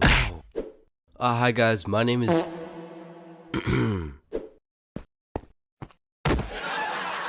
So I volunteer at daycares because I really like young kids. I love young kids. I mean, like, not love. Like they're only 4 years old. No, like, I'm not attracted to. Sir, hands behind your back. That's why I'm scared of public speaking. And even worse than normal public speaking was school speeches. And if you saw my going to school high video, you would know I have a pretty bad record when it comes to speeches. Sorry, Tyrannosaurus Rex has short arms. Yeah, Chains, don't worry about it. You can sit down. You could just go tomorrow. It's alright. In fact, after I failed miserably while trying to present my speech well zooted, some motherfuckers was flaming me for it. So you know me, I had to get my get back. So when speeches came around next year, I put my heart and soul into that shit. And it wasn't just a speech, it was a spoken word, so it all had to rhyme. I mean, I was whipping up some heat. I was writing bar after bar like Kendrick. Shit, I had to have a fire extinguisher on standby while I was writing that shit. And I was never the dude to actually study. Like, I would start learning while I was taking the tests. If y equals mx plus b, then who invented the Eiffel Tower? Oh shit, I guess y equals mx plus b. I mean, even though I did bad on all my tests, maybe I can just get a job drawing stick men or some shit. Anyway, so I never studied, I never did homework. But when it came to this spoken word, I had something to prove. I mean, it felt like motherfuckers was preying on my downfall. So I actually spent my own free time at home practicing and perfecting this spoken word. So by the time I had to present, I was prepared as fuck. I mean, don't get me wrong, I was still shitting bricks. But when I got up there, Chains, get up here. And don't stutter like last time, alright, buddy? He's gonna stutter for sure. Don't get on here rapping, I'm stacking, making it happen. Okay? I've been perfecting this speech while y'all jits was lacking. You don't want beef with me, I put you on a tee, I call that shit fashion. Okay. I'll put you in a box like some cereal. You'll get crunched, I'm the captain. Captain Crunch. Now let me stir it up like some mac and cheese. I want 100% like Curry from the 3. I'm talking all A's, no B's. Bitch, I'm blessed like a sneeze. Blue 100's like the seas. I'm too icy, I might freeze cause I'm him. I'm not talking slash he. God damn. Spitting right now. I went bonkers, bro. In fact, I went so bonkers, the teacher volunteered me to go present my speech to the entire school. Now, usually I would be way too scared to public speak in front of that many people. But right now, I'm all hyped up on how bananas my speech went. Plus, I spent all that time perfecting it. I might as well share the heat with the rest of the school. Alright, next up is Chains with a spoken word on Don't Get On Here Rapping.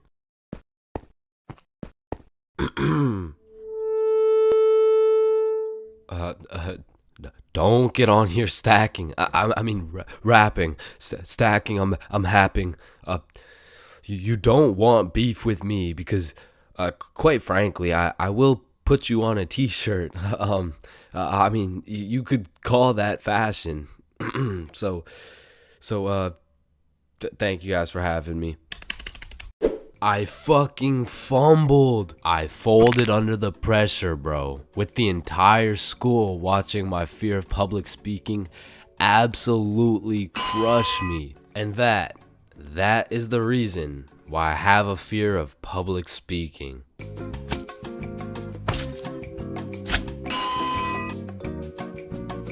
Man, way back when, there was a time when you couldn't catch anyone under the age of 30 chiefing a vape. Until one day at Vaporizer Laboratories, they were cooking up and made a flavor that would change the game forever. Cotton candy. Now this revolutionary flavor forced these grown-ass 30-year-old men to take a good look in the mirror and ask themselves, Damn, what do I look like as a grown-ass man sucking on this goddamn cotton candy stick? So they do what any responsible adult would do. They give it to their children. I mean, shit, kids love cotton candy. All of a sudden, business is booming for Vaporizer Laboratories, so they start cooking up even harder. Boom, Sour Patch Kids juice. Boom, applesauce juice. And boom, baby food juice. These babies will be sucking that shit like a soother. Kids' first words will be looking like, yo. Oh my god, honey, Jackson's gonna say his first words. Yeah. Oh, let's hear it. Yo. Yo, Pops, well, let me bum a hit off that 50 Nick Guava Ice, G. Yo, just wait till they drop that breast milk flavor, bro. Shit, these newborn babies won't even know what hit them. They'll be returning customers for life, which will probably be like 12 years max. Now, the reason I say all this is to let you know that vaping not only intruded my high school years, but also my years in middle school. I was first introduced to these bad boys at the ripe age of 13. And with a little bit of that good old peer pressure, I folded, bro. Like, what was I supposed to do, bro? Like not take the hit? No, I probably should not have taken the hit. But from that point on, I started doing a little dabbling, you know. I mean, as a 13-year-old, there's only one answer to someone asking, yo, dude, you want to try a hit of this blueberry guacamole milkshake ice flavor, dude? And that answer is abso-fucking-lutely, dude. And I was never a fiend or anything, but I will say, I popped a few ghosts and blown a few O's back in my day, but it had never gotten to the point of me owning a vape. Until one day. This story takes place way back in grade 7. Me and the boys were posted in science class dissecting cow balls or some shit when Mr. Principal burst through the door like, is Tessa here? Yeah, she's right there. And I look at Tessa and she just tosses her vape over to her homie Kate. And I seen that shit clear as day, but Mr. Principal's old ass must have forgot to wear his contacts or something, cause he runs a quick pat down on Tessa looking for said vape, but sure enough, he doesn't find it. Miss Rhodes told me you were vaping in her class. Is this true? No, I would never. Okay. And then the bell rang and everybody knew what that meant. It was nut break. Now, I don't know who the fuck decided to name our recess nut break, but I will say most of the students understood that that shit was short for nutrition break. However, some kids took it a little too literally. Weird ass school, man. But this specific nut break, you best believe me and the boys weren't busting nuts or eating nutritional foods because Billy had something else on his mind. Yo, who's got you smiling like that? Who, me? Nah. It's nobody. Yo, wait, you got a crush on Tessa? What? Tessa? Me? Yeah. Yeah, I got a crush on, yeah. Oh, shit, go talk to her, bro. Talk to her. No. Bro, it's simple. She's new to the school. She's probably looking for some friends, so just walk over and introduce yourself. You're right. I'm just gonna do it. Yes, sir. Hey, did I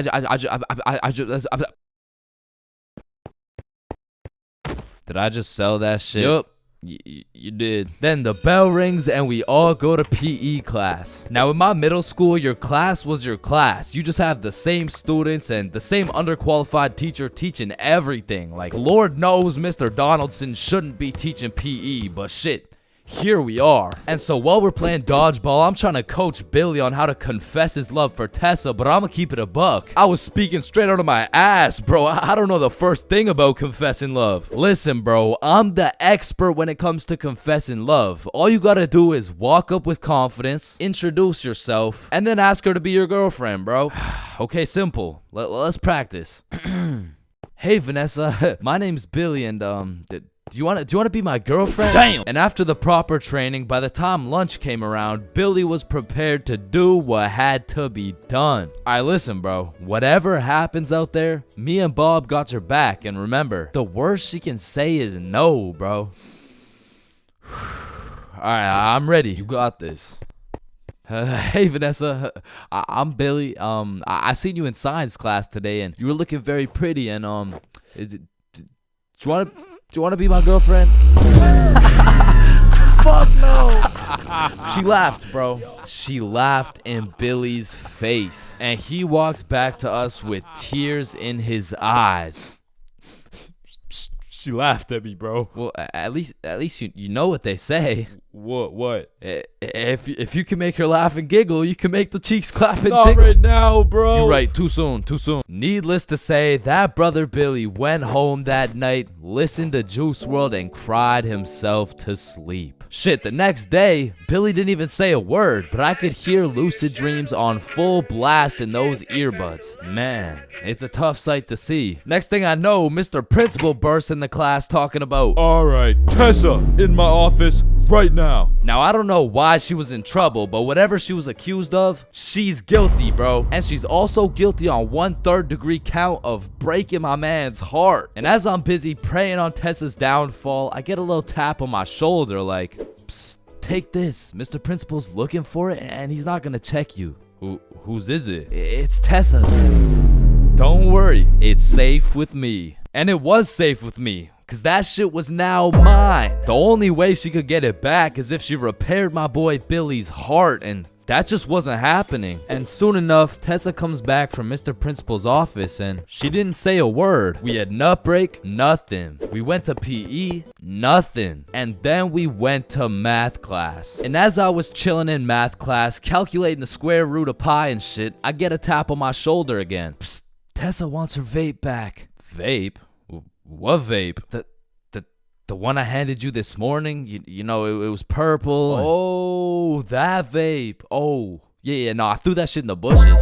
So she reports back to the person who gave her the vape, and she reports back to the person who gave her the vape, etc., until Tessa finds out, and she looks pissed. So she whispers to her friend, who whispers to her friend, etc. What bush did you throw it in? Oh, the one out back. And to put it in perspective, the bush out back was fucking massive. It was this huge conglomerate of straight prickle bushes, and so pretty much her vape was gone, bro. And I went to sleep that night with a smile on my face, knowing I not only saved Tessa's lungs, but also Billy's heart. The next day I went to class, sat down with the boys as always, but something was different. Tessa and her homies were nowhere to be seen. I shrug it off and continue to make some groundbreaking studies in science class until I hear Billy like, bro, no fucking way. So I turn around to not only see Tessa and her friends waist high in prickle bushes looking for this vape, but I also see Mr. Principal forcing them to do it. Now this was truly a beautiful sight to see revenge play out this perfectly. Like Billy was sitting at the window the entire class watching him do a whole search party for this vape that was posted in my pocket. And just when I thought Billy couldn't get happier, the next day Tessa and her friends had to present a PowerPoint to the entire school on why vaping is bad. Vaping is bad because when the vape enters your lungs, well, it's not good for your lungs. Man, karma is real, because not only did Tessa understand how it felt to be laughed at, but the next day my friend came up to me like, can I use that vape for the day? And I wasn't using that shit, so I said, yeah, sure. And at the end of the day, you'll never guess what she told me, bro. Yo, you still got the vape? No, I threw it in the bush out back.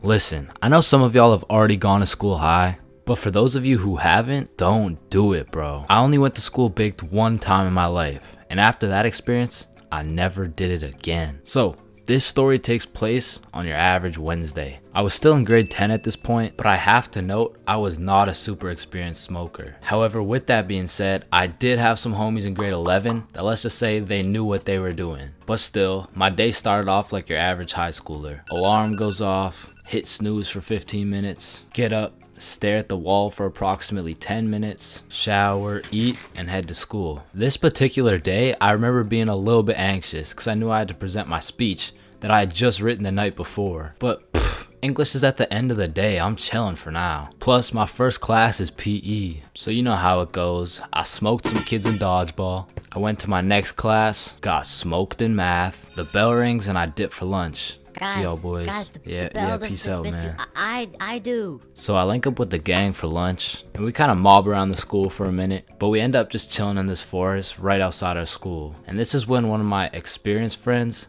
whips out that Zaza. We'll just call him Jimmy for now. Jimmy just asks everyone, "Are you dudes trying to smoke?" "Yeah, for sure." "Hell yup." "Nah, I'm all good." At first, I was the only person who didn't want to, but as I sat there, feeling the vibes, intaking the positive energy from the surrounding vegetation, I came to the conclusion the vibes were right. It was just me and my trusted homies, secluded in a peaceful area. I mean, what's the worst that could happen, right? And man, when it comes to drinking, I'm a certified heavyweight champion. But for whatever reason, when it came to smoking, I had the tolerance of a newborn baby. But then again, what would I look like taking this lil ass inhale? So I did what any dumbass individual would do. Yo, look at Chains. Yo, chill, dude. Damn. So my friends are low-key hyping me up, and I'm out here thinking, I am such a cool guy. I am literally that guy. I'm literally that guy. But much like everything else, everyone forgot about it in 5 minutes. But I'm still left with all this tetrahydrocannabinol compounds waiting to alter my neural chemistry. So as we're walking back to the school, the THC raids my brain like the FBI. FBI, open up! And I just eat the ground, bro. Had me looking like my controller just disconnected. And my friends just look at each other like, fuck. Maybe you should just go home, bro. Yeah, dude. There's no way you'll be able to go to class like this. So we make our way over to this bench outside, and I'm weighing out my options. I'm trying to find the best scenario to get out of this alive. I narrowed it down to roughly 2 options. I can either go home, get whooped by my mom, and get grounded for another 1.5 years, or I could thug it out, just go to class, running the risk that my teacher might find out I'm baked. So me and my friends are brainstorming, using the good old pros and cons method. Going home. Pros. Cons. I will get whooped. Staying at school. Pros. Cons. I might get whooped. Staying at school it is. The bell rings, my friends wish me good luck, but my next class was science, and I had the #1 homie in that class. Bob. So Bob is just being a W, mans. He's absolutely carrying me in this group science experiment while I'm literally passed out sleeping on the desk. Bell rings, Bob wishes me good luck and dips. Now I'm all on my own, but I just got 1 more class. I'm almost done. What class do I even have again? Oh yeah, English, right? So I make my way to English, I sit down. All right, so today we're doing our speeches. And my English teacher was the type of teacher who loves to catch people lacking and just put them on the spot. So of course, he sees me on another planet and decides to call me out. Chains, how about you go first? I'm not prepared. Just get up there, bud. Okay. All right, whenever you're ready. Chains, you can start now. Okay. So my speech is like, it's about the topic of the speech. It's dinosaurs. So Tyrannosaurus Rex has short arms. Yeah, Chains, don't worry about it. You can sit down. You could just go tomorrow. It's all right. Thank you. Thank you.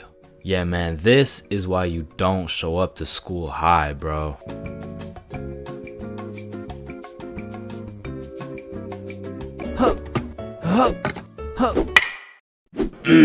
Pain. I've felt pain. He's felt pain. That dude's felt pain. What? No, I haven't felt any pain. We've all felt pain, because you know what they say. The only things truly guaranteed in life is death and pain. Wait, what about taxes? What? Is this Chains for real? No. And I hate to be all controversial here, but pain?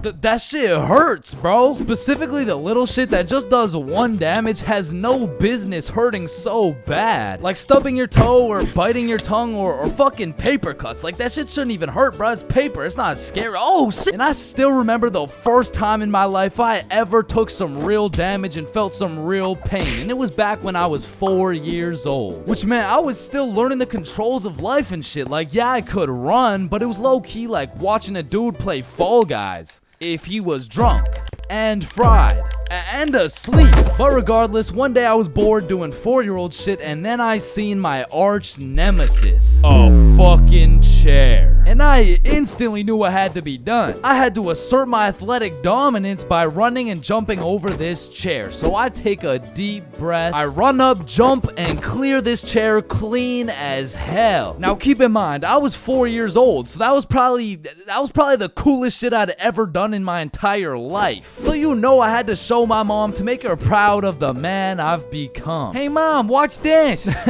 What the hell are you doing, Chains? Hey man, just watch and learn. Oh shit. I fucking ate it, bruh. Like, that was the type of pain that hits so hard you can fucking taste it, and damn, that shit tasted ass, bruh. Like, have you ever taken a soccer ball straight to the schnoz? Cause that shit will have you smelling pain, tasting pennies, and seeing tears. Which is bad, but like, who the fuck invented the funny bone, bruh? Cause that shit ain't funny. Like, bro, you can't just call some painful ass shit funny and expect it to be humorous. No, the bone is called a humorous. Yeah, shut up. How humorous is this, buddy? Not humorous. Yeah, that's what I thought. And in fact, I think it's the opposite of humorous. Like, yo, did you guys know 1 in 4 dudes is gay? Wait a minute. Gee, I sure hope it's Owen, cause he's sexy as hell. Y'all hit the funny bone too? Yeah, I did. If I had a pain tier list that went from shit ain't nothing to I'd probably rate hitting your funny bone a solid. It's the same as stubbing your toe real hard. Like, you just need a moment to take a few deep breaths and say a few slurs, and that shit just heals itself. But if we're looking at some top tier, brutal, agonizing, excruciating pain, getting kicked in the balls. Now, for you 19.8% female audience, I know you might not be able to understand what this feels like. So let me just give you a quick overview. Imagine having balls, right? Now imagine getting kicked in them. That shit hurts like a bitch. I remember one time in grade 6, me and my homies were playing a good old game of soccer. And we were playing with the big homie. I mean the really big homie. Like, the dude had more chins than a Chinese phone book. Like, last time we went to a restaurant, bro looked at the menu and said okay. And I couldn't even tell you how big he really is, cause last time he stepped on the scale, it said 1 at a time, please. So what I'm trying to say is he was a big dude, and big dudes got big legs, and big legs produce hard kicks. And during this grade 6 soccer game, I unfortunately found myself legs spread wide open, freshly dropped testes exposed to this absolute unit, wound up to kick the ball, and well, pain.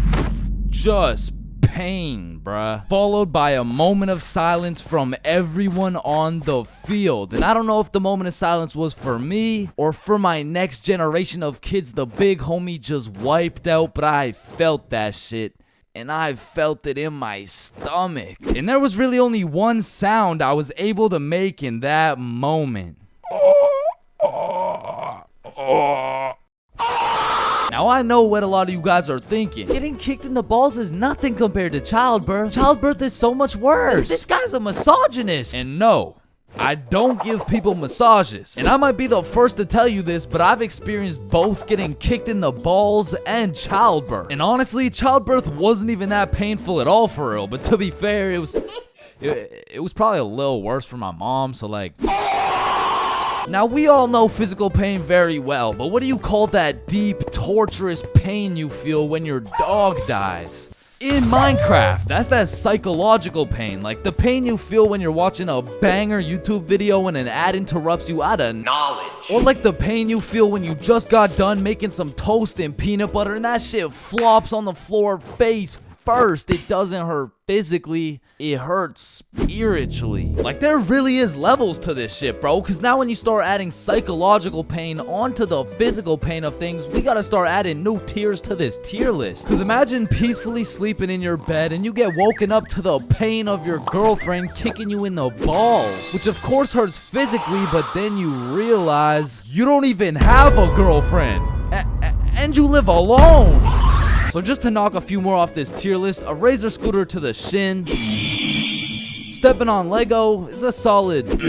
Now, getting socked in the face is an interesting one, because that shit can range anywhere from all the way to getting the Sonic rings knocked out of you. And if that shit's a good enough punch, you might not even feel anything. Now for the tier, I would say that's the shit where you just take one damage, like eating some food that's too hot, or getting a brain freeze, or when you're laying in bed with your phone and that shit slaps you across the face. Like, it's just minus 1 HP. And minus 5 IQ. And if anyone's seen that shit, it's probably a lifetime debt of aura. Now I'ma keep it a stack. For something to be in the shit ain't nothing tier, it's just gotta be a good ass day, bro. Like, some days I'll just be feeling invincible, bro. Like, wake up, roll out of bed. Shit ain't nothing. Eat a nice hot breakfast. Shit ain't nothing. Stub my toe while simultaneously getting socked in the face. Shit ain't nothing. Get a bad phone call. Yeah, Chains, this is Dr. D's. I'm sorry to break the news to you, but, you know, you tested positive for chlamydia. Hey, man, shit ain't nothing. Oh, shit, who's this? Yeah, I wasn't finished. You also tested positive for herpes, syphilis, gonorrhea, hepatitis. You got a whole ecosystem on your shit. Honestly, at this point, our best bet is just to chop that thing clean off. What? Shit ain't nothing. No, it's definitely something. We're chopping your meat off. Yeah, but on some days, bruh, it's just like, yeah, nah, that's it. I quit. I'm done. I'm going to sleep. Good night. And I know this might sound like some freaky ass shit, but I feel like some pain low-key feels good, bro. Like, in school, I used to always put the front chair legs on my feet just to feel the pain. Or even like eating some spicy ass food, or like, oh yeah, or like getting spanked. No? No? Fuck? Nah. I was thinking something more like taking a really hot shower, or like Getting whipped. No? Yo, George, shut the fuck up, bro. I'm trying to make a video and Sorry, shit. my fault, pimp. My fault. Yeah, alright. Or what about when you like Getting slapped in the face. Bro, shut the fuck. Hey, yo.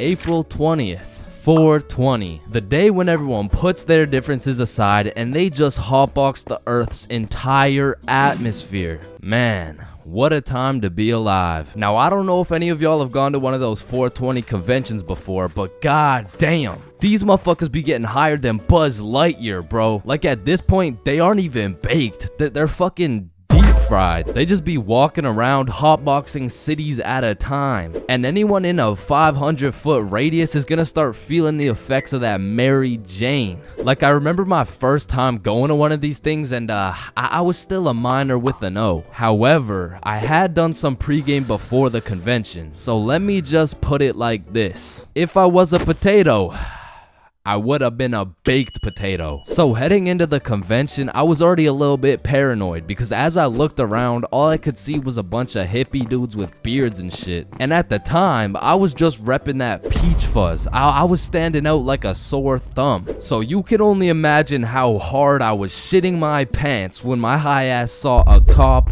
walking in my direction. I instantly started brainstorming how I was gonna outmaneuver this cop so he doesn't send my ass to jail. So boom, busted a right, dropped the shoulder, hit a left, and I ran into this crowd of people. And I don't know about y'all, but for me, whenever something remotely scary happens while I'm zooted, I'm gonna be paranoid for the rest of my high. So in my high ass brain, I'm like a wanted criminal. I got 5 stars right now. So I'm out here constantly scanning the area for 12, right? But I start to make some notable observations. I realize half these motherfuckers are wearing sunglasses, and it's not even sunny. Like, how the fuck did I miss the memo this bad? But luckily for me, there's hundreds of dudes selling overpriced random ass shit. So it really didn't take long for me to find a dude selling sunglasses. And even though it was 25 bones for these shitty ass sunglasses, I still cop them so I can hide my identity. And of course, the glasses have the devil's lettuce plastered all over them, but I'm El Chapo level wanted at this point. So I'm doing anything I can to hide my identity,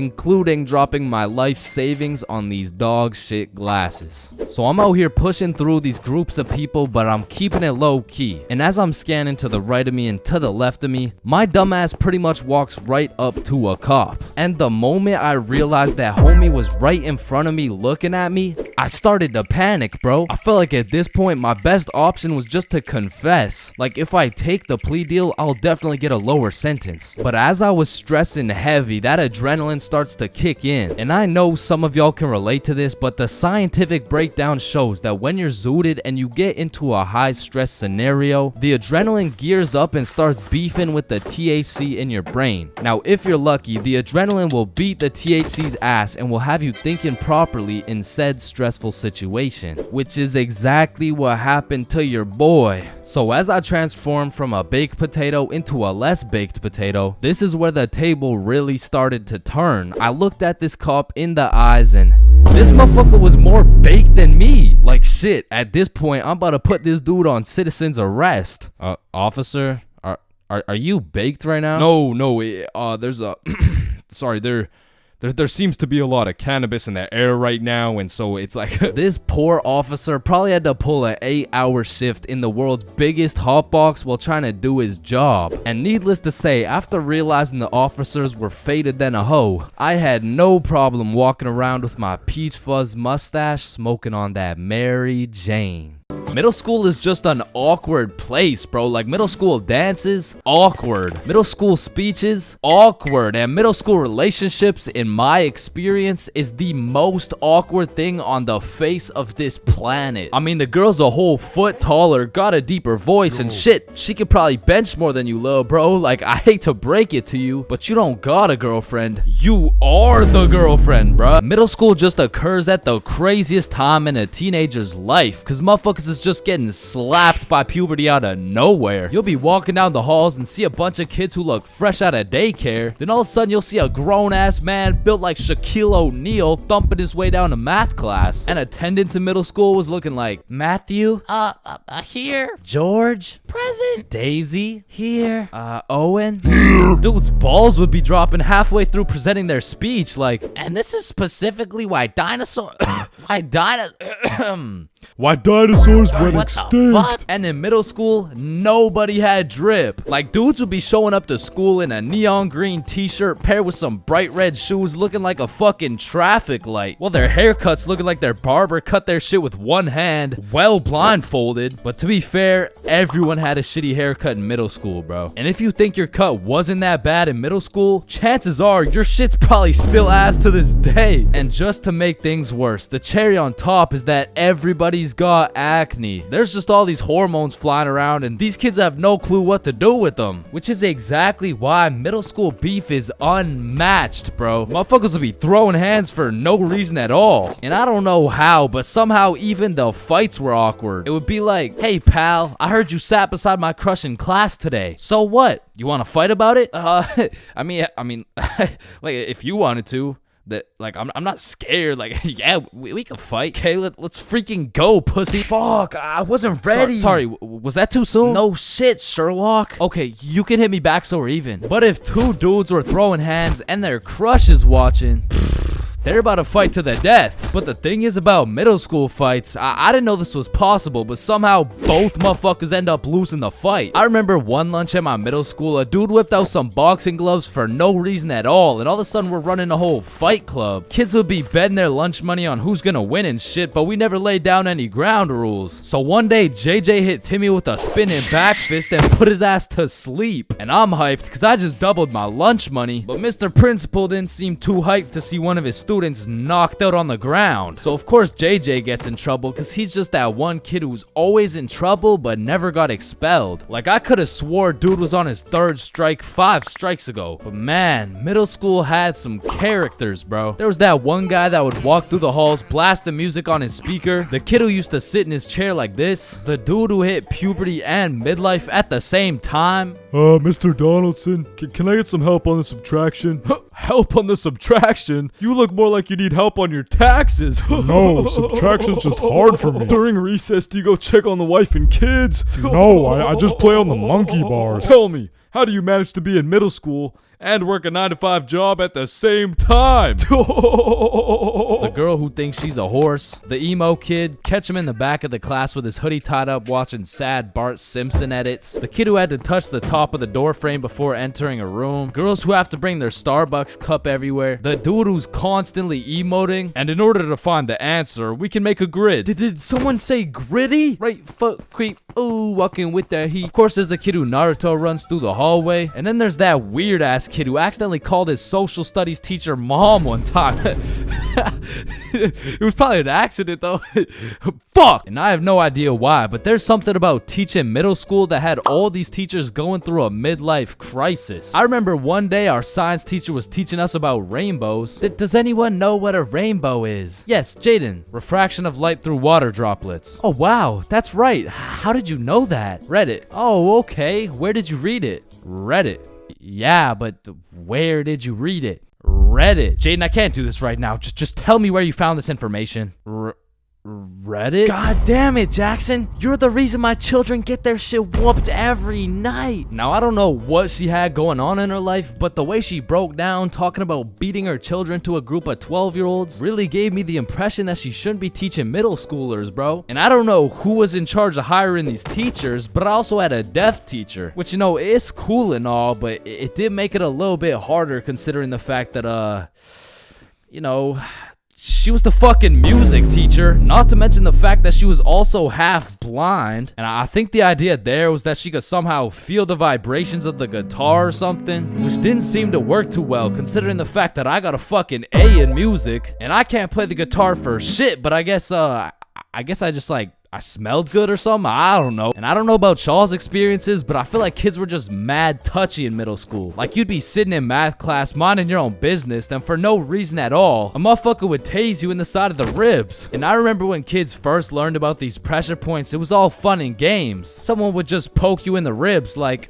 pressure point, that tickles. Then there would be a new pressure point dropping every week. It got to the point where these 12-year-olds were hitting pressure point combinations and paralyzing your legs and shit. Hey bro, let me try this new pressure point on you. Yeah, sure, go for it. It tickles. And it was the same shit with this game. Like, you really couldn't trust anybody, bro. Yo, what's that on my legs? Shit. Got him. Oh, shit, there's a bug on you. God damn it, dumbass. Oh, fuck, I just broke my leg. Bro, I'm not stupid. You didn't just break your leg. No, I'm serious, bro. I promise, on everything. On my entire life. I just broke my leg. Look.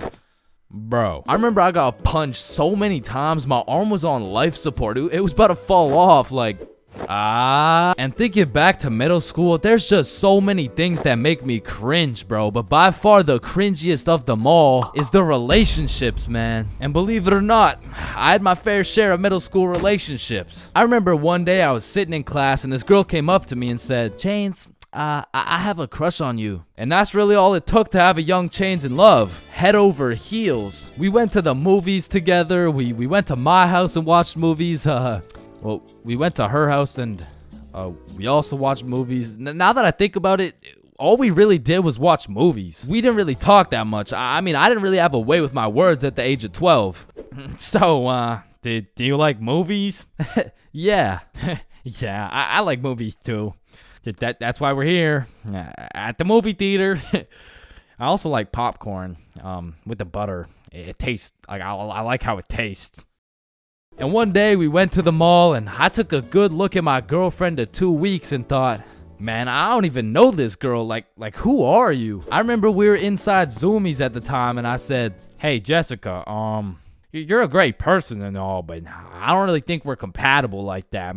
Maybe we should just break up. Which was probably the most words I've strung together during the entirety of our relationship. And she says with the straightest face, oh, okay. And then we proceeded to walk out of the mall and bus home together without saying a word. And I remember lying in my bed that night and thinking to myself, damn, I think I'm supposed to be sad right now. So I threw on my hoodie, tied it up, and watched some sad Bart Simpson edits.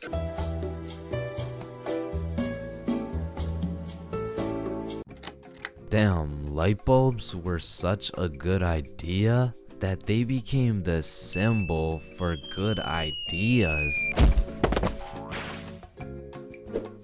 God damn, I just spilled my water. Why does water make clothes darker if water is clear? What the fuck? Yo, there's two guys coming. On me, on me. Oh, I clapped his ass. Yo, Billy. Yeah, what's up? You see that lamp right there? Yeah. What about it? That lamp in the video game uses real life electricity. Whoa. You know what I just realized? When a morgue worker dies, he still goes into work the next day. Bro, how could he go to work? He's dead. Oh shit. Oh, whoops. Just dropped the soap. Wait, when you drop the soap, does the soap get dirty or does the floor get clean? Wait, guys. Since I'm alone, I'm the only person in the world to ever see this peanut. Nah, I saw it too. Who the fuck are you? Yo, when did you get so much money? Man, it's the money my grandma inherited me before she died. Yo, that's low key like when your homie dies in Fortnite and you pick up his loot. Come on, bro, my grandma's dead. Not cool. You right, my bad. Man, imagine the guy that discovered milk and think about him convincing someone else to drink it. You did what to the cow? No, trust me, it's good, just drink it. Wait, you drink it too? Yeah, it's really good, look. Aw, hell nah. Damn, bro, mosquitoes are some brave creatures, considering those jits got 1 HP. Facts. Yo, Chains, you need your parachute to skydive. No, you don't. You just need a parachute to skydive twice. No, Chains. Well, what the fuck? Why did you just break my mirror? Well, actually, mirrors don't break. They simply multiply. Oh. Damn, bro. We're all just some walking nut for real. Facts. Damn, for real. It's crazy. It's true though. Oh shit. I'm on fire. If you really think about it, you're not on fire. Fire is on you. Call the fire truck. Wait a minute. A fire truck is actually a water truck. Oh, god damn, just call the truck. Jesus. Bro, I was on fire. Why didn't you just call the fire truck? First of all, you weren't on fire. The fire was on you. Second of all, it's a water truck. Bro, I got the munchies. We should cook some cookies or something. Nah, you don't cook cookies. You bake them. What? Then why are they called cookies? Shit, I don't know. Cookies are just cookies. No, that's like saying you cook bacon instead of baking it. Well, actually, you do. What the fuck? Bro, what keeps the hot dog in like hot dog shape? It's like meat inside some animal intestine casing or some shit. Okay, so it's hot dog meat inside animal casing, right? Yeah. So, hypothetically speaking, once you eat the hot dog, it's still hot dog meat inside animal casing, but you are the animal casing. So, with that being said, when you eat the hot dog, you become the hot dog. Just let me eat my fucking hot dog, bro. And that is why Genghis Khan has the most descendants in human history. I actually know someone with more descendants than Genghis Khan. Well, that's impossible. Who could possibly have more descendants than Genghis Khan? Genghis Khan's dad. Damn, you know Google Maps, right? Yeah, of course. Bro, someone at Google really just said, yup. Let's just have someone drive down every road on fucking Earth. And then they did it.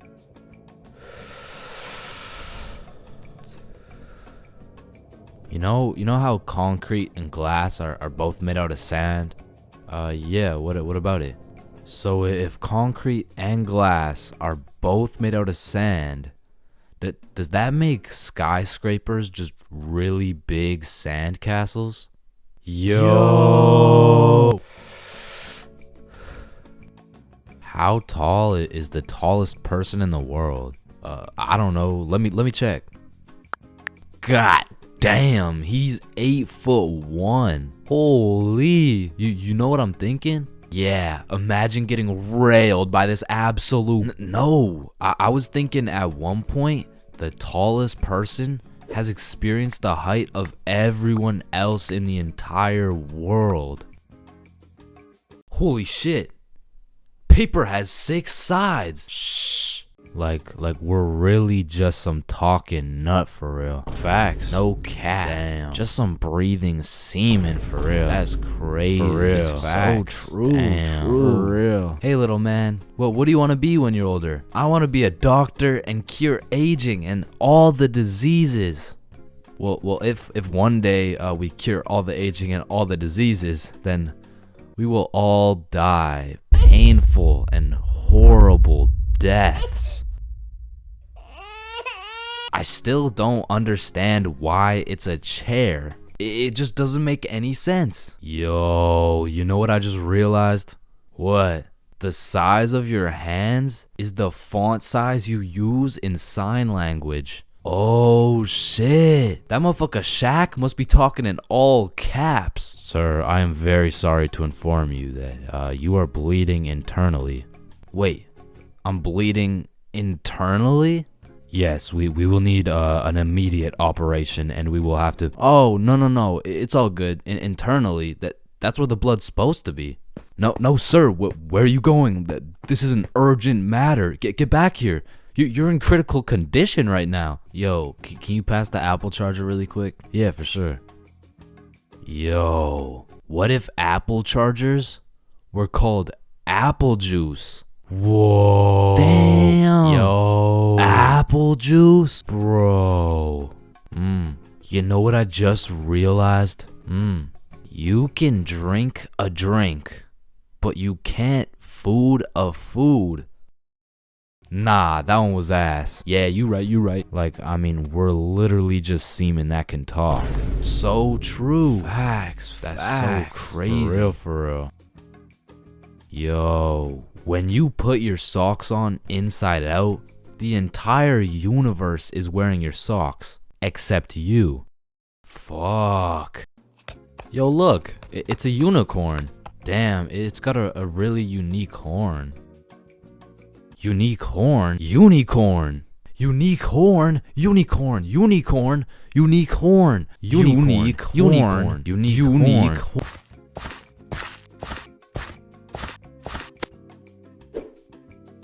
Oh, leaves are called leaves because they leave the tree. Holy shit, I got an idea. Can you pass me the wrench? Rope. Glue. Piece of pizza, please. Tape. A little more tape. Damn. Big ass magnet. Alright, all done. Whoa! This bad boy uses 0 gas. It's completely eco-friendly. Hop in.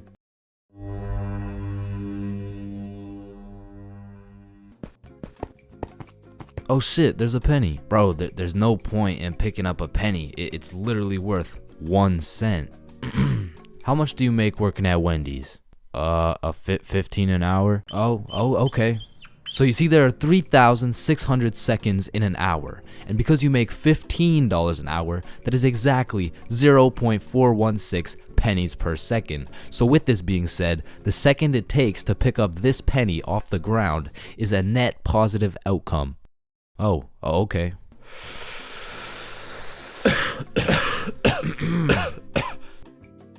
Wait a minute. Are stickmen always naked? Holy shit, we are stickmen. What the fuck? Yo.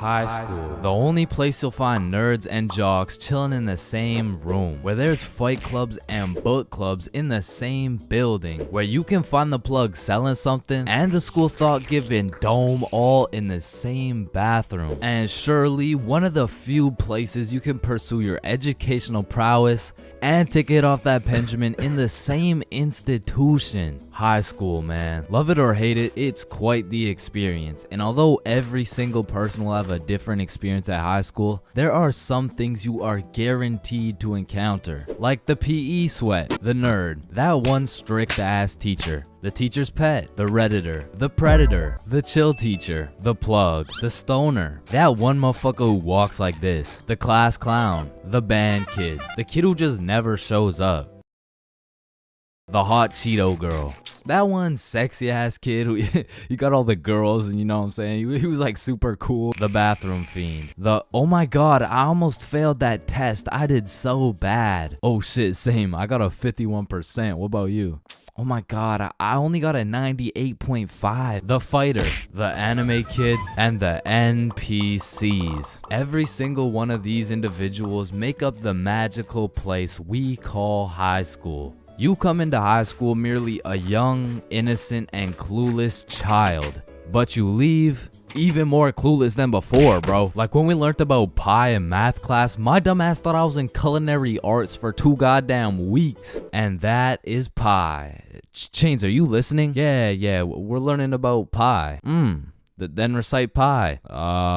Flour, egg, some fucking blueberry. Like coming into high school as a freshman, I was thinking, I can use my high school experiences and knowledge to figure out what I'm gonna do in life. Then shit, all of a sudden I'm graduated and my brain is filled to max capacity on bullshit. So now that you're graduated, what are you gonna do with your life?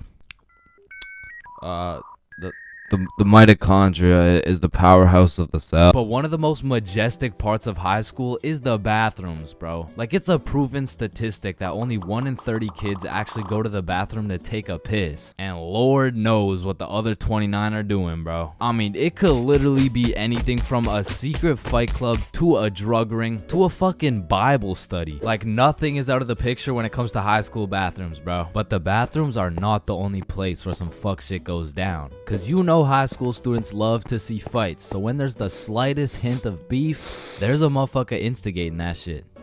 Oh shit, my bad, bro. Nah, it's all good, don't worry. Yo, personally, I wouldn't take that shit, bro. What? Nah, it's fine. Like, he practically just called you a bitch. Wait, really? No, it was an accident. Wait, what's that? Oh shit, he just said he's smoking on your grandma's pack right now. Hey, don't be talking about grams like that. Shit.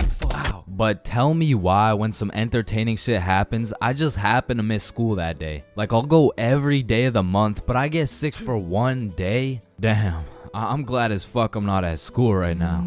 Yo. Holy shit, Chains, where are you? I'm in my bed right now, why? Ooh, Jeremy and Tom are running the ones right now. Fuck, the one day I didn't go.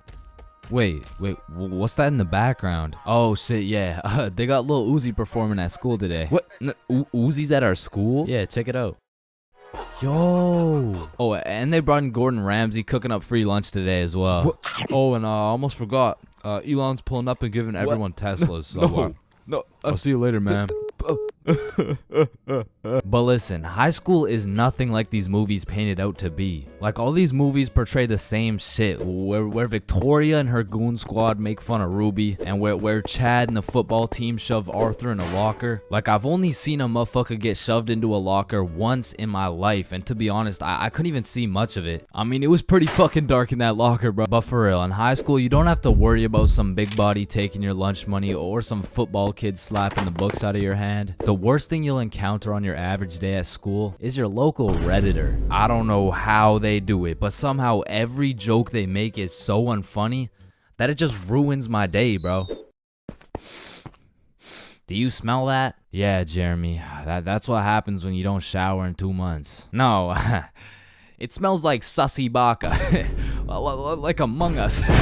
But not to confuse Redditors with Discord mods. I mean, they're pretty much the same thing, but Discord mods shower even less. To be honest, there is truly only one thing mustier than a Discord mod, and that's the cafeteria food, bro. I mean, this food is completely and utterly ass. Like, somehow these motherfuckers manage to get the food cold and the drinks warm. Like, how the fuck does that shit happen? And my high school would serve some daily specials, and to be honest, that shit was unidentifiable. Like, you'd see this pile of mysterious substance, and I'd ask the person who made it what it is, like, what's the special today? You're holding it right now, dumbass. No, but like, what is it? Oh, I don't fucking know. And my school refused to pay people to make good food, so they had students making all the food. So you'd be eating a burger and look up at the person making them, and they'd just be casually scratching their ass. And even with all this free labor, tell me how these motherfuckers have the audacity to be charging $6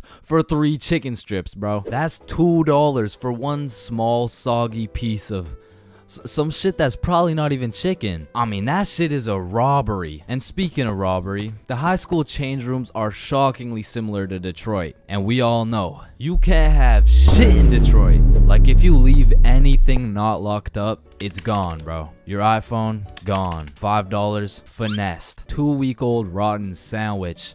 Someone's taking that shit. And to be honest, even if you lock that shit up, it's still at high risk. Like, let me paint the picture a little bit. This is PJ. PJ locks all his beloved belongings in his good old PE locker before heading to play some soccer. After scoring a hat trick, PJ comes back to the change room to reacquire his belongings, only to find out someone took PJ's whole goddamn locker. PJ was devastated. Until he remembers, he can check the school's security cameras. Yeah, take a look. Yeah, take that shit, take that. Yeah, we'll. PJ never got his shit back. Now, I don't know about your guys' high schools, but mine was equipped with security cameras everywhere, covering every square inch of the school. But these cameras had the resolution of a fucking toaster. Like, you could have a motherfucker commit a heinous crime. He could proceed to put his face in the camera, state his government name, address, and date of birth, and you would still have no clue who did it, bro. And of course,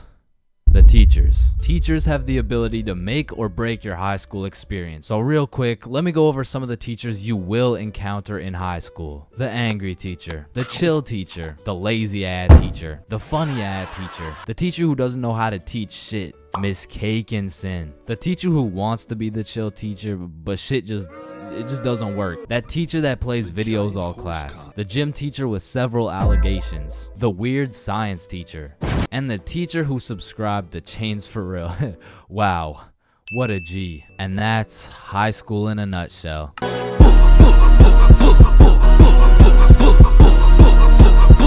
Man, smoking too much, greening out, ODing on the devil's lettuce. Whatever you'd like to call it, many of us have been there at least once in our lifetime. And man, I'll be the first to say it is not fun. But I do actually have a funny story about my first time greening out. I mean, it's funny now, but when it happened, I was shitting myself. So this story dates way back when I was just a young jit. I was still in 8th grade. And man, don't ask me why, but it takes place on a Thursday on a school night. Alright, so it's a Thursday at 7 p.m. My friends and I are just headed to this girl's house. We'll call her Mary. So when me and my friends arrive at Mary's house, I quickly find out her dad is pretty chill. Yo, what's up? And you know, the apple doesn't fall far from the tree. So we'll just say Mary was no stranger smoking some gas now and then. With that being said, I kinda was. I had only smoked a few times, and the times that I had smoked, it wasn't anything crazy. So walking into the Mary household, I could kinda tell we were gonna smoke. So we all just went to her room and talked for about 5 minutes until all my friends started smoking. And it was out of some strangely shaped water bottle I had never seen before. And listen, bro, it was a Thursday on a school night, so I wasn't really planning on smoking, right? But when you're in middle school, peer pressure just hits differently, bro.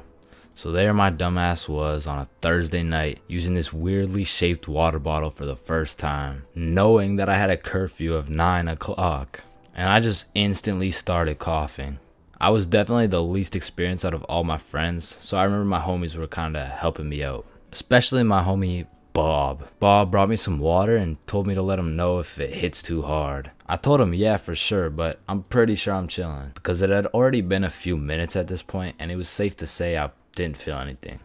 And after 10 minutes, I remember thinking, I bet I'm definitely good by now. I probably just didn't have enough to actually get me high. So shit, maybe I can make it back for my 9 o'clock curfew after all.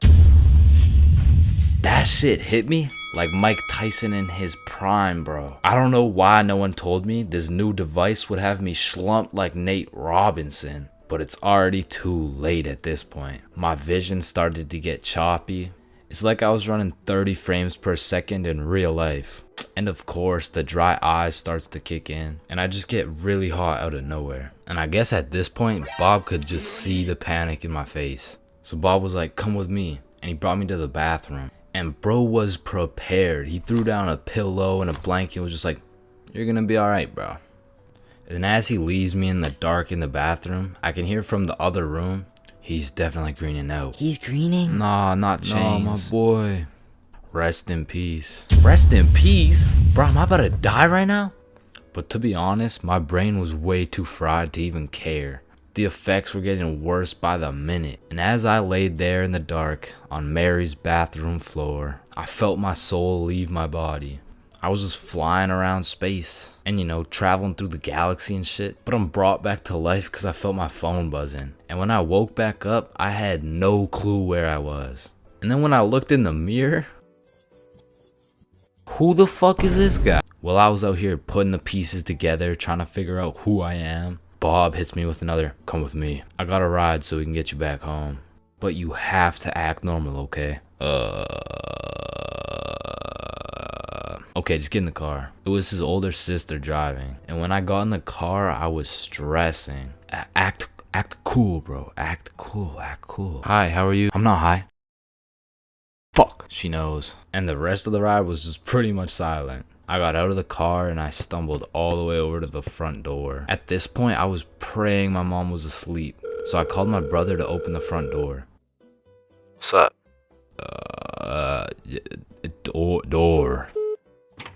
At this point, I'm malfunctioning. I'm trying to explain what is happening to my brother, and it pretty much just went like this. Bro, is mom awake? Bro, holy, you're gone, bruh. I'm sorry, but this is the only way, huh? What the hell, bruh? I'm not gonna lie, the smack low-key woke me up a little bit. But still, I was way too big to be saved. But at least mom isn't awake. Chains, get up here right now. I'm fucked. The jig is up, bro. I slowly walk up the stairs to my inevitable doom. Still high off my ass, I walk into my mom's room and seal my fate.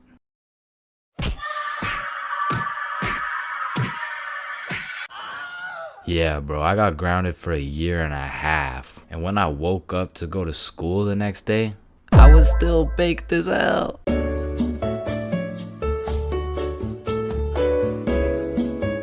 When you link a girl and you both bring a friend, man, what could possibly be better than a 2-man mission? 3-man mission. And when you go on a 3-man mission, you need to be able to trust those homies with your life, bro. Cause I don't know why, but 100% of the time you go on a 3-man mission, somebody's gotta take one for the team, bro. Like, it's just inevitable. And if your homie isn't willing to eat the shit sandwich in order to see the gang succeed, the entirety of the gang is eating the shit sandwich, bro. And on top of that, you need your homies to have your back when you crack a shitty ass joke. Cause if you're in a group of 6 people and not a soul laughs, nah, you're done, bruh. Like, you're cooked, you're sauteed, bruh. Like, pack it up, it's over with. Like, yo guys, what do you get when you mix human DNA with goat DNA? Oh my god, what do you get? Wait, no, let me guess. No, I don't know. What do you get? Kicked out the petting zoo.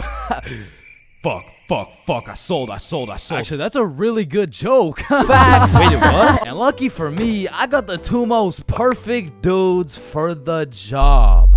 Bob and Billy, so you know we were no strangers to the game. Like, we had 99 chemistry, bro. We were like Jordan, Pippen, and Rodman, setting up these plays, passing, alley-ooping, and dunking that shit. In these streets, they called us the real Big Three, and one day, the real Big Three hopped on a plane to Mexico. And this story takes place way back, like a month ago. And this story doesn't just contain one three-man, not two three-mans, but 3 different three-man missions. And with these 3 different chances, will me, Bob, and Billy be able to find love in Mexico? Or will we get set up and kidnapped by the cartel? Find out coming up on this episode of Billy, Bob, and Chains.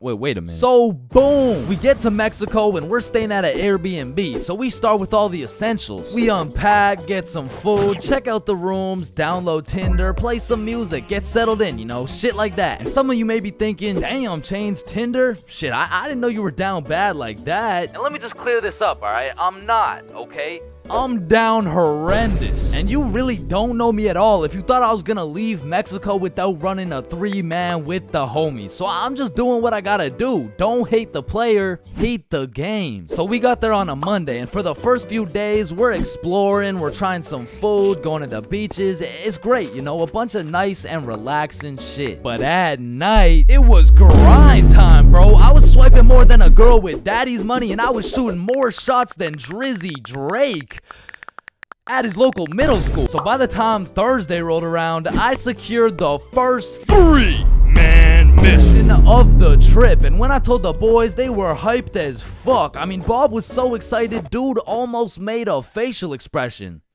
So before we went out, we had to get teed up, and lucky for us, we spent half our food budget on a few bottles of vodka. So we're absolutely down in that shit until our Uber pulls up. We hop in the Uber and get dropped off by some bars where we plan to meet the girls. Now keep in mind, at this point, all I've seen of this girl is pictures, and you know there's a brutal catfishing epidemic going on. So let's just say it's completely in the realm of possibility that I set up a link with 3 big buff Mexican dudes, and Lord knows I'm crossing my fingers. Like hopefully there's like no big buff Mexican. I don't want the big buff Mexican dude. So my heart dropped to my balls when I got a tap on my shoulder and turned around to see a not so buff Mexican dude with another not so buff Mexican dude with the 3 girls. Hey, oh no, don't worry, these are just my friends, by the way.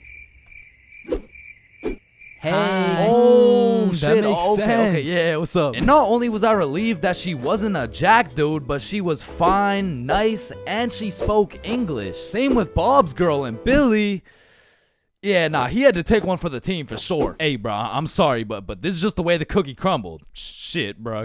Can we get another cookie? It's too late, bro. It's already crumbled. And Billy took that shit like a champ, bro. So all 8 of us go to a bar and we're just talking, getting to know each other and shit. And I noticed Billy just keeps the tequila shots coming. I mean, we were only 10 minutes into the conversation, but this dude is 10 shots deep at this point. And all of a sudden, this dude starts laying down that Google Translate riz, and he's dropping hard eye emojis and shit, and I'm like, damn, respect. I mean, he's taking this extremely well. And after about 30 minutes of talking to this girl, I look over at Billy and I start to see some wild ass emojis being thrown around. Like, oh shit, Bob. Yo, I think Billy forgot he's the one taking one for the team. So me and Bob cut him off of the tequila, and then my girl is like, hey, do you guys want to come over to our place? Yeah, Hell yeah!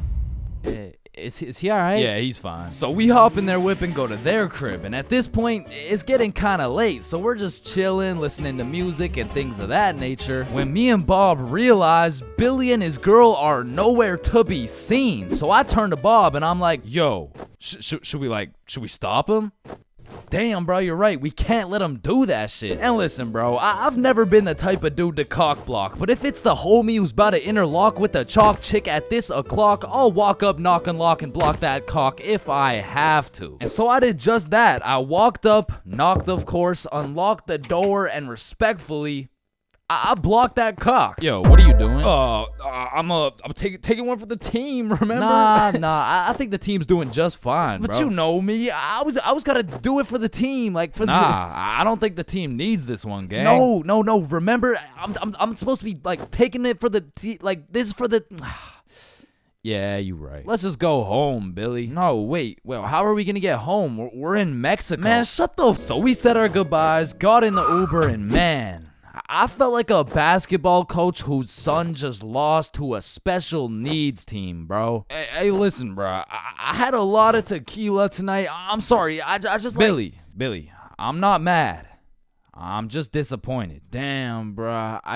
And the next morning we woke up, and I'm not gonna lie, we felt it a little bit, especially Billy. Billy was in physical and mental agony, but we have a secret method to get rid of any hangover instantly. It's called vodka. So we're practically eating this bottle for breakfast, and once everyone was healed up, we hit the beach and had a fantastic day. It was stupendous, really, and once the sun started to set, we got some food, and man, it was gas, bro. I had the best nachos of my life, and as I'm consuming this orgasmic meal, I get a little notification on my phone from a new girl. Yo, you got any friends? Oh, shit. And I'm like, hell yup. Then she's like, I'm going out with some friends tonight. You guys should come. And I'm like, hell yup. And just like that, we secured our second 3-man mission. So we absolutely housed that fucking meal, go back to the crib, get ready, tee up, you know the drill. We hop in the Uber and get dropped off in the same area where the clubs and bars are to meet these girls. And when we get there, Bob and Billy are both praying they don't gotta take one for the team this time. And I'm there just chilling like, yo, this is why I set up the 3-mans, cause then I never have to take one for the Chains, is that you?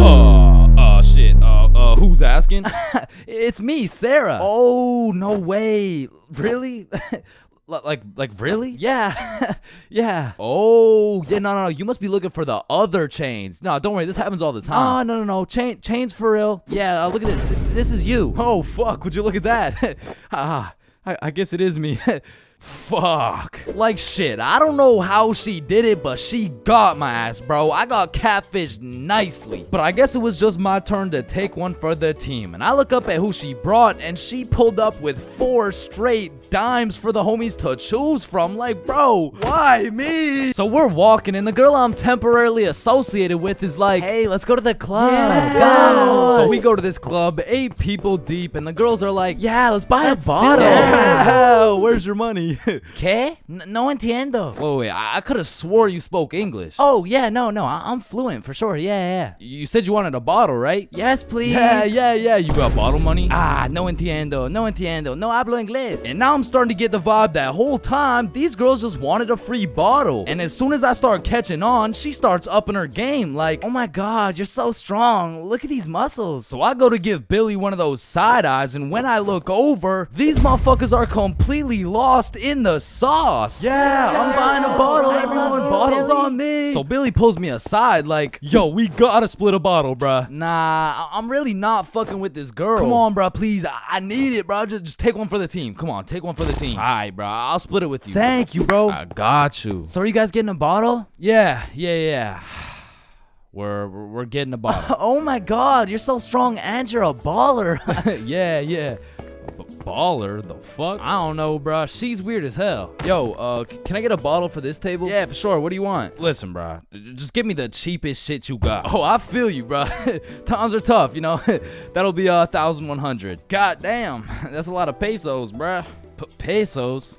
Yeah, like 1,100. That's a lot. That's a lot of pesos. Nah, amigo, that's USD plus $500 to walk it to you with the Chicago fee of $350, and for the tip, it'll just cost you your left testicle. No, that's my favorite nut, bruh. Yo, Billy, we don't got it like that. Yeah, hell no. Let's just not get it, bruh. At least these girls are already fucking with us without it, though, right? Yeah, facts. Yo, we're not gonna get the bottle. Oh, why not? You can just buy it. It's not that big a deal. Nah. It's cause we we don't got enough money. They fucking dipped, bro. Quick as hell too. They all just evacuated, bruh. No, bruh, that was my wifey. And I'm just over here thinking, damn, I'm just glad I didn't have to see that shit through, bruh. But Billy, yeah, he was really going through it. until he got distracted by some other random girls in the club. So at this point, all three of us are on the dance floor, absolutely fucking that shit up, when I start getting spammed on my phone. So I go to check who it is, and it's the gold digger girl. Like, hey, we all went to the club right beside it, but we can all split this bottle. It'll be $86 per person plus tip. That'll be $95 each. And she's literally telling me the whole price breakdown of this bottle. She pretty much just sent my ass an invoice. And I'm like, hell nah, I don't care if that shit would have been free. There is no way I'm ever gonna see this girl ever again. And then I get a tap on my shoulder, and it's three big buff Mexican dudes. Nah, I'm just playing. It was the gold digger girl, but this time I probably would have preferred the buff dudes, cause this girl grabs me by the arm, pulls me outside with all her homies, and starts breaking down the price again. Okay, the bottle is $700, but you just gotta pay $95 each, okay? Yeah, we're in, let's do it. No, what? Billy, chill. So I call an emergency meeting with the homies, and we huddle up, and I'm like, listen, you guys can go with them if you want, but there's no way I'm going and paying for this girl's bottle. Fuck that, bro. You're right. We could find something better for sure. So we jump ship. Absolutely abort mission. Yo, what's that over there? I'm not stupid. I'm not falling for that shit. Nah, is that Jeff Bezos handing out free bottles to catfishes? Wait, what? Where? So we evacuate and start roaming the streets when I get a tap on my shoulder. I take a deep breath, turn around, and it's the girls from the OG3, man. Like, oh my god, Chains, what are the chances? Yo, what's up? And me and Bob are hyped, but Billy's over here having traumatic anime flashbacks and shit. You guys should come with us. We know the best spot here. Oh shit, bet. Fuck. So they take us to this club bar thing, and it's fucking bumping, but as soon as we get inside, Billy disappears, bro. And I don't even blame him. He's staying as far away from this girl as possible, not because he's scared of what she's gonna do, but because deep down, he's scared of what he might do. But regardless, me and Bob continue to respectfully obliterate the dance floor for about an hour straight, and then the girls are like, hey, it's getting kind of late, so we're gonna head out now. I bet. Wait. Yeah! And once me and Bob had officially decimated the dance floor beyond repair, we realized there's an upstairs that leads to a balcony. So of course me and Bob go to explore that shit. And as we walk out onto the balcony, we see Billy with this one girl who looks our age, who happens to have a friend who also looks our age. And once again, Billy is absolutely laying down that Google Translate riz, but this time he's really cooking. So me and Bob start talking to her friend named Mia. I get her Instagram, and then Billy's like, alright, let's go. The Uber's here. Uber? Uber to where? Oh, yeah, no, my bad. I forgot to tell you, but Camilla and me are coming back to the B&B. What the fuck? Don't you think we gotta discuss shit like that? Nah. Bro, what? Alright, Uber's here. Let's go. So Billy and the girls go to the Uber, but me and Bob stay back to discuss what the actual fuck is going on right now. Yo, this is a bad idea, right? But we can't let them do this shit alone. Shit, Bob. Do we even have a choice? So we leave the bar and start walking to the Uber when this girl stops me and she's like, hi, what's your name? Oh, I'm Chains. What's your name? Oh, my name's Sophia. And Sophia's trying to make some small talk and shit like that, but Billy's already waiting in the Uber. So I'm like, well, it was nice to meet you, but I gotta go. Oh, well, let me get your Instagram real quick. So I give her my phone, she follows herself, and then gives me my phone back. And when I lay my eyes on the screen, I realize we have a mutual. And I'm just surprised because we're in Mexico, bruh. So I go to check who it is, and it's Mia. And at this moment, everything started piecing itself together to make our third three-man mission. So I'm like, yo, you know Mia? Oh, Mia? That's like my best friend. Why? Word? You mean this Mia? Oh my god, Mia. So Sophia hops in the whip and we're all just talking, and then Mia says, yeah, so like, we don't have work tomorrow. Oh shit, do you guys work together? Yeah, we do. Damn, what do you guys do? Oh, you know, we dance. What, where do you guys dance? Like in the club? Oh shit, yeah. That's what's up. Yo, how old are you guys, by the way? 21, 24, 25. Damn! Sorry. Do you guys happen to have any, you guys happen to have kids by chance? Of course, I have two. I have a baby boy. One of them is a 3-year-old boy. I also have 2 daughters. Oh, fuck. Yo, Bob, you think it's too late to abort mission. And I don't know how, but none of that information seemed to faze Billy in the slightest. Cause now he's out here making out with this girl like, fuck them kids, bro. And the whole car ride, I'm just thinking, what the fuck is going on, bruh? But soon enough, we arrive. We all hop out of the whip, go to our B&B, put in the code for the lockbox, get the key, unlock the door, and go inside. Now for context, the crib had 2 couches and a master bedroom. And that bedroom is where I used to sleep, and I say used to because as soon as we got to the B&B, Billy and Camila went straight to my room and start playing patty cake. Loud as hell too, and so all of us are just sitting on the couch like, hola, ¿cómo estás? Fuck. And this motherfucker Billy was just making up for every single time he had to take one for the team. And after the longest 20 minutes of my life, Billy walks out of the room smiling from ear to ear like, what? Well, why's everyone looking at me? Shit, you guys could hear that? Then Billy cops the girls an Uber, they dip, and I'm looking at Billy like, bro, what the actual fuck just happened? Hey man, listen, it's just the way the cookie crumbles.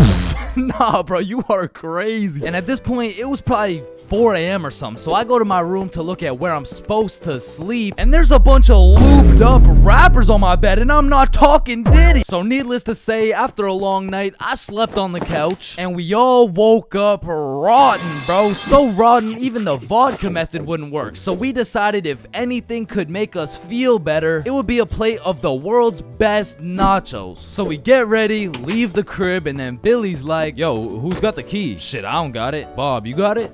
I mean, it's probably on the counter where we always put it, right? Yeah, facts. We check the counter, it's not there. We check the tables, not there. We check the couches, bedroom, kitchen, nowhere to be seen. So we scavenged the entirety of the Airbnb. We even looked through every single bag of garbage and it was nowhere. Bro, did those girls finesse our key? Nah, Camila wouldn't do some shit like that. She would, bro. You don't even know her. No, she wouldn't. How would you know her? You don't know her, bro. I know her better than you know her. Chill. Mia texted me. She said, let's go to the pool today. Oh shit, Camila texted me the same thing. Damn. And in my head, I'm thinking about it and I'm putting everything together. Shit. Are you thinking what I'm thinking? I think so. These girls stole the key and invited us to the pool so the crib would be empty so they could get 3 big buff Mexican dudes to pull up and loot the crib. Fuck, I knew it. Damn, she got my ass, bruh. So hell no, we didn't go to the pool with them, and for the next few days, we were on high alert. We would only leave the crib in pairs and one dude would stay back, strapped up with kitchen knives, ready to take on 3 big buff Mexican dudes. Pause. Until it was Monday, the night before our flight home. So we're packing everything, getting ready to go home, and I hear Billy shout, Chains? Yo, what's up? Yo, guess what I got, bruh? Chlamydia? No. Gonorrhea? What? No. Herpes? No, it's in my suitcase. Your suitcase got herpes? No, it's the key. How the fuck? I don't know.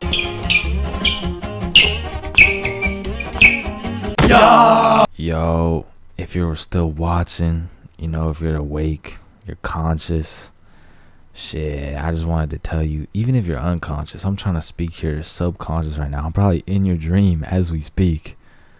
Goddamn stick man and all. I just wanted to say thank you so much. Truly.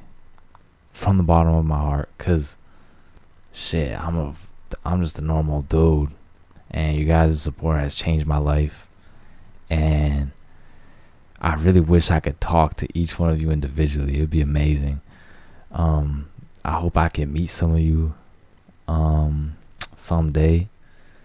But until that day, I can just say it through here at this end of this 4 hour, 41 minute compilation. So I truly love you. Good night. If not good night, good morning. I love you.